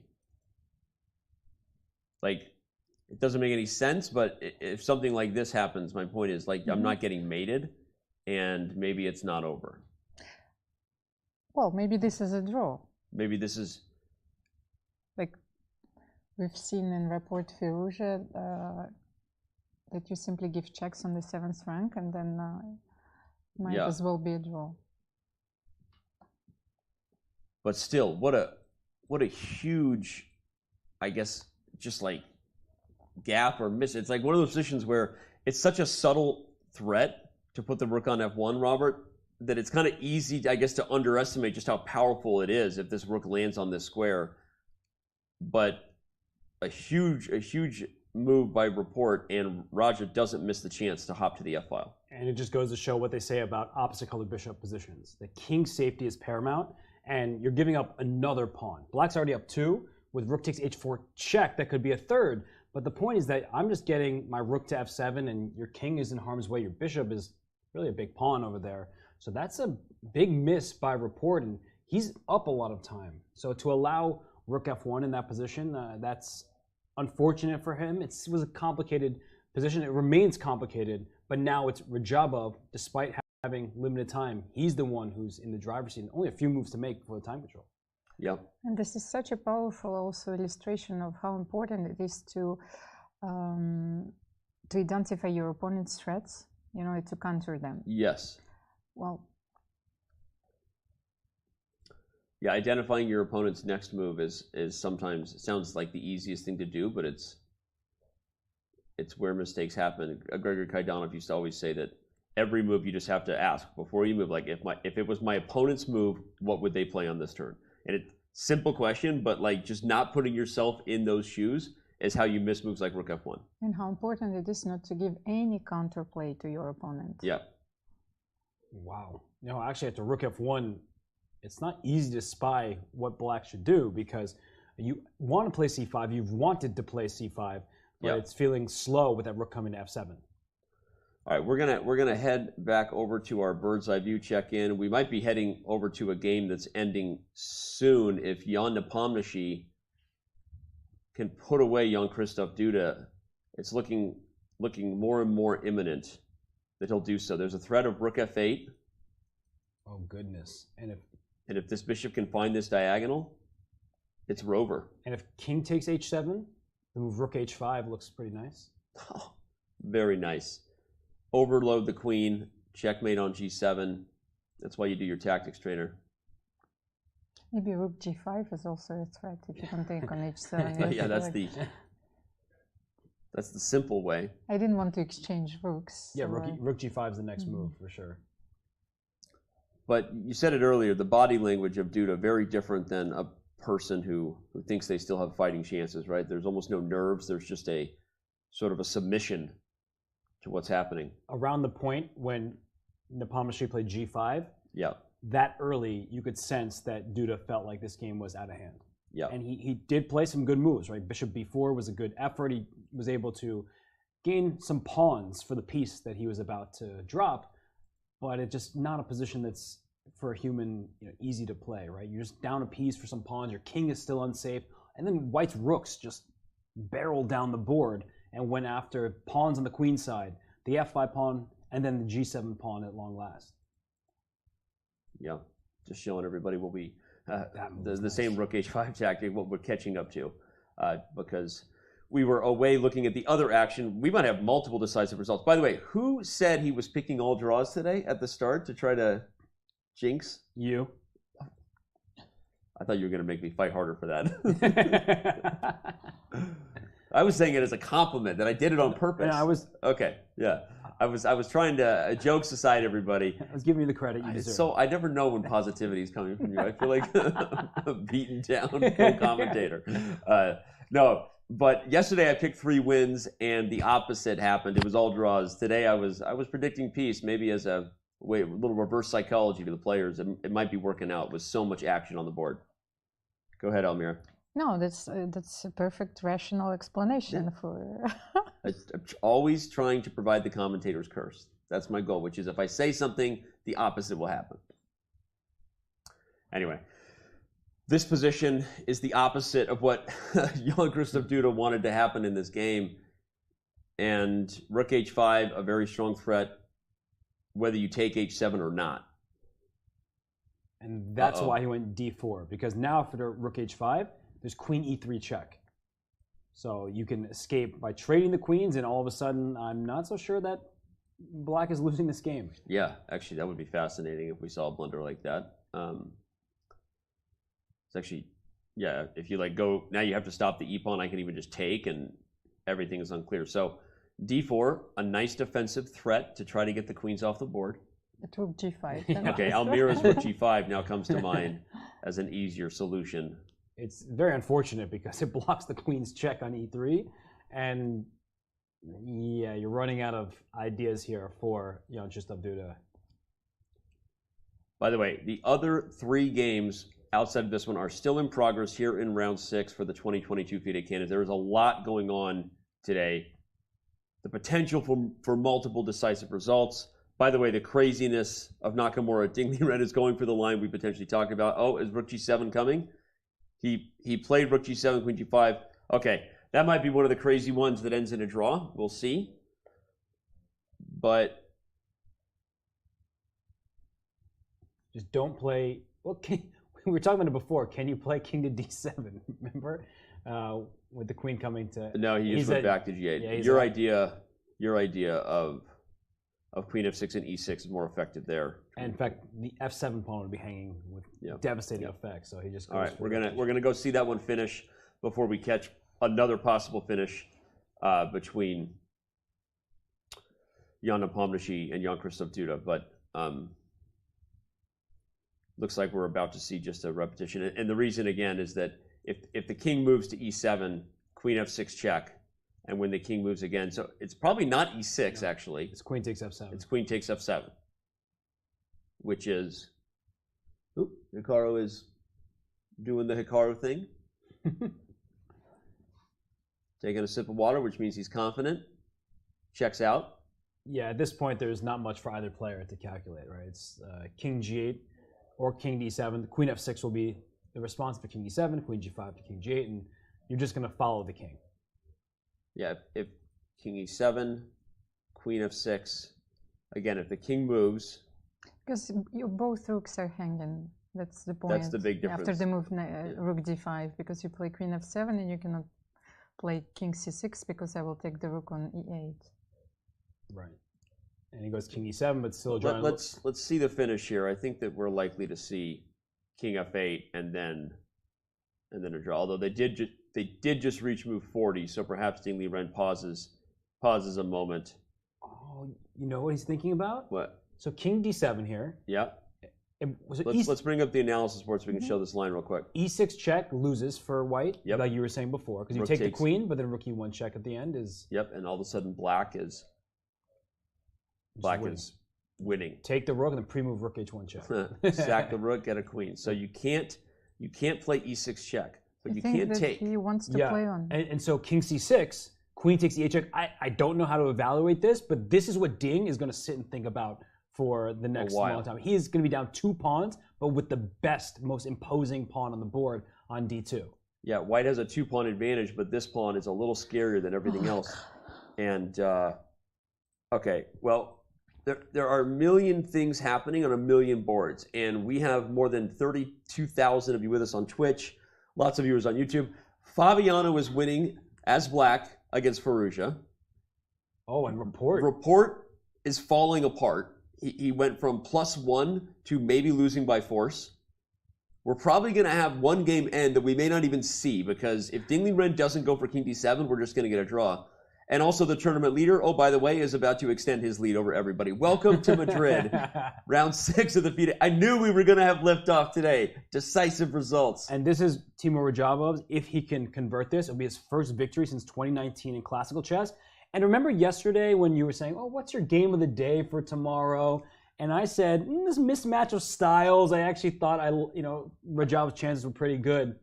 His chances aren't good right now. Well, but he just played a move that might have offered a draw. He just blundered. Oh! He didn't realize he was winning in that position. And it's actually a line I saw. We have to go to that game. We must go to there. Let's go to there. Whoa, commentator's curse. The line, I actually saw it earlier while you were gone with Elmira. The move is you keep the bishop on the diagonal, and there's still no way to stop rook f7. Oh, my goodness. And he misses that he was winning.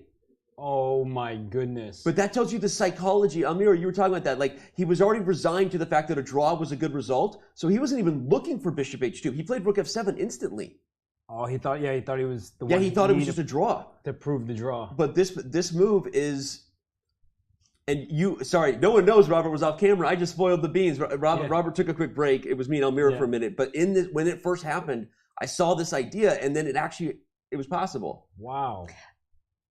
And by the way, rook e7 to stop rook f7 doesn't work because you check and win the bishop. Actually, you mate. I'm sorry. So.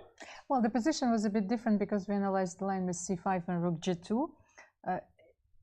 Slightly different variation, but I think that there White had a chance of playing bishop d6. Yeah, same idea. Keep the bishop on the board.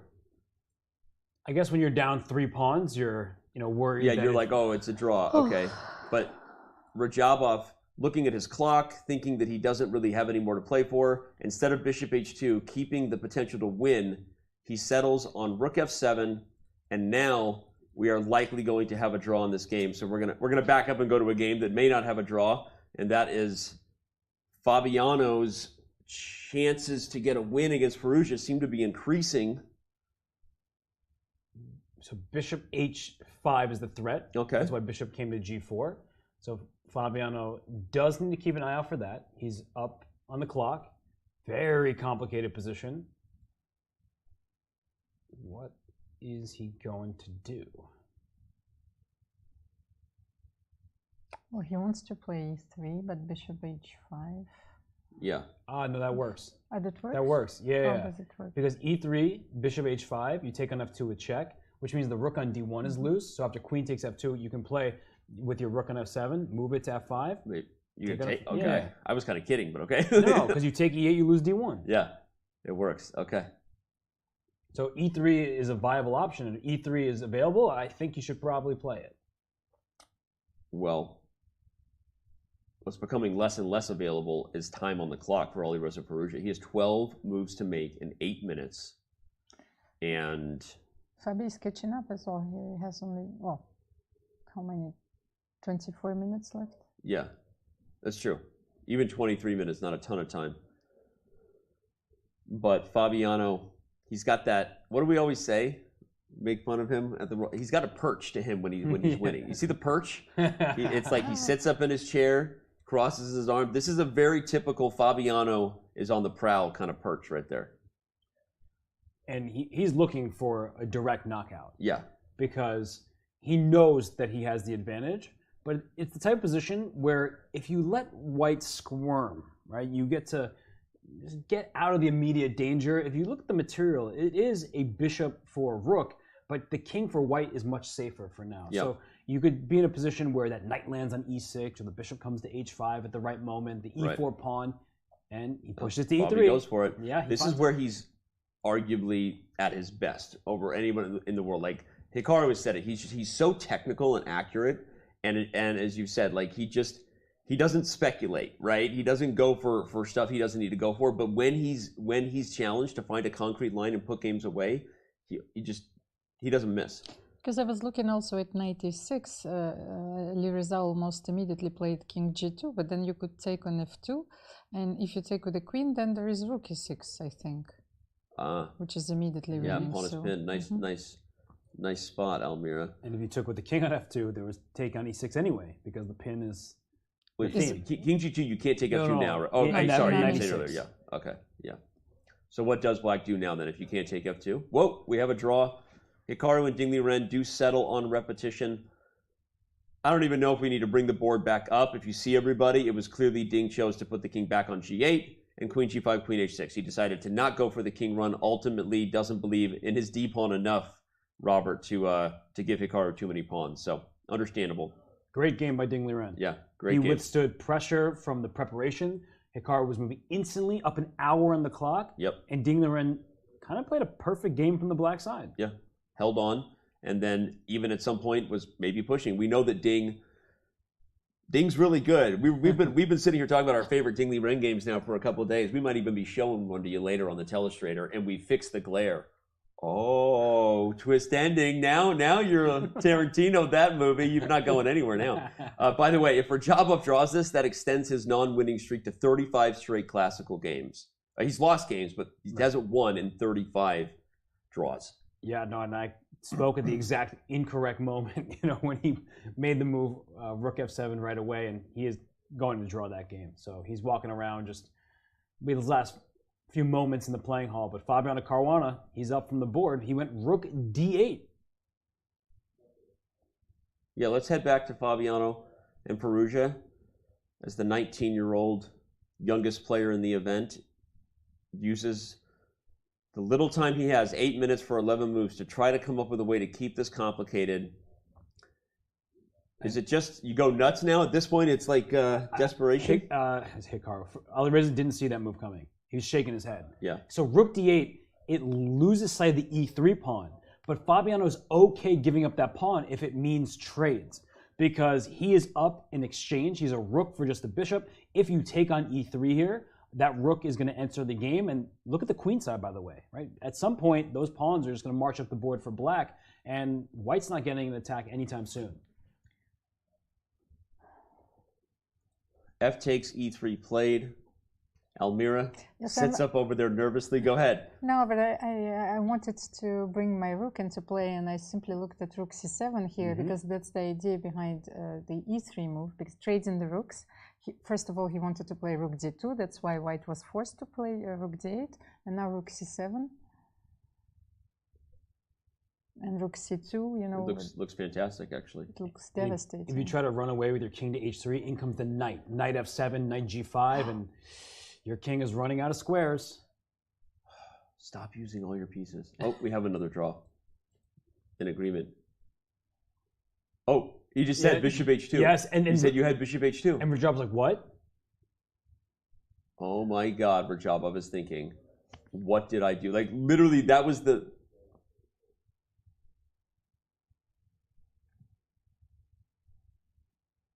It's funny because I'm almost, watching this like we can hear them, but I remember that there's no sound. No, Rajabov giving the face of like, wait a second, what? Yeah, he just never thought that Report would miss something like that either. That's probably part of it. If somebody's making these moves against you, and it's Richard Report, and he's one of the top 10 players in the world, you don't expect him to blunder in your time trouble. So maybe there's a little bit too much belief in the opponent, but Bishop H2 obviously was something that Rajabov, with a little bit more time, but he had just kind of made up his mind. I mean, it's obviously not one that we're going to dive a lot into, right? Or just arguably just because of where Raja sits in the standings, right? So we're not talking about him leading the tournament. But if he was in a different spot, we would be all over that. I mean, that was a huge miss. So all right, we're back to this game here, and we might be breaking down Bishop H2 a little later. But here comes that knight. Bobby finds rook c7. If he finds knight f7. You're freaking out if you're Alireza Firouzja. The thing is, you want to play rook c2, but rook c2 runs into queen d1 type of things, and you're pinned on the diagonal. Your knight in d8 is hanging. It just gets a little bit uncomfortable here. So that's why knight f7 is such a good move to start with, because you don't give white any flexibility. Knight g5 check is coming, and you're going to play rook c2, in which case you don't have to worry about your knight being loose. And when the king's on h4, you win the h2 pawn. Yeah, just with checkmate. So this is just knight f7 is the one move that Fabiano needs to play, and then it's essentially game over. Yeah, if knight f7 comes first, white also can't really make any useful moves, right? You're just like, what next? I mean, you think about pushing pawns. Oh, and Fabiano finds knight f7, and that might be Fabiano's most important move in the candidates. If Jan Nepomniachtchi goes on to win as we expect, this would allow him to keep pace with the tournament leader and not fall another half point behind. What a move. Fabiano, like we said, he's just so precise when it comes to technique, putting games away. E3 and rook d8 there. Yeah. Chef's kiss. So what was that again? The chef's kiss. Well, no one saw it. Yeah. Okay. Well, huge moment though also for Alireza Firouzja. Unfortunately, this one got away from him at some point in the middle game of this Catalan. We see a very distressed Alireza. There's almost no moves, as we just said. Like, what do you do against knight g5? The moment the king isn't protecting h2, rook c2 comes with devastating effects, and it's over. Yeah, and you, sorry. Go ahead. No, I just wanted to say that knight f7 is also a very strong defensive resource, curiously, because I wanted to play bishop f3 and bishop d5 to activate my bishop. This is a very important idea because this bishop on g4 is doing nothing. Right. And after bishop f3, you could still play knight g5 and even take this bishop, but bishop d5 is no longer a threat. That's right. And I mean, the idea is very clear. The rook c2 coming down. Yep. No knight loose on d8. That's really the one thing that Fabiano had to avoid. And so with rook c2, followed by queen takes b2, the second rank is Fabiano's, and you have to feel for the youngster who just turned 19 the other day. You know, a lot of pressure on him in the world of chess, and you know, when you drop down to -2, 2 out of 6, your tournament isn't over, but if we're being realistic, I think he feels his chances at his first candidate slipping away. Yeah. But maybe that's where he would feel liberated from all this burden, like Phoenix, you know, he will start playing differently, you know, he would not feel this kind of pressure, at least. Right.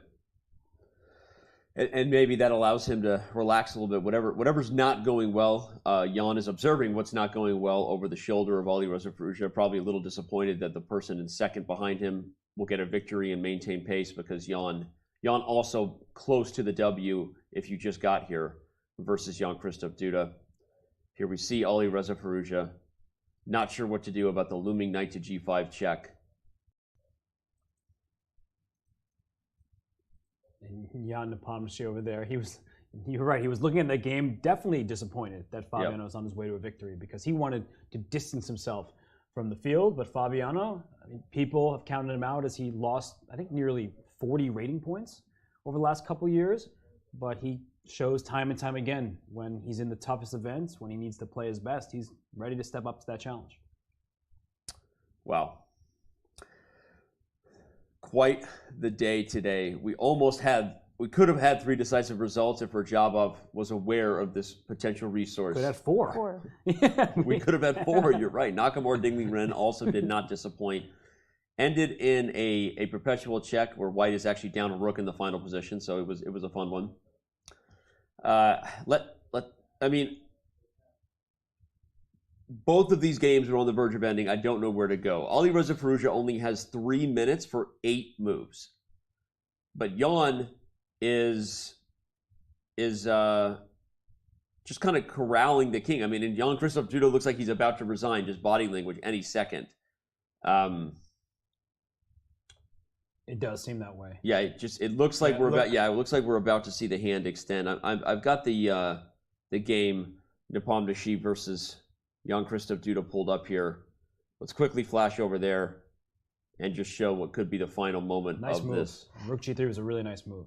Because he keeps an eye on the e3 square, so he wants to play queen c1, but then you could play rook f8. Very nice.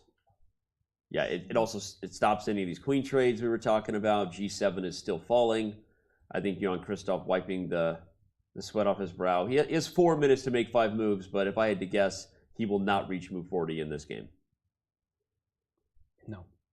Yeah, he sees rook g3, as you're pointing out. The queen moves away from f8, or the queen can't come to e3, and g7 pawn is just falling, and all sorts of problems for that black king on h8. Yeah, and if the queen. Okay. I'm speechless. Breathe. Breathe, Danny, breathe.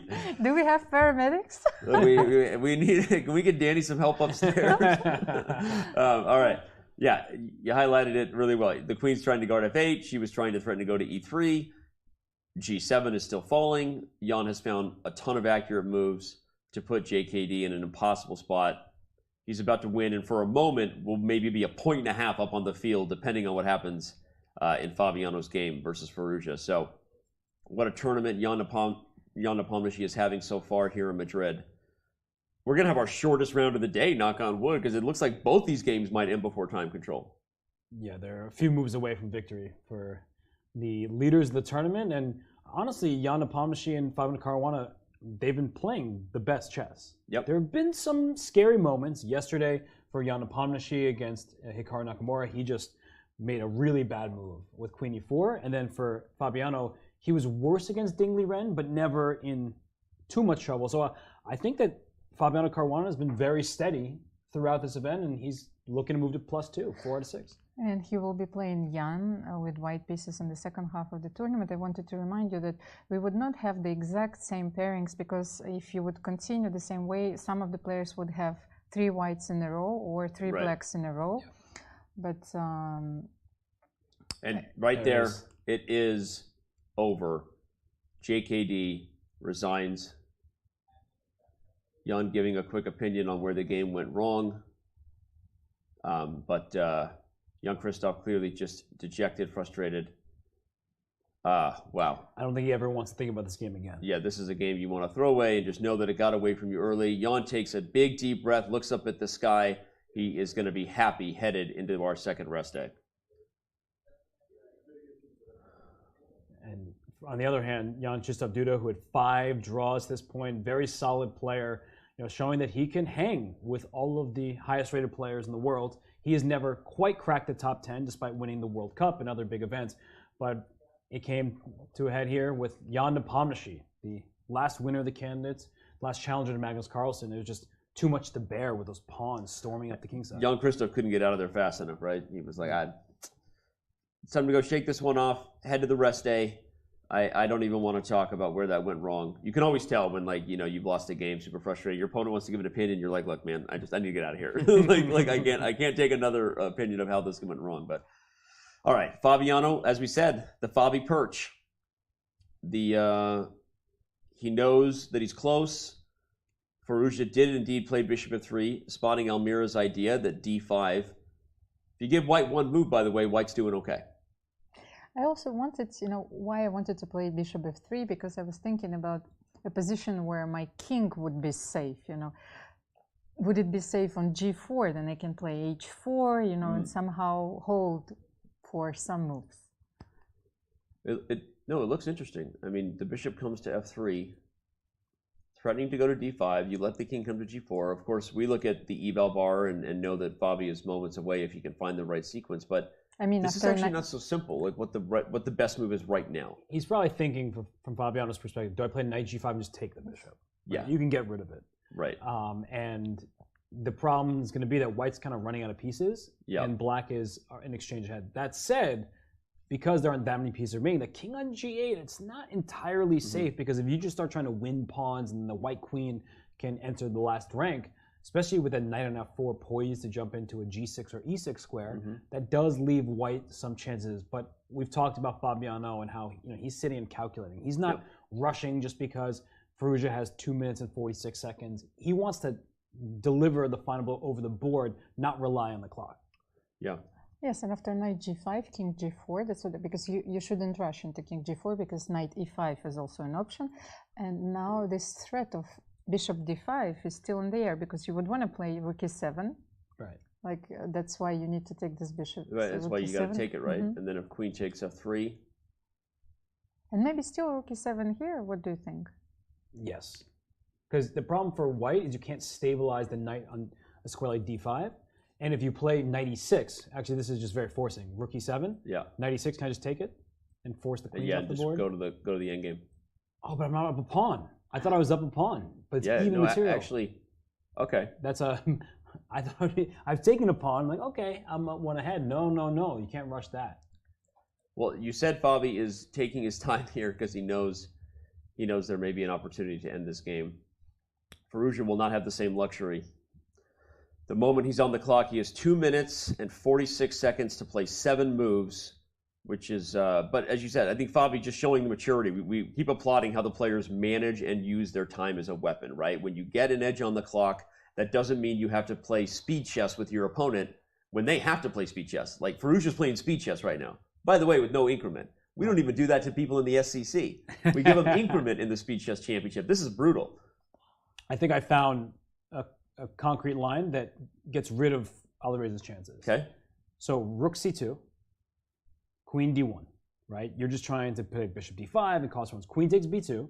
Okay. And if you play bishop d5, because I'm going to take on h2 with check, and I think after king g5, h5? 95 is not made. You can't make the move. But h5, h5 check. And if knight takes, I go queen e2.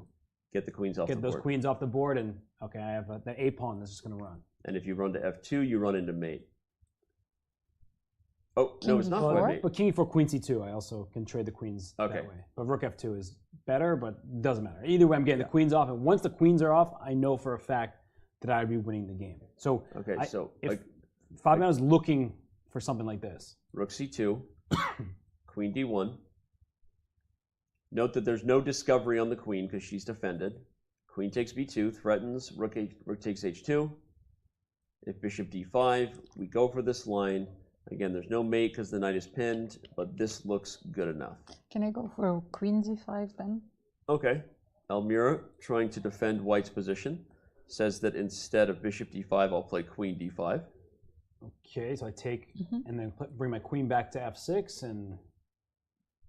Threatening queen g5 mate. Even just ask someone to queen trade into mate. That's cool.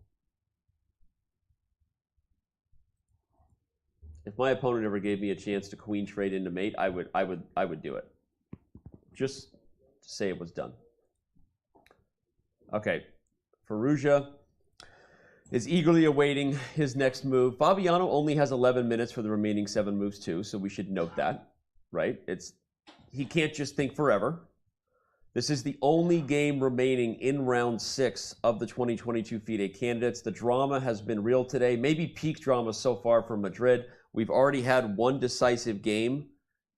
Jan Napomnishi currently has a 1.5 point lead over the field. Fabiano trying to win to keep pace with the tournament leader, which would mean it's maybe becoming a 2-horse race. And on that note, he finds rook c2, likes Robert's idea. They grew up together in New York, these two, and says, yeah, it's not a bad idea, Robert. Go ahead, Almir.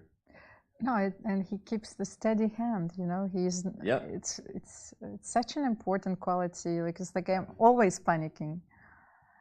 And rook c2, queen d1, after queen b2, there is...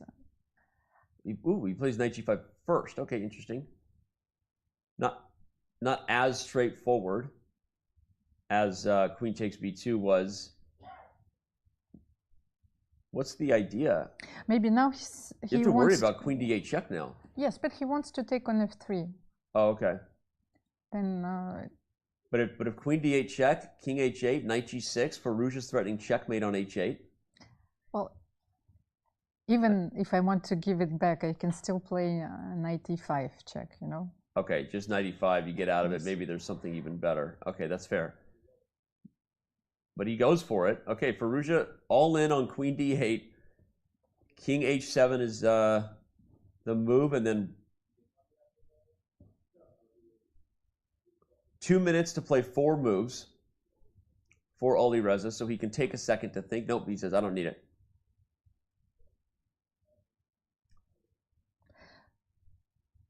Oh, he's threatening knight g6 and knight e6.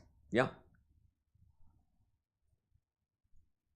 But his king is also in danger. I mean, at this point, Fabi could maybe just take the pawn and get the mating net going.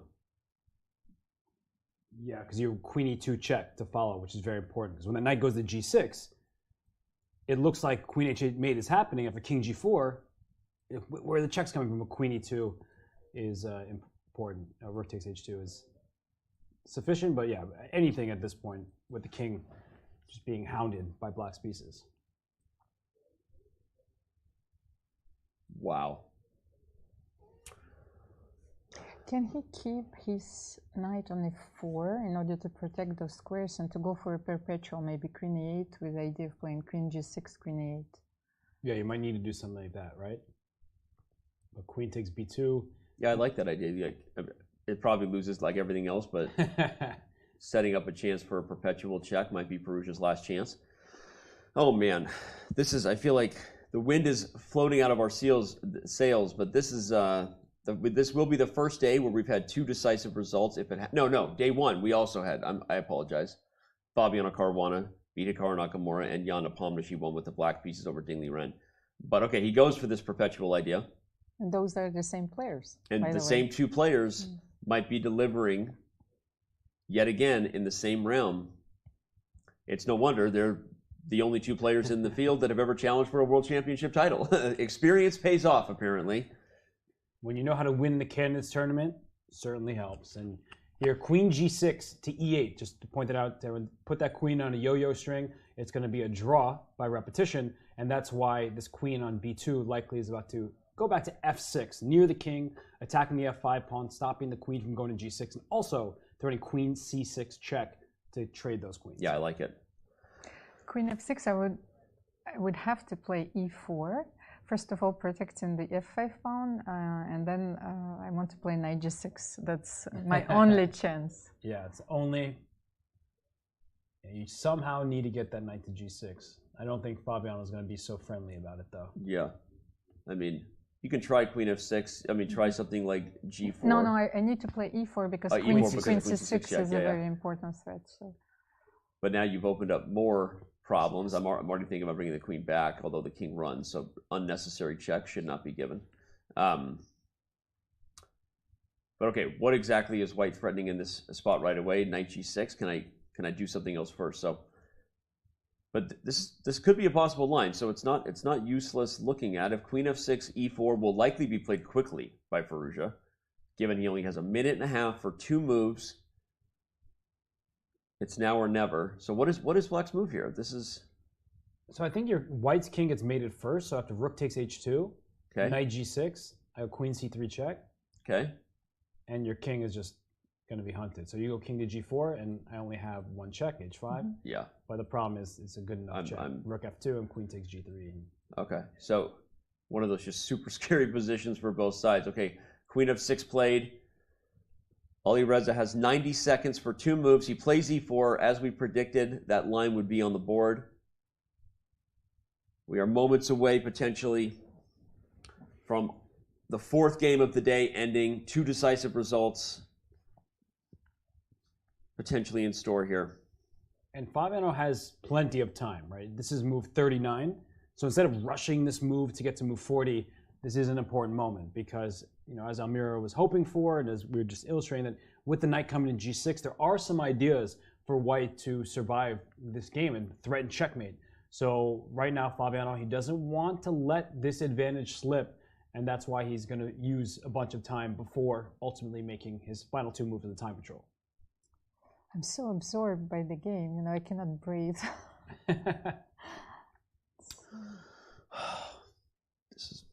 We're just proving that you can breathe.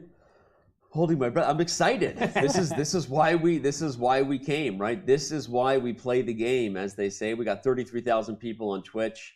Thanks for being with us, no matter where you're tuning in from.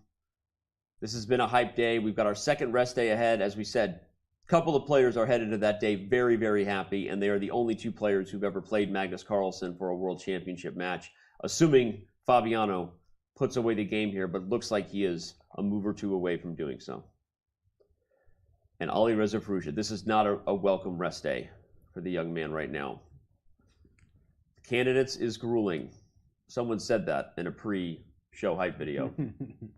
I wonder who. Mis amigos. The challenger to the world champion of chess must come through Madrid. Just proving that you can do it live. As well. I still remember that script. This guy has a legacy, we'll say that, and he would love for his legacy to be that he played for the world title not once but twice, and it might be something we're talking about in hindsight, a win with the black pieces is the kind of thing you need to have happen to get that job done. But remember what happened yesterday when Liren was on move 39 against Timur Rajabov. True. That's why it's not over yet. Okay, he does take h2. Fabiano has one more move to make. Sorry, Firouzja has one more move to make. I was looking at Firouzja thinking, Fabiano, go ahead. No, it's how important to be precise in your calculations and to not see a ghost, you know? Yeah. What exactly happened to Liren yesterday? And Fabi goes for rook h2, and I'm pretty sure that he calculated it till the very end. Yeah, most likely he did, meaning that line that Robert was looking at, knight g6, queen c3, check h5, right? More than likely. Yeah. And you can see on Firouzja's face, you saw that? He just put his hands like, there's nothing left here. What more can I do? I've tried, and he has this last few seconds, right? 37 seconds and counting down. He needs to play a move. Unfortunately for him, we can see in the evaluation where no moves are good enough, but sometimes you feel like you still have a chance, right? You just pose a question to your opponent. I think he feels as if he's out of questions. Yeah, he has 20 seconds. He's going to have more than a game of 20 questions after this one, because he's got to go back to the drawing board with whoever his team of seconds are. Yeah. No, but if he plays knight e6, that's the same mate. Yeah, queen same c3 check. Okay. 7 seconds, 5 seconds. He's got to go. Got to move. Got to move. Queen d7. He does with 3 seconds on the clock. Unfortunately, it's probably the same fate. No, now he can meet h5 with knight takes h5 at least. In those positions, yeah. But I think Fabiano. Yeah, Fabiano still has to make his 40th move. And the good thing for Fabiano, there's no threat. Like if White had a turn here, there's no like checkmating threat. So he can bring his queen back in with queen c3 check. Yeah. And after king g4, he can even bring his queen into more like queen d2. Offer a queen trade, threaten queen d1 mate. Right. And that actually, after queen to d2 there, I don't see a way you avoid the queen trade as White. And if you trade queens, you obviously are done for. Yeah, that makes sense. So queen no longer threatening the yo-yo, as Robert said. So now you're back to many options, right? Not just, it doesn't have to be forced mate anymore. You can go for the line Robert just said, offer the queen trade. If she goes right back, now you've got new options. Queen d1 check is, well, the computer says it's mate in 31. So I saw that. Whatever, computer. Anyway, but yeah, the idea is the queen improves herself against the white king. And again, Fabi being patient, he has 3.5 minutes. I don't need to rush my 40th move. Takes poise, under pressure to get the job done. He's been here before, and he knows how to do it. He just needs to remember that he has not made his 40th move. Yes, he needs to remember that. Takes a sip of water. You know that looking the book that we were talking before, looking through the glass, like what is the translation? Alice in the Wonderland. Yeah, through the looking glass. Through the looking glass actually starts with a strange position where Lewis Carroll announces a mate in 11. You know, so that's the computer evaluation. Fabi looks like he's about to move. 2 minutes to get this last one on the board, but. Queen c3 he does find queen c3 check, and indeed sometimes it feels like the silence is deafening, right at the end. I'm just talking about the oxygen has been sucked out of the building by Fabiano Caruana. What, Silence of the Lambs. That's, first of all, a great movie. I know. Shout out to you, Jodie Foster. Anthony Hopkins, what a role. All right, king g4 played quickly there by Alireza Firouzja, despite having extra time on the clock. But he shakes his head. He knows that it's not a question of it's not within his control anymore. He gets back into this game if Fabiano gives it away, and only that is a way for him back in it. So. And Fabi's just kind of hanging. He's looking at the position. He knows it's over. You can see by his body language. Yeah. Like, this is just a matter of a couple moves, and then I get the victory. Yep. And queen d2 looks just KO on the spot. Well, one of the most experienced players in the field, playing in his 4th candidates, is Fabiano Caruana, and showing that experience pays off in a game like today.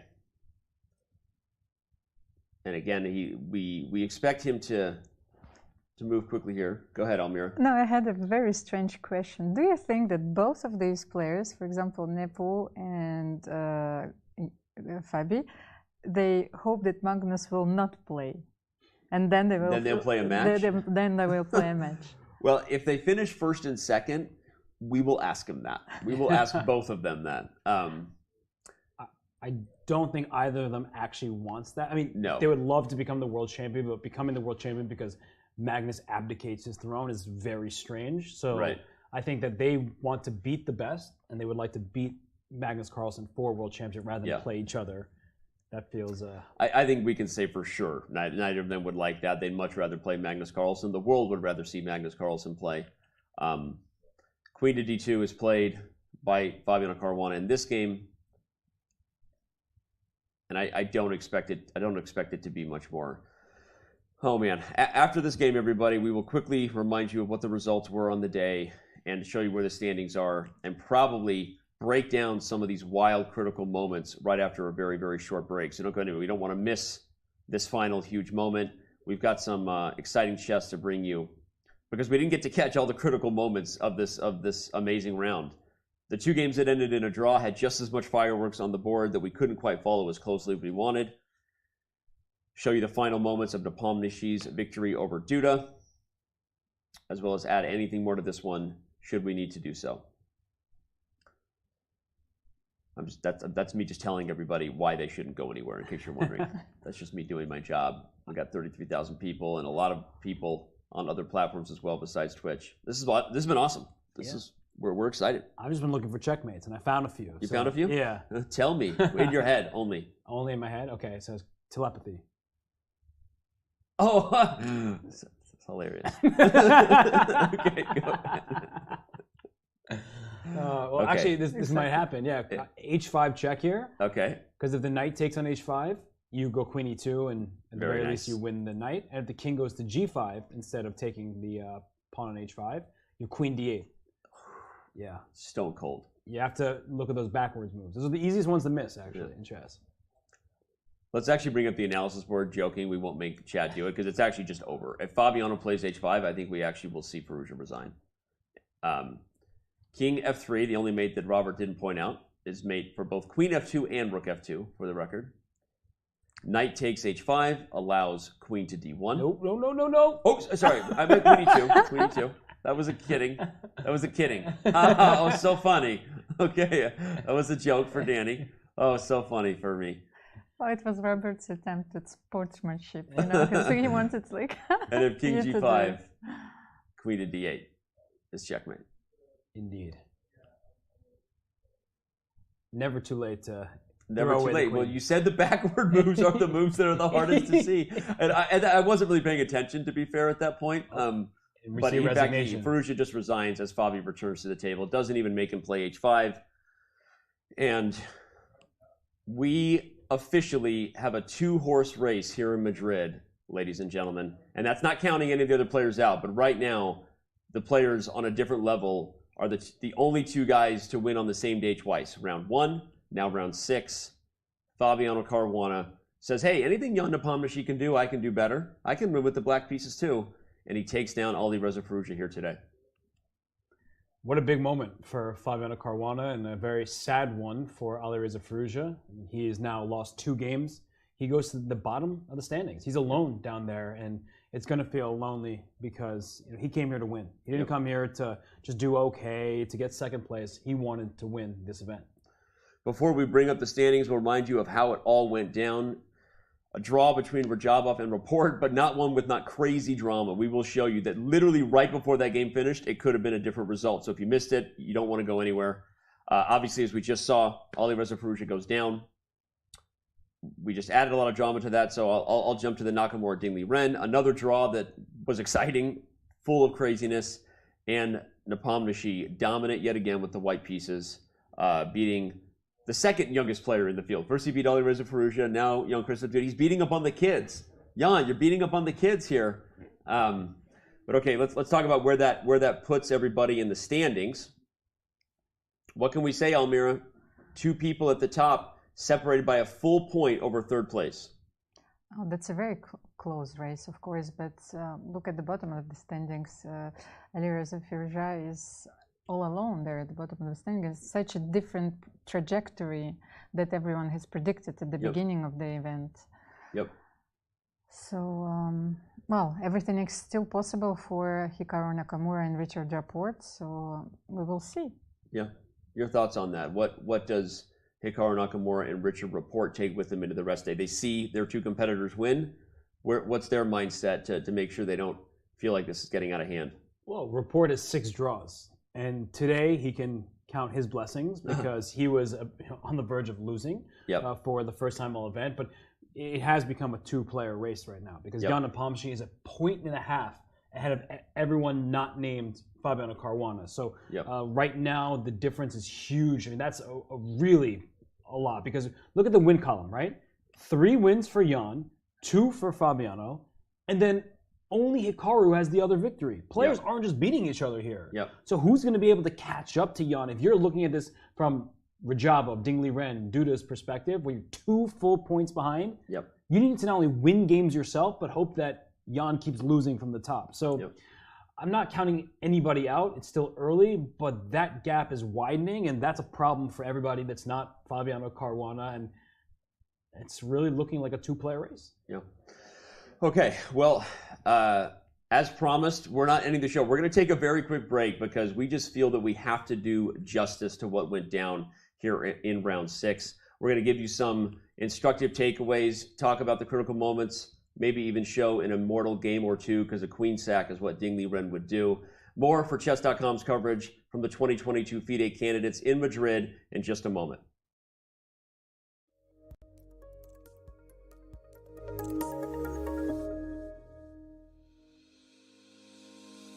Want to hold a massive chess tournament with dozens of clubs or hundreds of players?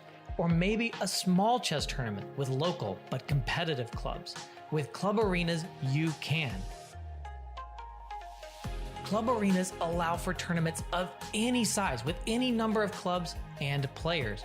Customize the arena with any time control, with standard chess or mini chess variants, and with any starting position you want.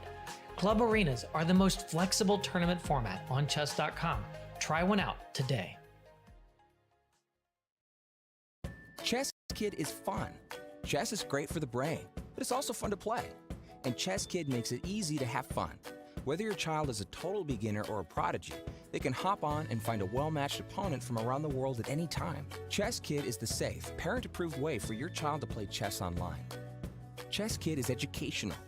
To kids, it feels just like playing, but chess is a great way to learn patience, strategy, and critical thinking. Chess Kid features a comprehensive training program that guides kids to level up on their way to mastery. This curriculum is designed to work with Common Core standards and global educational guidelines. There are more than 50,000 chess puzzles and a whole library of entertaining videos that teach strategies, tactics, openings, and endgames specifically for kids. Chess Kid is easy. Whether you're a parent helping your child, a coach managing dozens of kids, or a school of hundreds, Chess Kid helps you organize your students and monitor their progress. Each child receives a weekly report card that shows how many lessons, puzzles, and games were completed. You can also organize kids into clubs and send them messages. Chess Kid is the online home of scholastic chess for thousands of kids, parents, schools, and coaches. Signing up is free and easy, so what are you waiting for?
We are back in Madrid after an absolutely wild day. You guys are both looking at me like, what just happened, right? Elvira Skripchenko, Robert Hess. Are we live? I think the chess world is like, what just happened there? Those were some incredible games today. Hats off to all 8 players. We know that obviously it didn't go the way of a couple players in particular. So not everyone is feeling fantastic about their chess, but the live audience down there is feeling fantastic about the show that they got. As you can see before you, we had 2 draws and 2 decisive games. And wow, we're gonna make our way quickly through all 4 games and just show what the critical moment was. Talk a little bit about how it went down and what it might mean for the players, regardless of the result. And on that note, we're gonna go right back to the game that took us to the break, which was of course Alireza Firouzja's. It didn't go his way. His Catalan, I was about to say, his game against Fabiano Caruana.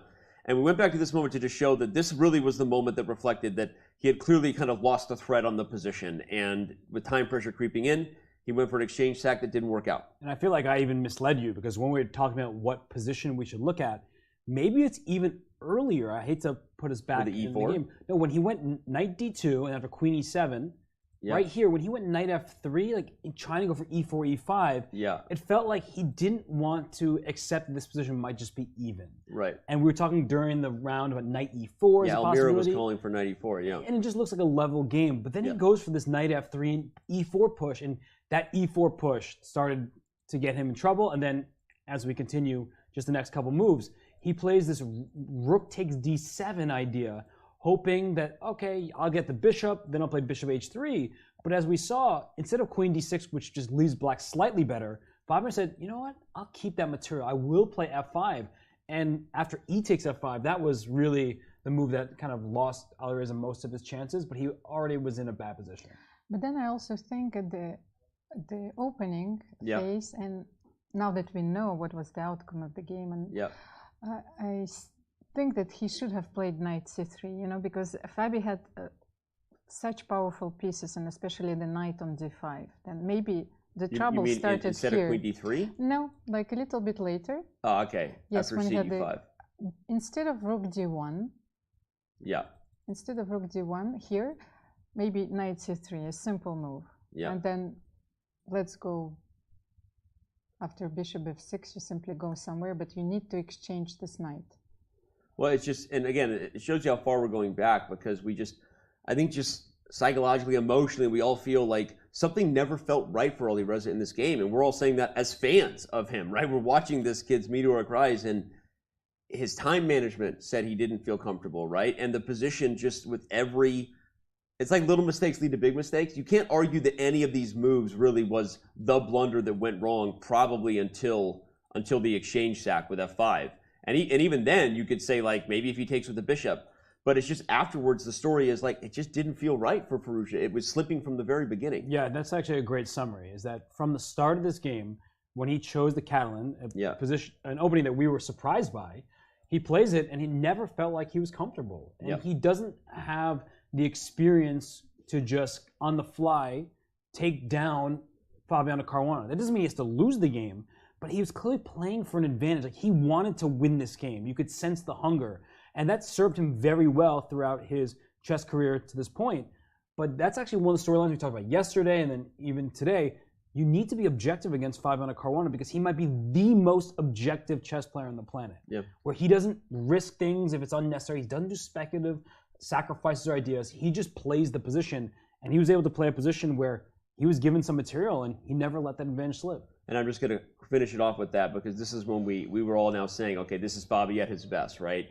Like, the best engine line is like, you play this e3 move, and then what you said Firouzja missed, of course, is based on this rook d8 idea. You unpin the pawn from the queen so that you're threatening to take. These things are just going to happen very, very quickly now. The pieces start coming off the board.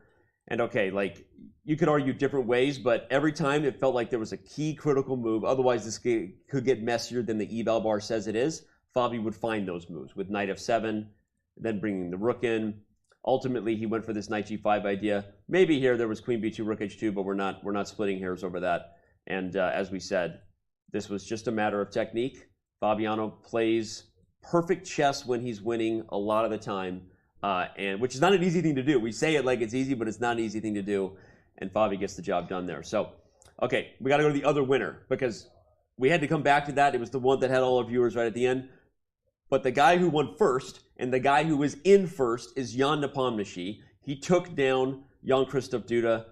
The final moment here, Almira, as you said, rook to g3 is just, what a retreating move, right, to win on, because you stop the queen from not only trying to trade queens, but you also force the queen off of the f8 square. It's a very elegant solution, you know, to use the terms from mathematics, because you need to play rook f8 or to take on g7, but you simply need to deflect black's queen. Yep. So rook g3 is a very simple move, but it's very beautiful.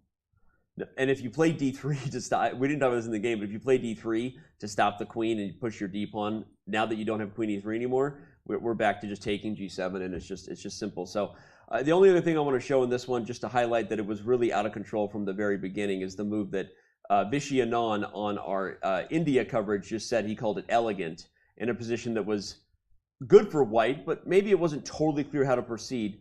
Jan played this really nice h4, kind of patiently building for the attack. He doesn't rush forward with the move f5 that would have actually let the advantage slip a little bit, not because black could take the pawn and then lose the bishop, but actually because of this move, bishop d4, which would have been a really nice way to expose extending too fast.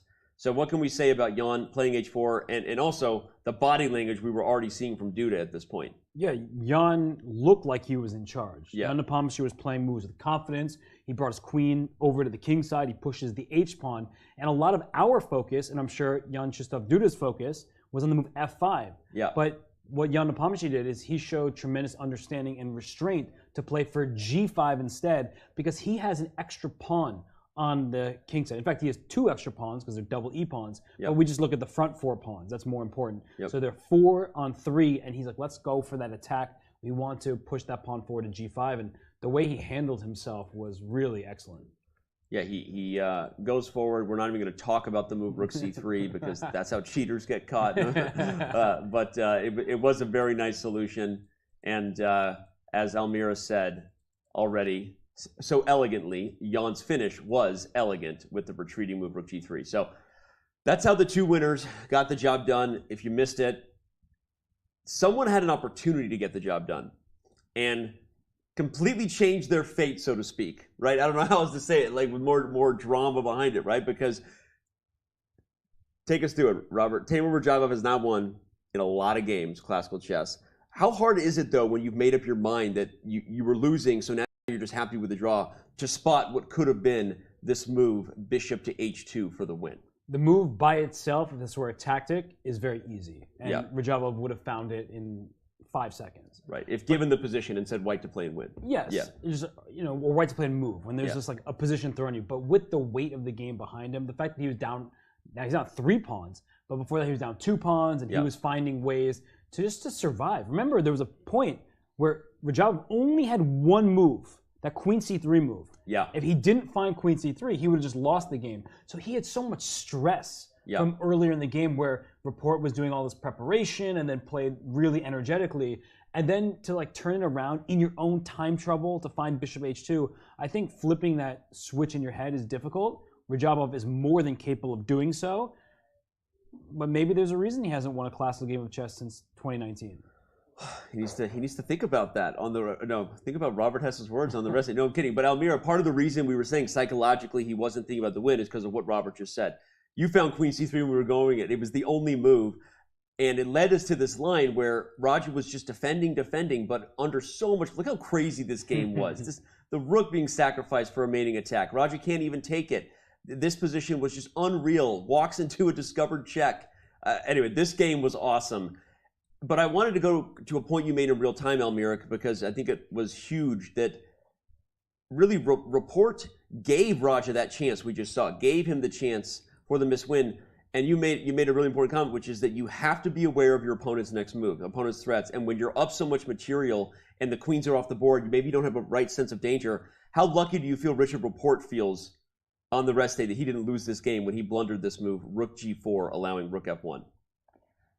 Well, he's certainly singing now because I saw already a small smile, on his face when he was leaving the playing hall. Yeah. The thing is that if we come back to the position where Radjabov played Rook F7, I had a glance at their time, to their clock, so he still has 5 minutes left.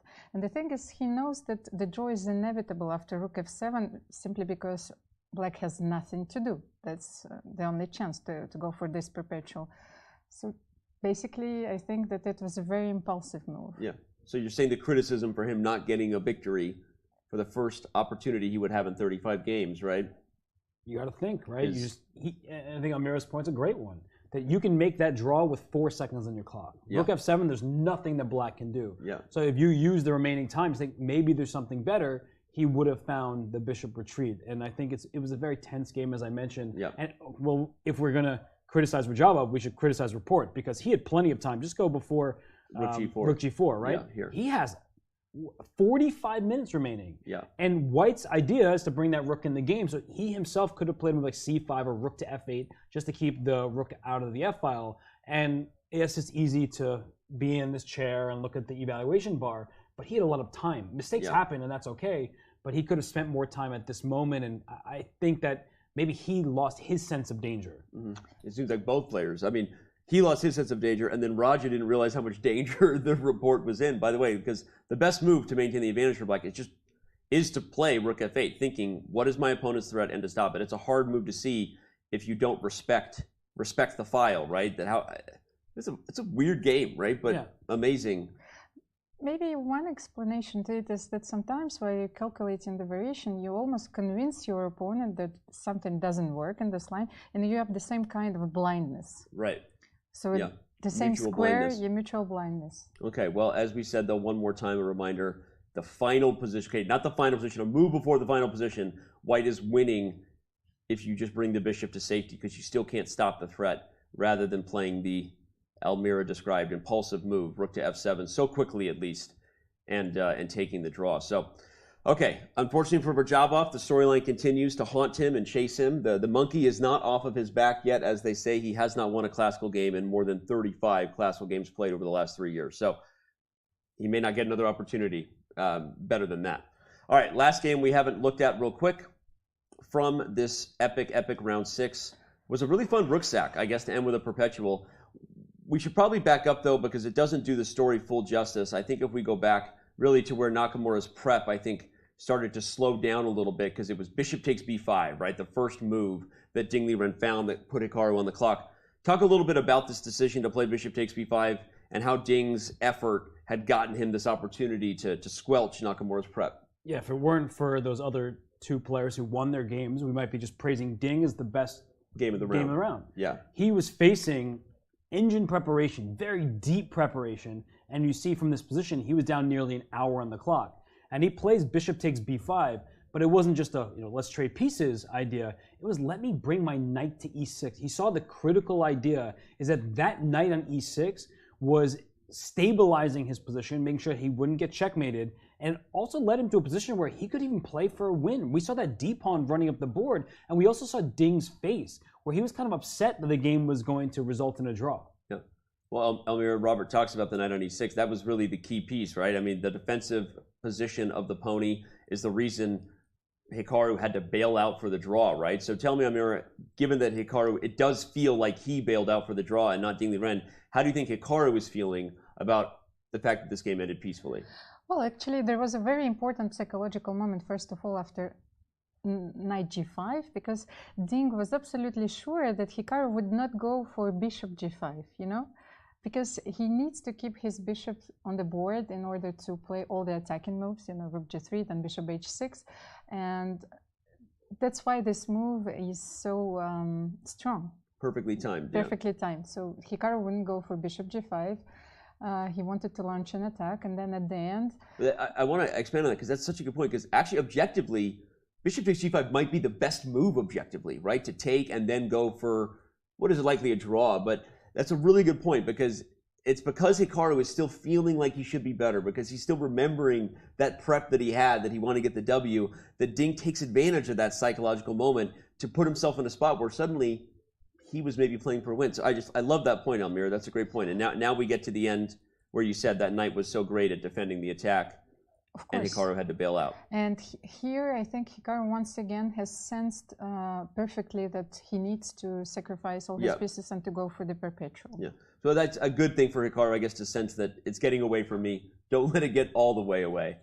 And go for the draw. And that's why I think Ding was so upset, because when he went D2, like, you're told when your pawn is that far up the board, you should play that pawn push like at least 20% of the time. Right. You are looking to do that. But this is around the moment where it felt like Ding Liren, he was feeling confident that maybe I can play for a win, because if there's no checkmate on the king side, well, we have a D pawn and a C pawn that will be happy to join it eventually. So at this moment, we see off to the side, the evaluation bar is slightly better for black. D2 kind of forced this drawing sequence, but if he brought his queen back to B4, very easy to say in hindsight, but this queen helps defend the king, and you look at the evaluation, it is better for black because the passed pawns are so strong, and that knight on E6 is holding everything together. That's a really key point. Queen to B4 is actually maybe the only move that keeps the edge for Ding Liren, right? A hard move to see, so hard to hold against him, but a really good point. That's why he was maybe shaking his head, because you do it with tempo.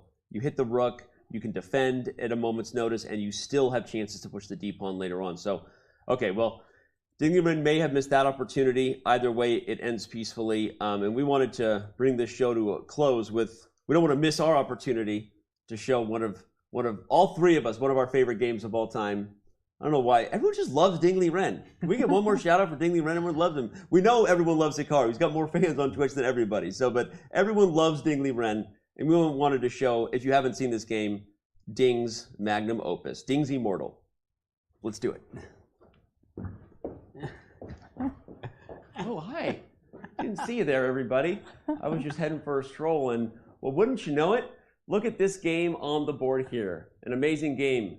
Jin Shi Bai playing the white pieces versus Ding Liren. And so, because Ding Liren's black, we should definitely flip this thing around and show you this game. If you haven't seen it, you're in for a treat. So, this is Ding's, one of the games that I guess arguably put Ding Liren on the map. He was already, of course, an up-and-coming player. Maybe people are already predicting he would become China's first ever 2,800 player, first and only still at this time. But this game literally turned heads and is still arguably the best queen sack we've seen in the last few years, at least at the highest level of chess, maybe ever.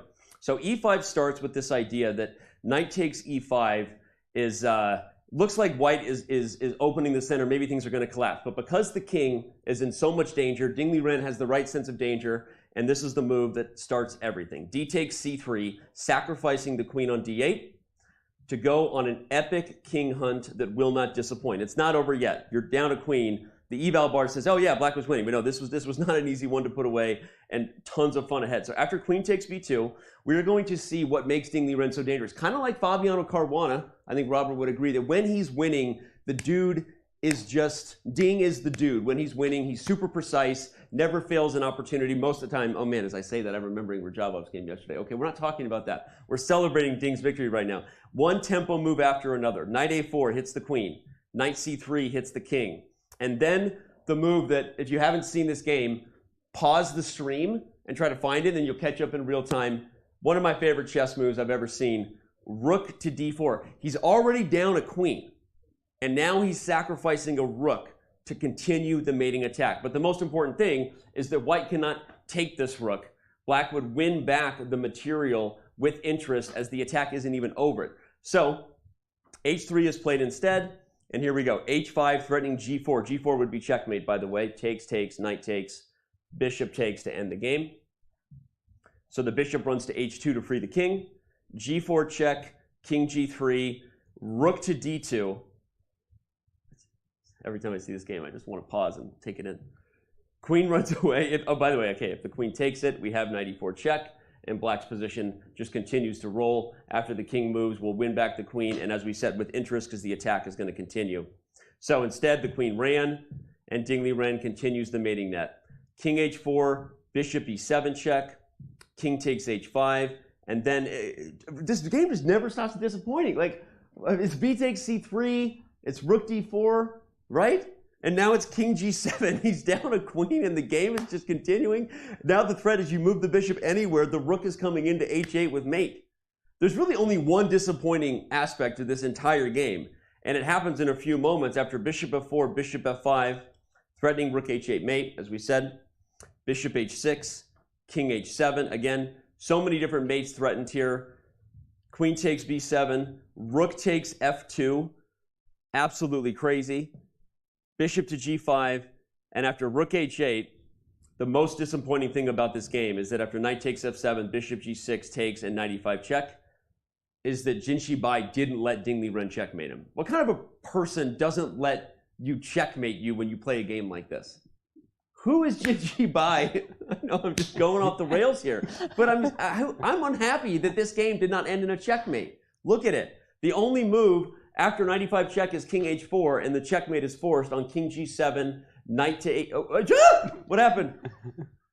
King g8. Okay, sorry, king g8, because you have to unpin the bishop. My bad. Okay. And after knight h6, rook takes h6, and it's over. Okay, there we go.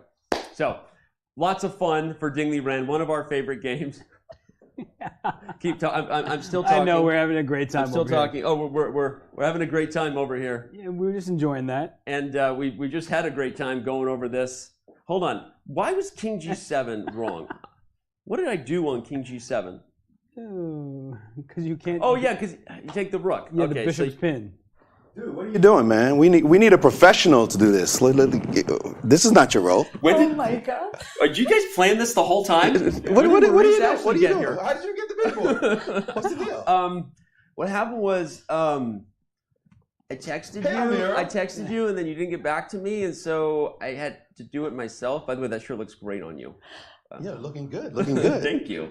You should always have this role. I appreciate that. I'm going to do it. You guys hear that? Maurice actually said I should always have this role. He's complimenting. What's up, Robert? What's up, Maurice? He was like, man, you're supposed to call me back for dinner. What's the deal? What do you mean? Then didn't even know you're here. You ruined the whole bit. Trying to keep it secret. Okay. Wow. Oh my God, Maurice Ashley in studio, ladies and gentlemen. This is the guy that made the monitor breaks happen in chess. You all know that. I don't need to tell you. But dude, well, anyway, we just showed Ding Liren's Immortal, and we showed my blunder. This is why the pros do it, because I make blunders when I'm on the monitor with king to g7 instead of king g8. But that's what Ding Liren would have played. The game would have been over. But look at us, couple of guys dressed in salmon. It's ridiculous. Huh? It's ridiculous. It looks pretty good, I'd say. Appreciate you having me on the show. Keep doing a great job. Thank you, sir. Amazing that you're here, and maybe we will catch up with Maurice later. I don't know. Yeah. This is already shocking. I had no idea this was happening. So, all right, man, great to see you. I mean, I would invite you to come sit down, but we're kind of. No, you got it. You Okay. guys got it. All right. Close out your show. Bye, everybody. Oh my God, what is going on? Maurice Ashley, everybody. You were so Did scared. you know they were doing that? I had no idea. Oh my God. Oh, well, we do know that Jan Napomnishi is atop the standings after 6 rounds of action. He's trailed by Fabiano Caruana with 4 out of 6, and after that, it's quite a distance between the rest of the field. So, Denny, you okay over there? I'm still freaking out. I honestly felt at first that Maurice was like coming through to like confront me about being on the monitor. I was like, oh my God.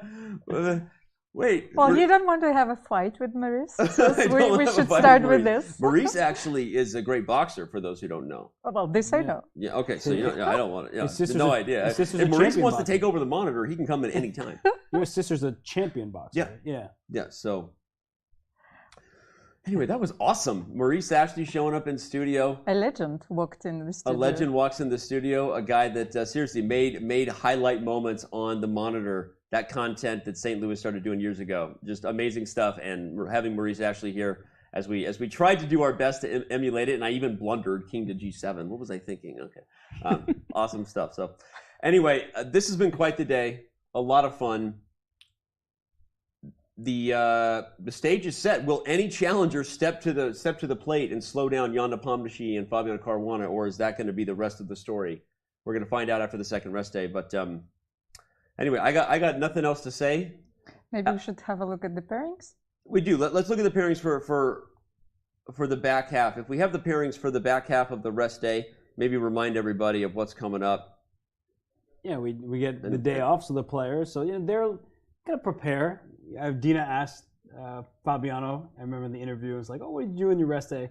It wasn't too fun. I just, prepare. But that's what the players have to do. And there's a reason why a player like Fabiano and Jan Nepomniachtchi, they're using their days off to recuperate. To win tournaments. To win tournaments and win this one. Yep. Well, Jan Nepomniachtchi is still the guy to beat. One of the things that we'll see here when we got the matchups is colors in the last round. I'm trying to remember who have they not played yet, because I don't have the pairings in front of me and it's been a long day. It has been a long day. Now I'm trying to think about off the top of my head, who have they not played yet? So much pressure now. Yeah. Has Fabiano played Rajabov? Let's see if we can guess it. Fabiano has not played Rajabov. Got one of them. I think Jan should play Richard. Report. Duda and Report. Matchups. Okay. Yeah, they played in the first Moment round. of truth. Were we Oh, right? that was look at that. quite a while ago. Man, we're not the worst in the world. No. You said Duda and Report. No. Jan Nepomniachtchi. Yes, because Jan is Jan and Duda is Jan-Krzysztof. And I was the one So who I was made a right, comment before. I should swallow my words. It's interesting. Report has a winning record against Napomnishi. Now only one game, but they played 9 games, so it's not like they haven't played. So there's a little bit of a storyline there. Report, as you said, counting his lucky stars that he still hasn't lost in this tournament after today's game. Duda Nakamura, also an interesting one. Another one where Hikaru has a 1-game lead, but they've only played once. A little bit hard to draw too much there. Look at. I was gonna say it's a very dangerous game for Hikaru. Okay. Because Duda just lost, so you may think, let me try to beat the guy who's lower than me in the standings, and he's won their only game head to head. But Duda with the white pieces, I mean, that guy is a menace, and so if you're thinking about this from a results-oriented perspective, that can really backfire. Yeah, agreed. Ding and Firouzja, they've only played twice, a couple of draws between them. Also a very dangerous game for Alireza Firouzja. We'll see how he deals with the rest day. But if Ding Liren gets the white pieces after having 2 very good games as black, by the way, almost beat Rajabov. Great game against Hikaru today. If Ding is slowly finding his form, that could be a very tough game for Alireza Firouzja. And then you've got Caruana. I mean, if there was an opportunity, I hate to say it because it's no disrespect to Rajabov, right? But he has a 4-0 score against Raja. He's a half a point behind Napomnishi. He has the white pieces. We know that Fabi is going to bring it on Saturday after the rest day. So, okay. So we'll just say that the table's been set. We know that we're going to have really exciting chess on the back half of this event. We're not even quite there yet, but after this rest day, it's round 7. And we, of course, will see you then on Saturday. But there is chess on Friday. So as we bring this show to a close, let's remind people that while we will be enjoying a break, all of you still have events to watch. It's the Women's Speed Chess Championship. Last year's quarterfinalist, in Katerina Lagno, now the 2 seed in this event, plays the rising star women's grandmaster Vantika Agrawal, qualified her way in. She's playing fantastic chess. That starts at 5 a.m. Pacific time. Right after that, we have the I'm Not a GM Speed Chess Championship. That matchup will decide who plays Eric Rosen in the final. James Canty just got past Shubalova, taking on Lawrence Trent, who I also saw wandering around Madrid. Shout out to Lawrence. So right after the WSCC, we have the I'm Not a GM Speed Chess Championship. If you've never tuned into those events, they are a ton of fun, lots of excitement, and they are in back-to-back fashion on Friday. So tune in, check them both out. That second event obviously begins at 9 a.m. Pacific, as you can see. So, all right. We'll bring this thing to a close here, yeah. I'm waiting to play against you in this event. That's next year. Next year. We'll maybe make that a first-round pairing just to go for it. But okay, this has been an awesome day. So much fun. The players delivered. This was a blast. Maurice Ashley delivered. Thank you so much to him for coming to us in studio. Shout out to the team working super hard. We will see you all over the weekend. Almira Skripchenko, Robert Hess, Danny Wrench. Enjoy the day off, everybody. The Palacio de Santonia waits for you on the other side of the second rest day.